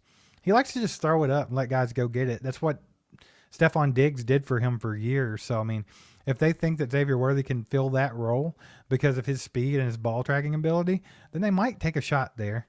I kind of feel like that's a play for them. I really don't want to see Xavier Legette in a Buffalo Bills uniform. That would kind of just... That's a worry for me. That irked me just a tad bit. Yeah. That would be huge for them. So let's hope they don't go that route. Hopefully O'Bean's as dumb as we think he is and he won't go that route. Yeah. Let's see. Who else is still out there, though? There's lots of receivers, dude. Yeah, our top five right now. Our top five our top 5 on the board right now for us is Cooper DeJean, corner. Jackson Powers Johnson, interior lineman, Oregon. A.D. Mitchell from Texas. Jerzon Newton, Johnny Newton, defensive tackle, Illinois. And Tyler Guyton, offensive tackle. We also have, if you want to look at just receiver, it would be A.D. Mitchell, Ladd McConkey, Ricky Pearsall, Xavier Worthy, Xavier Legette would be the top 5 receivers we have. Do you think it's possible with as much as they have to replenish because of what they let go during the offseason, do you think they are a trade down candidate or a trade back, I'm saying? Like, do you think they could try to trade out of this pick, especially since there's so many wide receivers still on the board? Buffalo, it's possible. I mean, everybody was saying they were going up. Maybe they go back. So who knows? I mean, because they literally have a lot of holes to fill on the defense. There's a lot of good wide receivers still on the board. Yeah. So, I mean, they could still get their wide receiver if they trade back to, say, early second round, something like that. They could still get a guy. Did Dallas really trade themselves back and still are going to land Tyler Guyton this late? That's exactly what I said. I said that's probably why they're trading out, because they got their eye on Tyler Guyton. So, I mean, it would make total sense. Wow. And that means the only one left that really is tackle, could take a tackle, really is the 49ers. Well, Baltimore's looking to take a tackle too. So technically 29, 30, and 31, and 32. The next 4 picks all could be tackle. Well, they all want a tackle. It's not all going to be tackle. Let's put it that way. So, Hey, man, kind of curious. There's nobody really on the board that somebody would jump back into the first round for, unless maybe Mike. The Chiefs are trading up with Buffalo. the Chiefs are trading up with Buffalo's going to trade with the Chiefs, huh? What the? Chiefs are going to. What the? I would never think Buffalo would trade with the Chiefs, so this is strange. Who are the Chiefs coming up just 4 picks to get? Like, who do they see that they think Buffalo or someone's going to snatch from them? The Bills are trading the Chiefs. Breaking news. This is really happening. What the heck, bro? What? Wait, the Bills On the are clock. The Chiefs are on the clock, guys. What are they doing here? Are they going Xavier Legette, baby? Do they say you're not taking our athletic freak? You're not taking him. We're taking him. Hey, no matter what happens here, guys, the stream is done. Once the Chief picks, the stream's done, right? We're partying hard. We don't care who people takes after this. This is what we've all been here for. This is the magical. This is the time we've all waited for, guys. This is it. This is crazy. This is Brett it. Veach making a little splash. Everybody get horned up. It's time. Get it Let's going. go, It's baby. time. Let's Get go. ready to get pumped. This is what we paid to see, baby. This is what we paid to see. What are they going to do? I think go Xavier Legette. Trading up with Buffalo, the Kansas City Chiefs have taken wide receiver Xavier Worthy from Texas. Shut up. Xavier Worthy from Texas. You said Xavier and got me horned up for no reason. They did not, did they? Yep, Xavier Worthy is the pick, guys. It's going to be Xavier Worthy. They traded up with the Bills for Xavier. That's why the Bills didn't care to trade back. The Bills didn't have Worthy on their board. So they snaked us for some picks, and they're still going to get probably the bigger wide receiver that they wanted. The Chiefs are coming up to take Worthy. I guess Worthy was their guy. So all offseason, everybody said Xavier Worthy, Xavier Worthy, Xavier Worthy, Xavier Worthy. And then lo and behold, there it is. Steve, you're not excited about it. I think you should just be a little excited over it, my man. I'm trying real hard to act Stephen like I James care. says 2 bomb. Let's go. He loves it. Hey, come on. Look, we said this.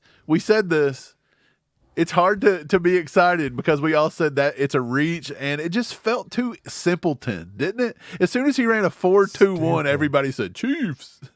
And then there it was.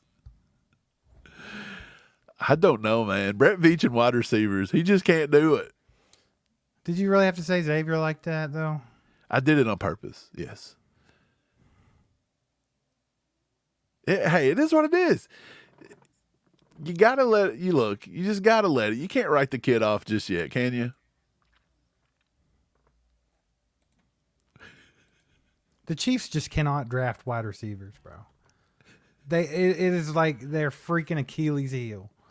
Like they just can't help themselves but to pick the worst wide receivers. Like with all these people on the board, this is what they did. It makes me sick a little. Brad with the 10 bomb. Brad with a 10 bomb. Oh This is my good God, thing. dude. Good I'm thing gonna go Beach throw does his up. draft in reverse I'm gonna order. go puke. Misses early on picks, hits on day 3. Good job hosting the draft, guys. I'm bummed out. McCo Hardman part 2. Guys, I don't think. Thank you for the 10 bomb, Brad. Appreciate you, brother. Are you Let's serious, go. though? Look, everybody I'm so get a mad little. right now. I know. I get it, man. I get it. Somebody says Mahomes is horned up on Twitter. I don't think Mahomes wouldn't be horned up. I mean, you think Mahomes is going to be mad? He's going to tweet that the guy that the Chiefs just drafted, he's like, oh, screw it. I'm trying to convince myself that this is okay. And, you know, if they would have took Xavier Worthy in the second round or traded back and got Xavier, they traded up. What did we? I'm going to be dead honest. What did we actually just give up to go up and get McCole Hardman part 2? What Who did we do? knows? What did we give up? Yeah, you're right. All Patrick Mahomes posted was a picture with the little smiley face with sunglasses and then a guy running and then wrote hashtag Chiefs Kingdom. Actually, he didn't even write that. That's pinned. So I don't think he's horned up. I honestly think this is Patrick Mahomes saying, are you serious? This is the best y'all could give me. Guys, I'm going to tell you this right now. Was not 5 bomb from Chris Wright. The Bills trade pick 28, 133, and 248. Let's go. The Chiefs trade 32, 95, and 21. So we went back in the draft. Oh my God. 30-some picks in round 4 just to come up from round 7 to round 6. Guys, look, I hope Xavier Worthy is awesome. I hope I look back on this in like 2 years. I'm like, man, remember when I was really sick about that? And he's awesome. But the chances of that happening are about as the chances of Sky Moore being amazing. Like, what are we doing here? Do we never learn our lesson? Hey, you got to be, look. What the hell, dude? You got to let the guy try. Let the boy watch. There were so many good receivers there. You could have took Lad McConkey. You could have took David Legette. You could have took A.D. Mitchell. Right. I don't think you trade that to come up 3 spots to take Xavier Worthy. You just can't do it. Is he really that? Is Xavier Worthy really supposed to be that good because he's just fast? I don't know. This is a guy that was a second-round talent, mid to late second round, and he ran fast when you already knew that he ran fast. So why are we moving him up to a first-round pick and trading up for him just because he ran fast? I don't like the trade up. But look, I kind of already expected that that's what they were going to do. Steve, we even called it on one of our mock drafts. It was our last mock draft. We said Xavier Worthy was coming here. I know. I get and it. we said, why? Because that's the one guy that we thought we shouldn't take, and the Chiefs can't draft wide receivers. That's it. By the end of the day, though, I'm a little sad that you could trade this much to get Xavier Worthy, but you couldn't trade just a little more to get up to get Fashanu. So it's you probably wouldn't give up that much more, would you? I mean, what are we doing? I love it, baby. This makes good content. Cheer up. Okay, yeah. Dude, Xavier Worthy is going to be a freaking beast with the Chiefs offense. It's a G code. Patrick Mahomes and the fastest guy ever with John Ross. Look how good John Ross was with the Chiefs last season. It's going to be like that, but better. Enrique says, let me pick. Let the boy watch. Hey, look, man. You're going to piss off a lot of Chiefs Kingdom. Because he's with the Chiefs now, everybody's going to say, look, man, I like him, support him. I'm there. He's I'm on right the there Chiefs. with you. He's now a Chief, whether I Get like it or horned not. up with him. Let's go. We have Marquise Brown, and we have Marquise Brown, the great value version, on the same team now. Right. Brenda says, this is so sad, not worth the trade-up. Look, 100%. I'm with her. Look, I think if you set at 32 and you take Xavier Worthy, I think I would be okay with it to a certain extent. I still wouldn't be pumped. You know what kind of just irritates me, though, is the fact that all these big mouth analysts that don't know jack crap sat around and said Xavier Worthy was instantly a Chief as soon as he runs that, and then Brett Veach proves them right. Like, how much more can you do to just be a one-trick pony that everybody knows what your play was? Wow. I mean, the only thing that I can hope for is that his speed translates. I don't know. I'm not out on him being a good receiver. It blows my mind that people would prefer that prototype of receiver as opposed to Xavier Legette. It just blows my mind. But then again, Brett Veach and Andy Reid are a hell of a lot smarter than me. So I'm going to trust it, and I'm going to go with it, and I'm going to try to enjoy it. And I'm going to try to learn to love Xavier Worthy, okay? That's where I'm at. The Dallas Cowboys select Tyler Guyton, offensive tackle, Oklahoma. Imagine that. Yeah, we knew that was coming. Dude, the Chiefs didn't scare anybody. Matter of fact, I think they may have got played by the Bills. The Bills were like, hey, we will trade with the Chiefs. Nobody thinks we'll trade with the Chiefs. Yeah, we'll trade with you. I know you're coming to get Xavier Worthy. Give us all your picks. You know what's sad is I said Bills are probably that stupid team that'll take a shot on Xavier. You did, bro. Look, I think we just have to got to, look, we're going to come out with a video. Well, tonight, hey, we're going to sit around. We're going to dig into Xavier Worthy. We're going to give you guys a video tomorrow on the Chiefs' first-round draft pick, Xavier Worthy. We're going to go through all we give up, what we give to give him. We're going to go through his pros and cons, and we're going to give you our honest assessment over Xavier Worthy. Yeah. Spoiler alert, it might not be the greatest thing you've ever seen. It might be. I don't know. I'm But not digging. So here's the thing. Yeah. I will tell you one thing I liked about Xavier Worthy during the draft process. I like him. I thought when the interviews I've seen with the kid and just the way he conducts himself and everything, I did like him. I think he seems like a good kid. There's definitely potential there with the speed. We know that that ridiculous speed doesn't always translate. Look at John Ross. We know that's not always the case. We hit lightning in a bottle with Tyreek Hill, and I feel like they just keep trying to They achieve can't do it, man. over and over and over Yeah, again. they I don't can't know get why. over it. They can't get over it. They're like Enos and Jack Nasty. He said, I just can't quit you, Jack. You know, broke back. He said, I can't quit you, Tyreek. That's what they do out here. I don't know, man. I just They don't traded know. away. They traded out of the third round, dude. So we literally got one. So we pick don't even get tomorrow. another pick. We just get 1 second-round pick. So we just don't even get a third-round pick anymore, huh? He better get back on the phone, buddy, and start making up for that. Because here's the thing: I'm not going to get mad about having Xavier Worthy on the team, but I will be a little bit upset that you wasted draft capital to go get a guy that was questionable to begin with. Like, that's crazy to me. And you know, they do things like this though, Mike. And then I always, you know, later on we're going to feel better about. I'll tell you this: we'll feel a lot better about the pick probably 2 weeks from now than we do right now. That's normally the case. But there's a damn good chance, Mike, that we're going to be sitting here in a few years being like, did they really just McCole Hardman us again? Did they take let's think about this for a second. I just want to put this out in the ether for you guys. Brett Veach got on there and boldface told us the biggest mistake he ever made in a draft was taking McCole Hardman over DK Metcalf. Well, he just did it again. He did it again. He repeated his worst mistake. He just took the same player of McCole Hardman over DK Metcalf, Xavier Legette. He did it again. Think about that. He did. Did you not learn? What are you doing? Look, Like, I know Veach is a genius, right? Veach is the best GM in football, and Veach has killed some of these drafts, but that's just strikingly similar to me. Look, this was leaked earlier today. I just found something that was leaked and said there have been multiple teams rumored that the Chiefs have been contacting them trying to move up in the NFL draft. The Chiefs have had some issues at wide receiver position over the last couple of years once they traded Tyreek. It hasn't exactly mattered that much because they've won back-to-back Super Bowls, but they need an answer. They are looking for a speedy wide receiver. Texas wide receiver Xavier Worthy, he ran a 4.21. That is where the Chiefs are looking to find a trading partner. Bro. Everybody knew this over and over and over, bro. It's It's wild. I'm with Look, you. I'm I a little kinda angry that you got to give up your third-round pick. Yeah, that's sick. What were you thinking? But so far, I've not been able to nail down exactly what the trade is just yet. I know Chris come out with it, but it's not been completely verified anywhere. Lounge Lizard, we're not calling him a bust already. That's not Oh, what we're no. saying. Good Lord. You can't do that. No, I mean, he very well could be good. We don't know. It's just, like I said, it's like PTSD a little bit. We're literally watching the same thing that happened a few years ago. We're going to take the guy that's really fast over the guy that's for sure going to be a good wide receiver. It seems to be a trend. I don't know.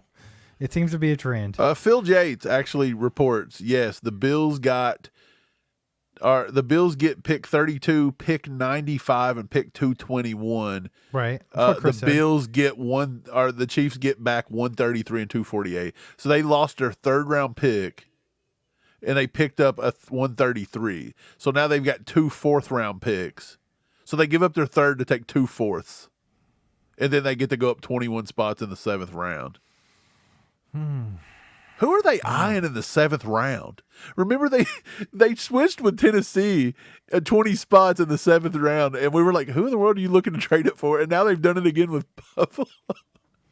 Look, man, the only thing that I can say about this, and the only the positive I'm going to pull from it instantly, is the speed factor. So now you're looking on the field, you got 2 wide receivers that run a 4.2. Yeah. Him and Hollywood Brown. So, I mean, that could give teams fits. And then you got Rashee Rice. First of all, we're talking about 2 guys that didn't pan out for the Chiefs very well, but they're still hanging around that still could. And that's Kadarius Toney and Sky Moore, both of them being 4.3 guys. Like, there is a lot of speed in that wide receiver room. If they could get it together, it could be nasty. But I just don't know about the trade-up. The Ravens will select Nate Wiggins, corner Yeah. from Clemson. That makes sense. That makes sense. Kind of thought Wiggins would fall out of the first, but he snuck it in there. He seemed like a Baltimore Ravens type guy, He right? Like, snuck it in there, baby.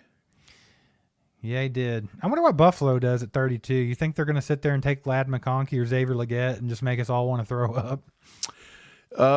Wouldn't doubt it. Dude, people in the chat, man, there's a few people on the Xavier Worthy hill. Well, that's the thing. Like, I think they're taking fighting it, like, hard for it, man. I got to put this into context. Like, I don't hate Xavier Worthy.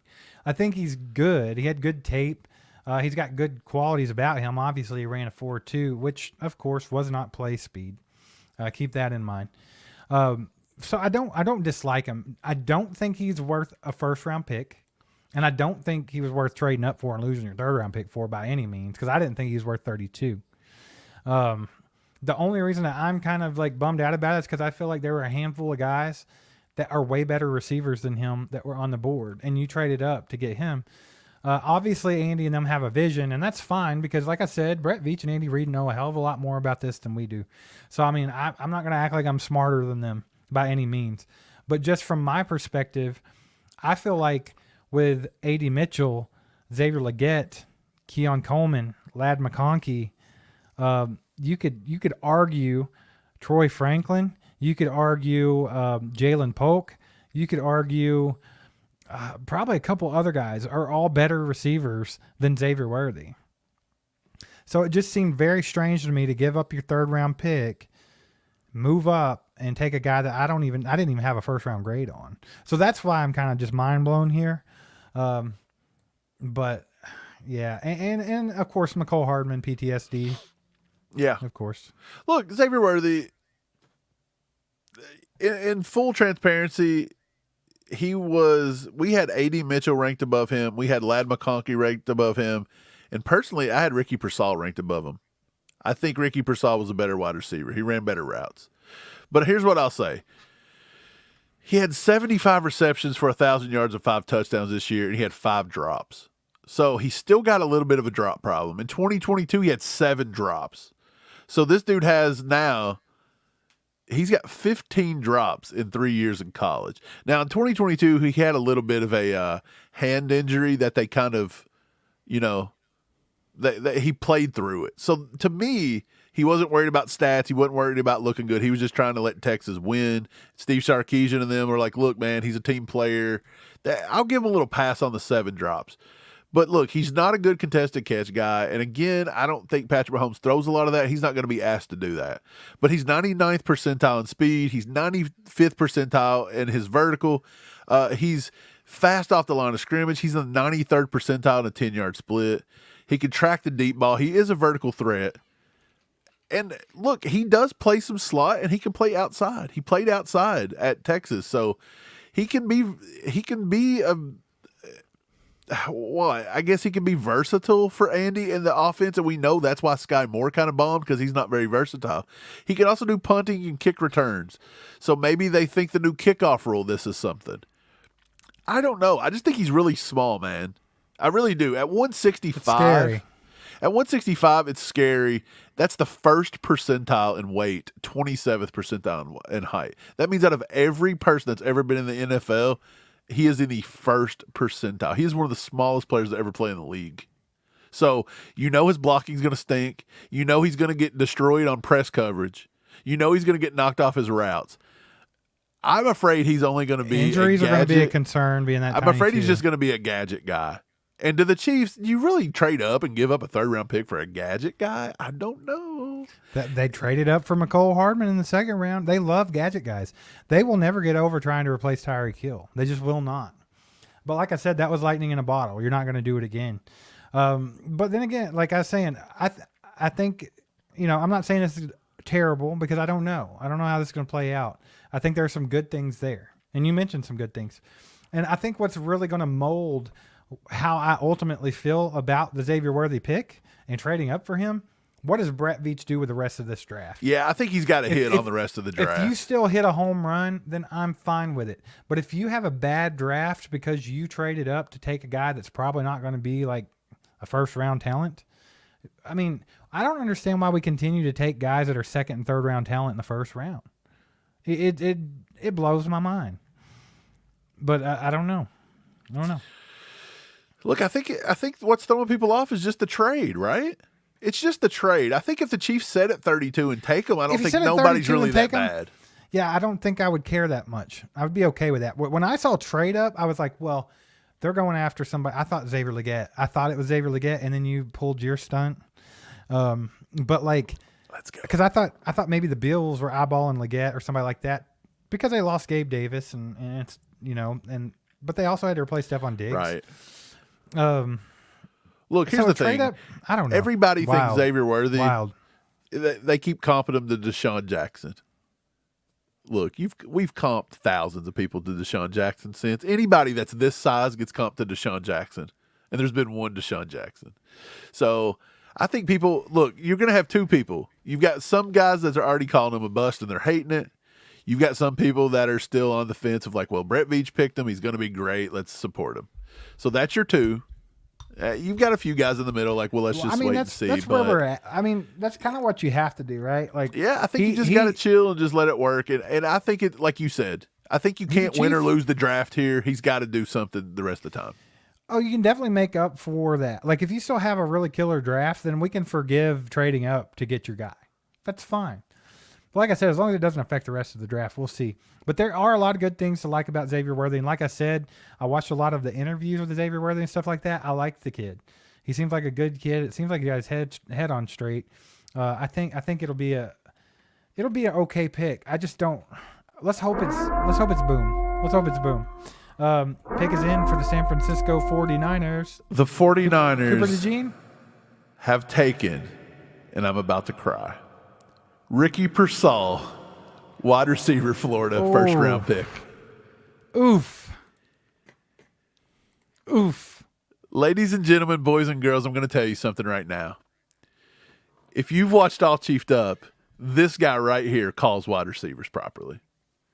Steve, who was my wide receiver this year that I said was going to be Puka Nacua Part 2? Ricky Pearsall. And everybody told me all year, Mike, you're an idiot. There's no way he's a first-round pick. Don't even think about it. I said I'd take him at 32. He goes 30-1. Okay, and they didn't have to trade up for him. Oh, my God. Steve, I think I was right. I think Ricky Pearsall. Well, here's the thing. Like, a lot of people can, like, get mad about how we grade wide receivers. But one thing's for sure. I called Amon-Ra St. Brown, and you called Puka Nacua. Like, and I just called Ricky Pearsall as a first-rounder. We have a pretty good finger on the pulse of what's going to make a good NFL wide receiver. That's why we're a little thrown off here. Wow. I cannot believe I actually got Ricky Pearsall right in the first round. And I actually had him rated above Xavier Worthy. He was a pick above Xavier Worthy. Look, I'll tell you what, man. I'm gonna support the hell out of Xavier Worthy, and I'm gonna try to love this pick. I'm gonna try to see the positives, because there are positives. There are. It could be a huge boom pick. Like, absolutely could. Oh, let me tell you, dude, you're going to have certain creators and talking heads in our space that are going to pump this up like it's the greatest thing you've ever seen. Oh, get ready for that. And I mean, it very well could be. I'm not saying that it won't be, but dang, this is a tough pill to swallow. When you're watching stuff like this go on, after the amount of time that we put into, like, evaluating these players and watching tape and stuff. Ladies and gentlemen, I cannot get over Ricky Pearsall, my boy, going in round 1. I was on Ricky Pearsall 3 months ago when he was being talked about as a 4th-round pick. I'll tell you what's getting ready to happen. Ricky Pearsall. Look at this guy. To San Francisco. Good grief. Mike, you that know means he's they're getting rid of Ayuk, right? You already know what Buffalo's about to do. Go ahead and rip our hearts all the way out. Or Keon. Absolutely. Oh, my gosh. Absolutely. Xavier Legette's going to be a Buffalo Bill. The one thing I said I the didn't Bills want. are trading out. Again? Yep. With the Panthers. Panthers are coming to get Xavier Legette. Oh, they're going to take Xavier Legette. Mark it. Here comes Xavier Legette. Mark it down. Write it down with a... They didn't think he'd be there at 33, so they traded up. Tattoo it if you have to. They're coming to get Xavier Legette. That's 100% who they're coming to get. They done said they wanted him. Wow. Guys, can you believe we just had a monumental run on wide receivers at the end of the first round, and the Chiefs kicked it off by trading up? For questionably. The worst of the four. The worst one of the group. Or three. How many has been going? It was Ricky. Where did we have? Let's look at this objectively. Okay. Where did we have Xavier Worthy on our big board? Because we did Xavier have him Worthy. above. Like, that's the thing about it. We have my guys like Xavier Legette and stuff, but we actually had Xavier Worthy higher up on our big board. No, he was not. No, Actually, Xavier Worthy was number 35. We felt he was a second round pick, 35. Xavier Legette, I had at 37. So he was 2 above. okay. Ricky Pearsall on my big board was 34. He was a pick above Xavier Worthy. Nate Wiggins was 32. He went right there. Dude, my big board's pretty much spot on. The only guys I missed in my top 30 was Powers Johnson, Johnny Newton, which I told you was going to fall out of the first round. I said it the other day. Jay Cruz, what did Mike say that was a hell of a hot take? Kool-Aid McKinstry. That's who I missed in the first round. I'm surprised Kool-Aid didn't get in. Wait, I had a hot take. What was it? I don't know. That's what I was wondering. Jay Cruz said you had a hell of a hot take. I was wondering what he was talking about. Me too. Oh, man, I don't know. They're taking Xavier I'm Legette. wild, There's no man. doubt about it. That's who they wanted. They're going to come get him. Rip It's the Xavier hearts right Worthy, out is of it Chiefs not? Kingdom. They're trading Xavier up for Legette. Xavier Worthy. Or Xavier Legette. We I'm already sorry. traded. We've Rubbing it already in. we already run that one. Hey, 2 Xaviers. He had a 50-50 shot. 50-50 shot. I got so excited because I thought they were coming to get Xavier Legette, and then you were like, Xavier Worthy. And I was like, come on, bro. Come on. The pick is in with a 32nd pick in the NFL draft. And last pick of the night, the Carolina Panthers select South Carolina's wide receiver, Xavier Legette. Ray says, well, now you can stop crying about the Bills getting Legette.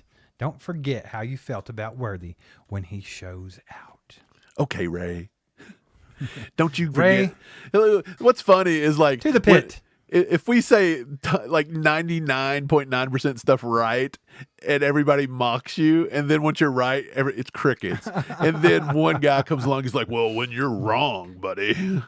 Shut up. Hey, Well, Ricky Pearsall, I said was going to he's be in a the first pit. rounder, and he made it. And Have I'm fun, proud Ray. of my boy, Pretty Ricky. I'm proud of Pretty Ricky tonight, baby. Ricky Yeah. Pearsall, first round pick. I didn't know I'd be pumped. I'd be more pumped over the 49ers selection than the Chiefs. But here we are. It's a tough one to swallow, man. But you know what? Wow, Xavier baby. Worthy is a Kansas City Chief, so we love him. Let's We're going go. to learn to love him. We're going to look more into Xavier Worthy and see if we missed anything that Brett Veach and Andy Reid absolutely loved. We're going to dig into that pick. We're going to dissect that pick. We're going Yeah. to talk about that pick on a video that we'll release in the morning. You guys can consume that up until round 2 starts tomorrow. Oh, and we're going to be back tomorrow night for round 2. Absolutely, baby. We'll be here for the whole entire draft. So just get ready to see these ugly mugs the whole time. I'm really hoping, like, obviously, when time goes by, I'll accept this pick more, obviously. But right now, I'm thinking, dude, we got to kill the rest of this draft.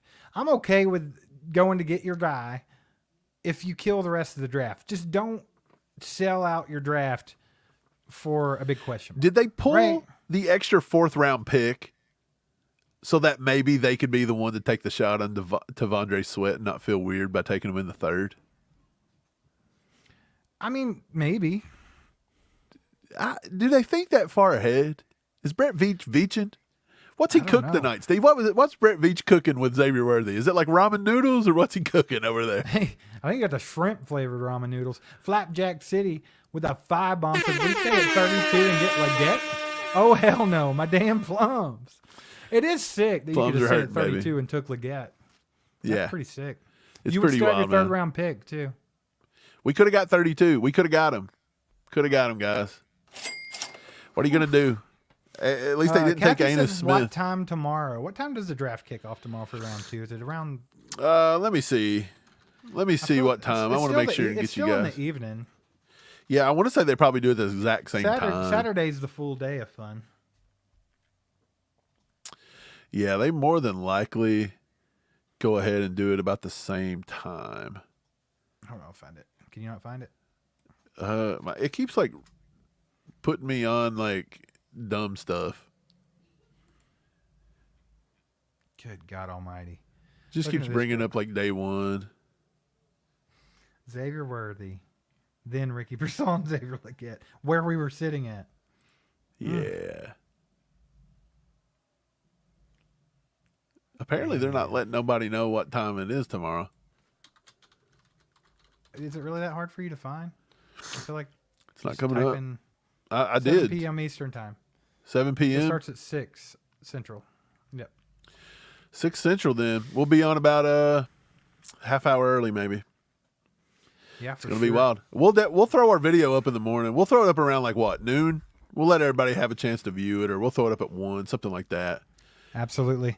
Recommend you to take a look at it. We're going to break down Worthy. We're going to break down the trade, and we're going to give you our thoughts of maybe who Brett Veach and the Chiefs will target in round 2. Maybe there's another trade coming. Who knows? Maybe they're going to trade out of round 2, Steve, get their pick back. Who knows? Yep. It's a possibility, man, for sure. But we're going to stick around for a few more minutes on this stream. You guys get in any kind of questions that you want to get in. We'll do a little Q&A here for about 10 to 15 minutes, something like that. And then we're going to get to work studying up on our new player, Xavier Worthy, wide receiver from Texas. And then we're going to do a video about that, really breaking him down for you and letting you know the pros and cons of the draft pick by Mr. Brett Veach himself. So, yeah, go ahead and get your questions in, and we'll get to those right before we get off here tonight. Hey guys, proud to tell you that All Chiefed Up is Underdog Sports' newest partners. On top of that, we've got even better news. They're currently running a promo for all new users. The easiest way for you to get in on the fun is by downloading their app and using our code ACU. Even if you've already registered but haven't deposited, you can still use the promo and get up to $100 completely matched. What are you waiting for? Get started today and come play along with us at All Chiefed Up on Underdog Sports. Let's go, baby. Let's answer a few more questions, Steve. Let's jump off here. We got a long night ahead of us. All right, real quick, though. We got a 5-bomb from my boy Iron Price, baby. Let's go, baby. Let's go. Let's go. Thanks for the support, my man. For the thousands here in attendance tonight and for the millions watching at home on TV. Oh, let's get ready to suck it!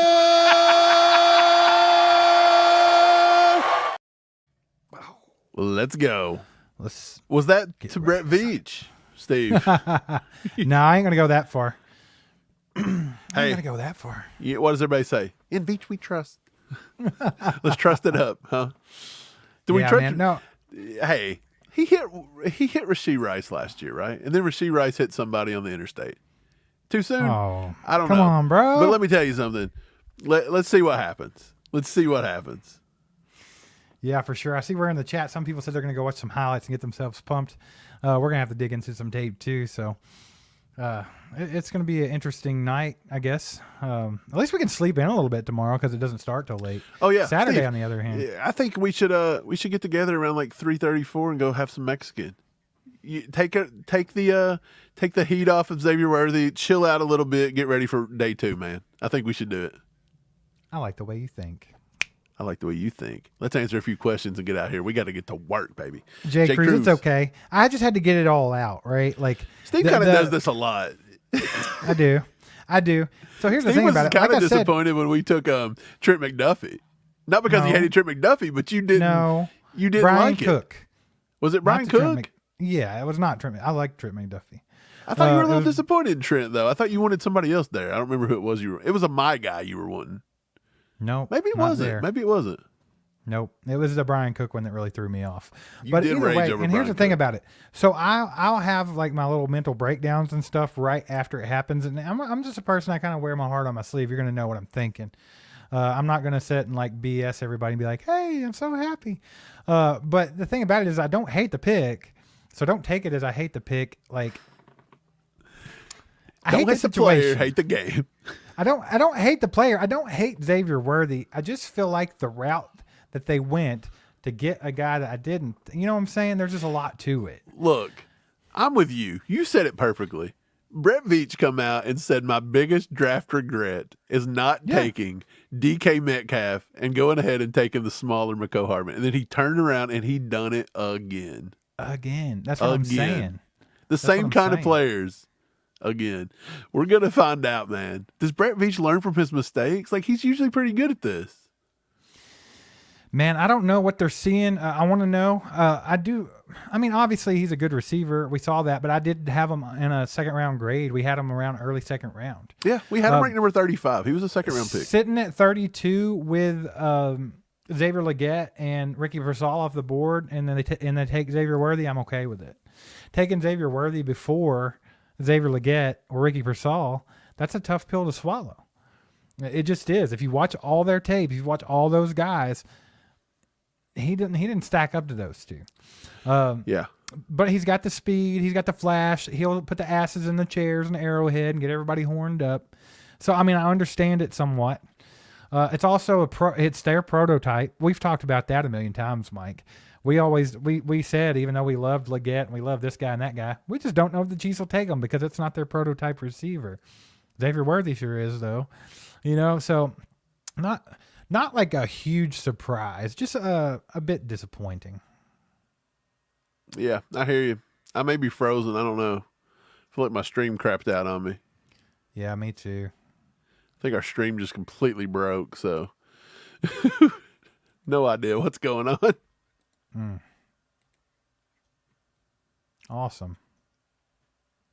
Can you hear me? I can hear you. Well, I don't know if anybody else can hear us.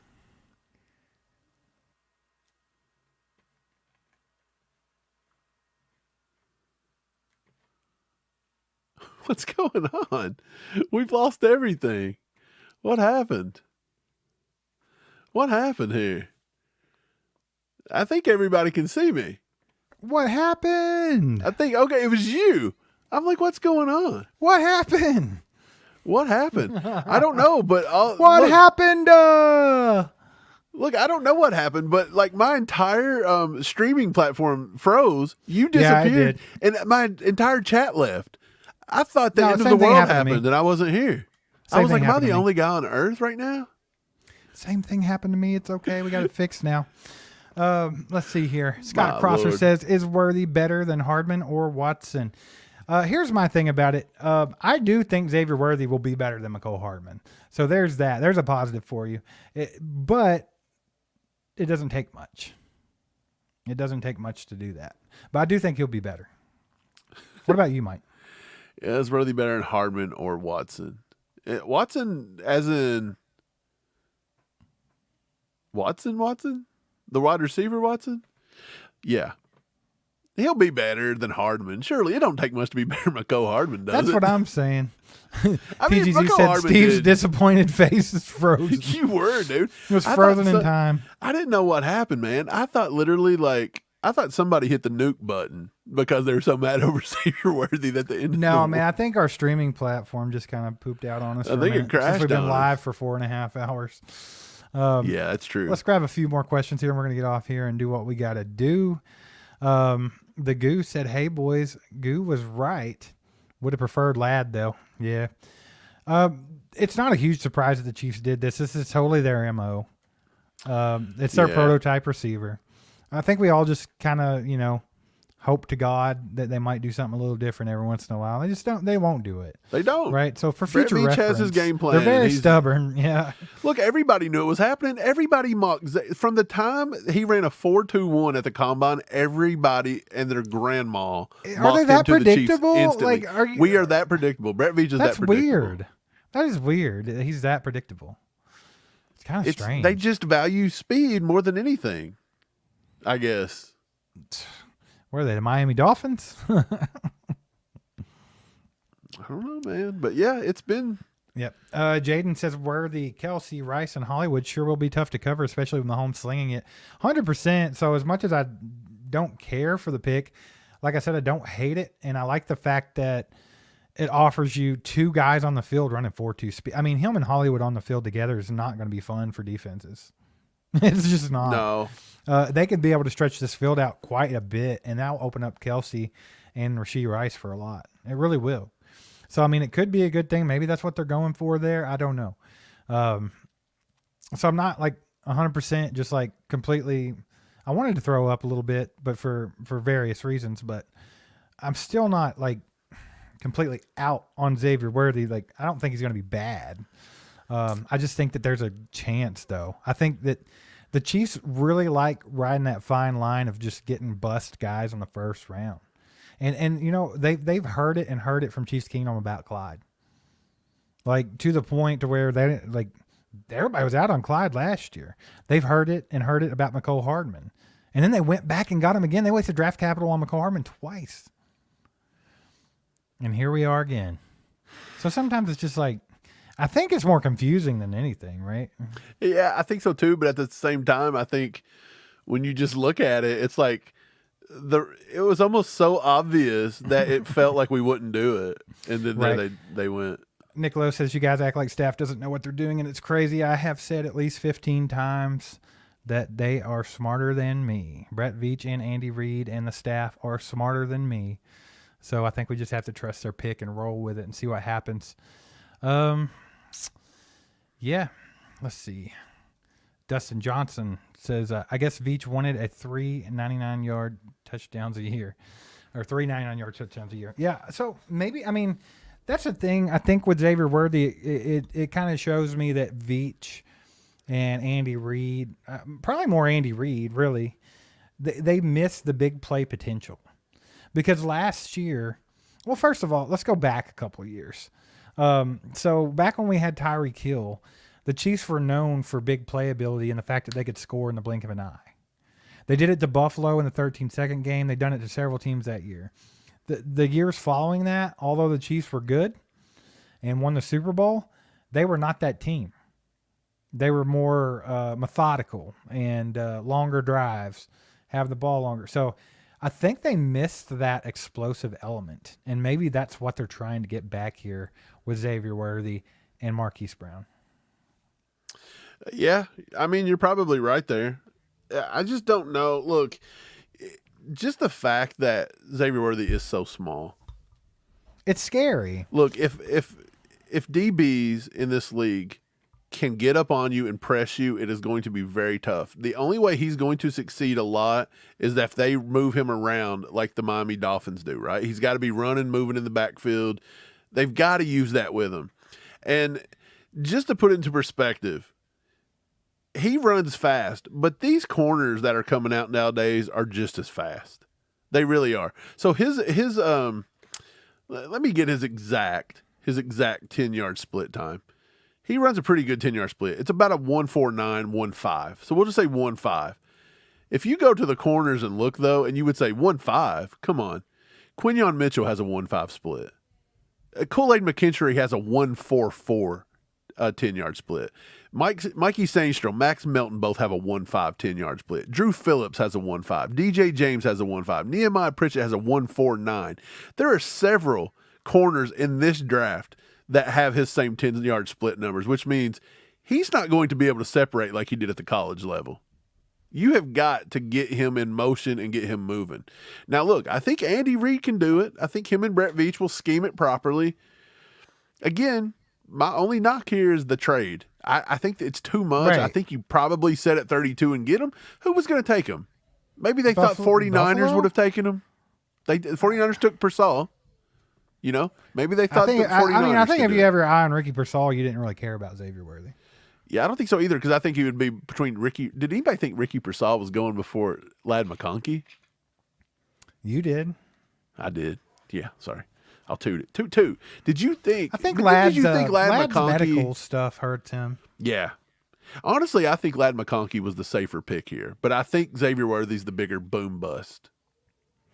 Yeah, for sure. Let's hope it's a boom, baby. That's Yeah. all I got to say. Let's hope he brings some explosiveness back to the Chiefs' offense that's been missing for a couple of years. So, I mean, let's look at it with a positive spin. Hopefully, we can get back to stretching the field out, scoring at will, scoring quickly, and just being able to do damage, because we won the Super Bowl the last 2 years, but there were times where we were potentially losing games because we just couldn't drive the ball down the field fast enough. Like, the Chiefs play that game where they let teams hang around way too much, and sometimes we got in a bit of a pickle. So maybe we'll stretch it back out a little bit. So I don't know. But, Mike, we need to go do our homework on Xavier Worthy and give these people what they deserve. I've got tons of homework on Xavier Worthy. I've been We'll have scouting this guy for a months. video out for you guys in the AM. You guys can check that out and consume that up until the draft kicks off tomorrow at 7 p.m. Eastern time. And then we'll be right back here streaming that entire thing. Appreciate you guys for being here with us tonight and hanging out with us for so long. Appreciate all you guys that donated. We just spent 4.5 hours of our life streaming this NFL draft for you, giving us all the knowledge that we have. So we appreciate you guys for giving back a little bit with the donos and just hanging out and spending your time with us, man. And I think that's all I got for you tonight. I'm going to go digest a little bit, calm down a little bit, and do a nice little video on Xavier Worthy. Right. Before y'all get out of here, be sure to check out the description. Hit up our Underdog Fantasy. Hit up our FOCO links. Support us that way. Have a good time. We just appreciate you guys being here. Hit that like button on the way out. Hit that sub button. And be on the lookout for the Xavier Worthy video tomorrow. And we're going to be streaming tomorrow night. Can't wait to see you guys again. Going to have a good day, too, even though Brett Veach lost one of the picks for us. Thank you for making it more boring, Brett. He's got to make his way back up in there somehow. I'm calling him tonight and saying, look, you made our day too boring, Brett. Get it together, okay? You guys have a good night. Yeah, have a good one. Go Chiefs. There goes a sight from my soul.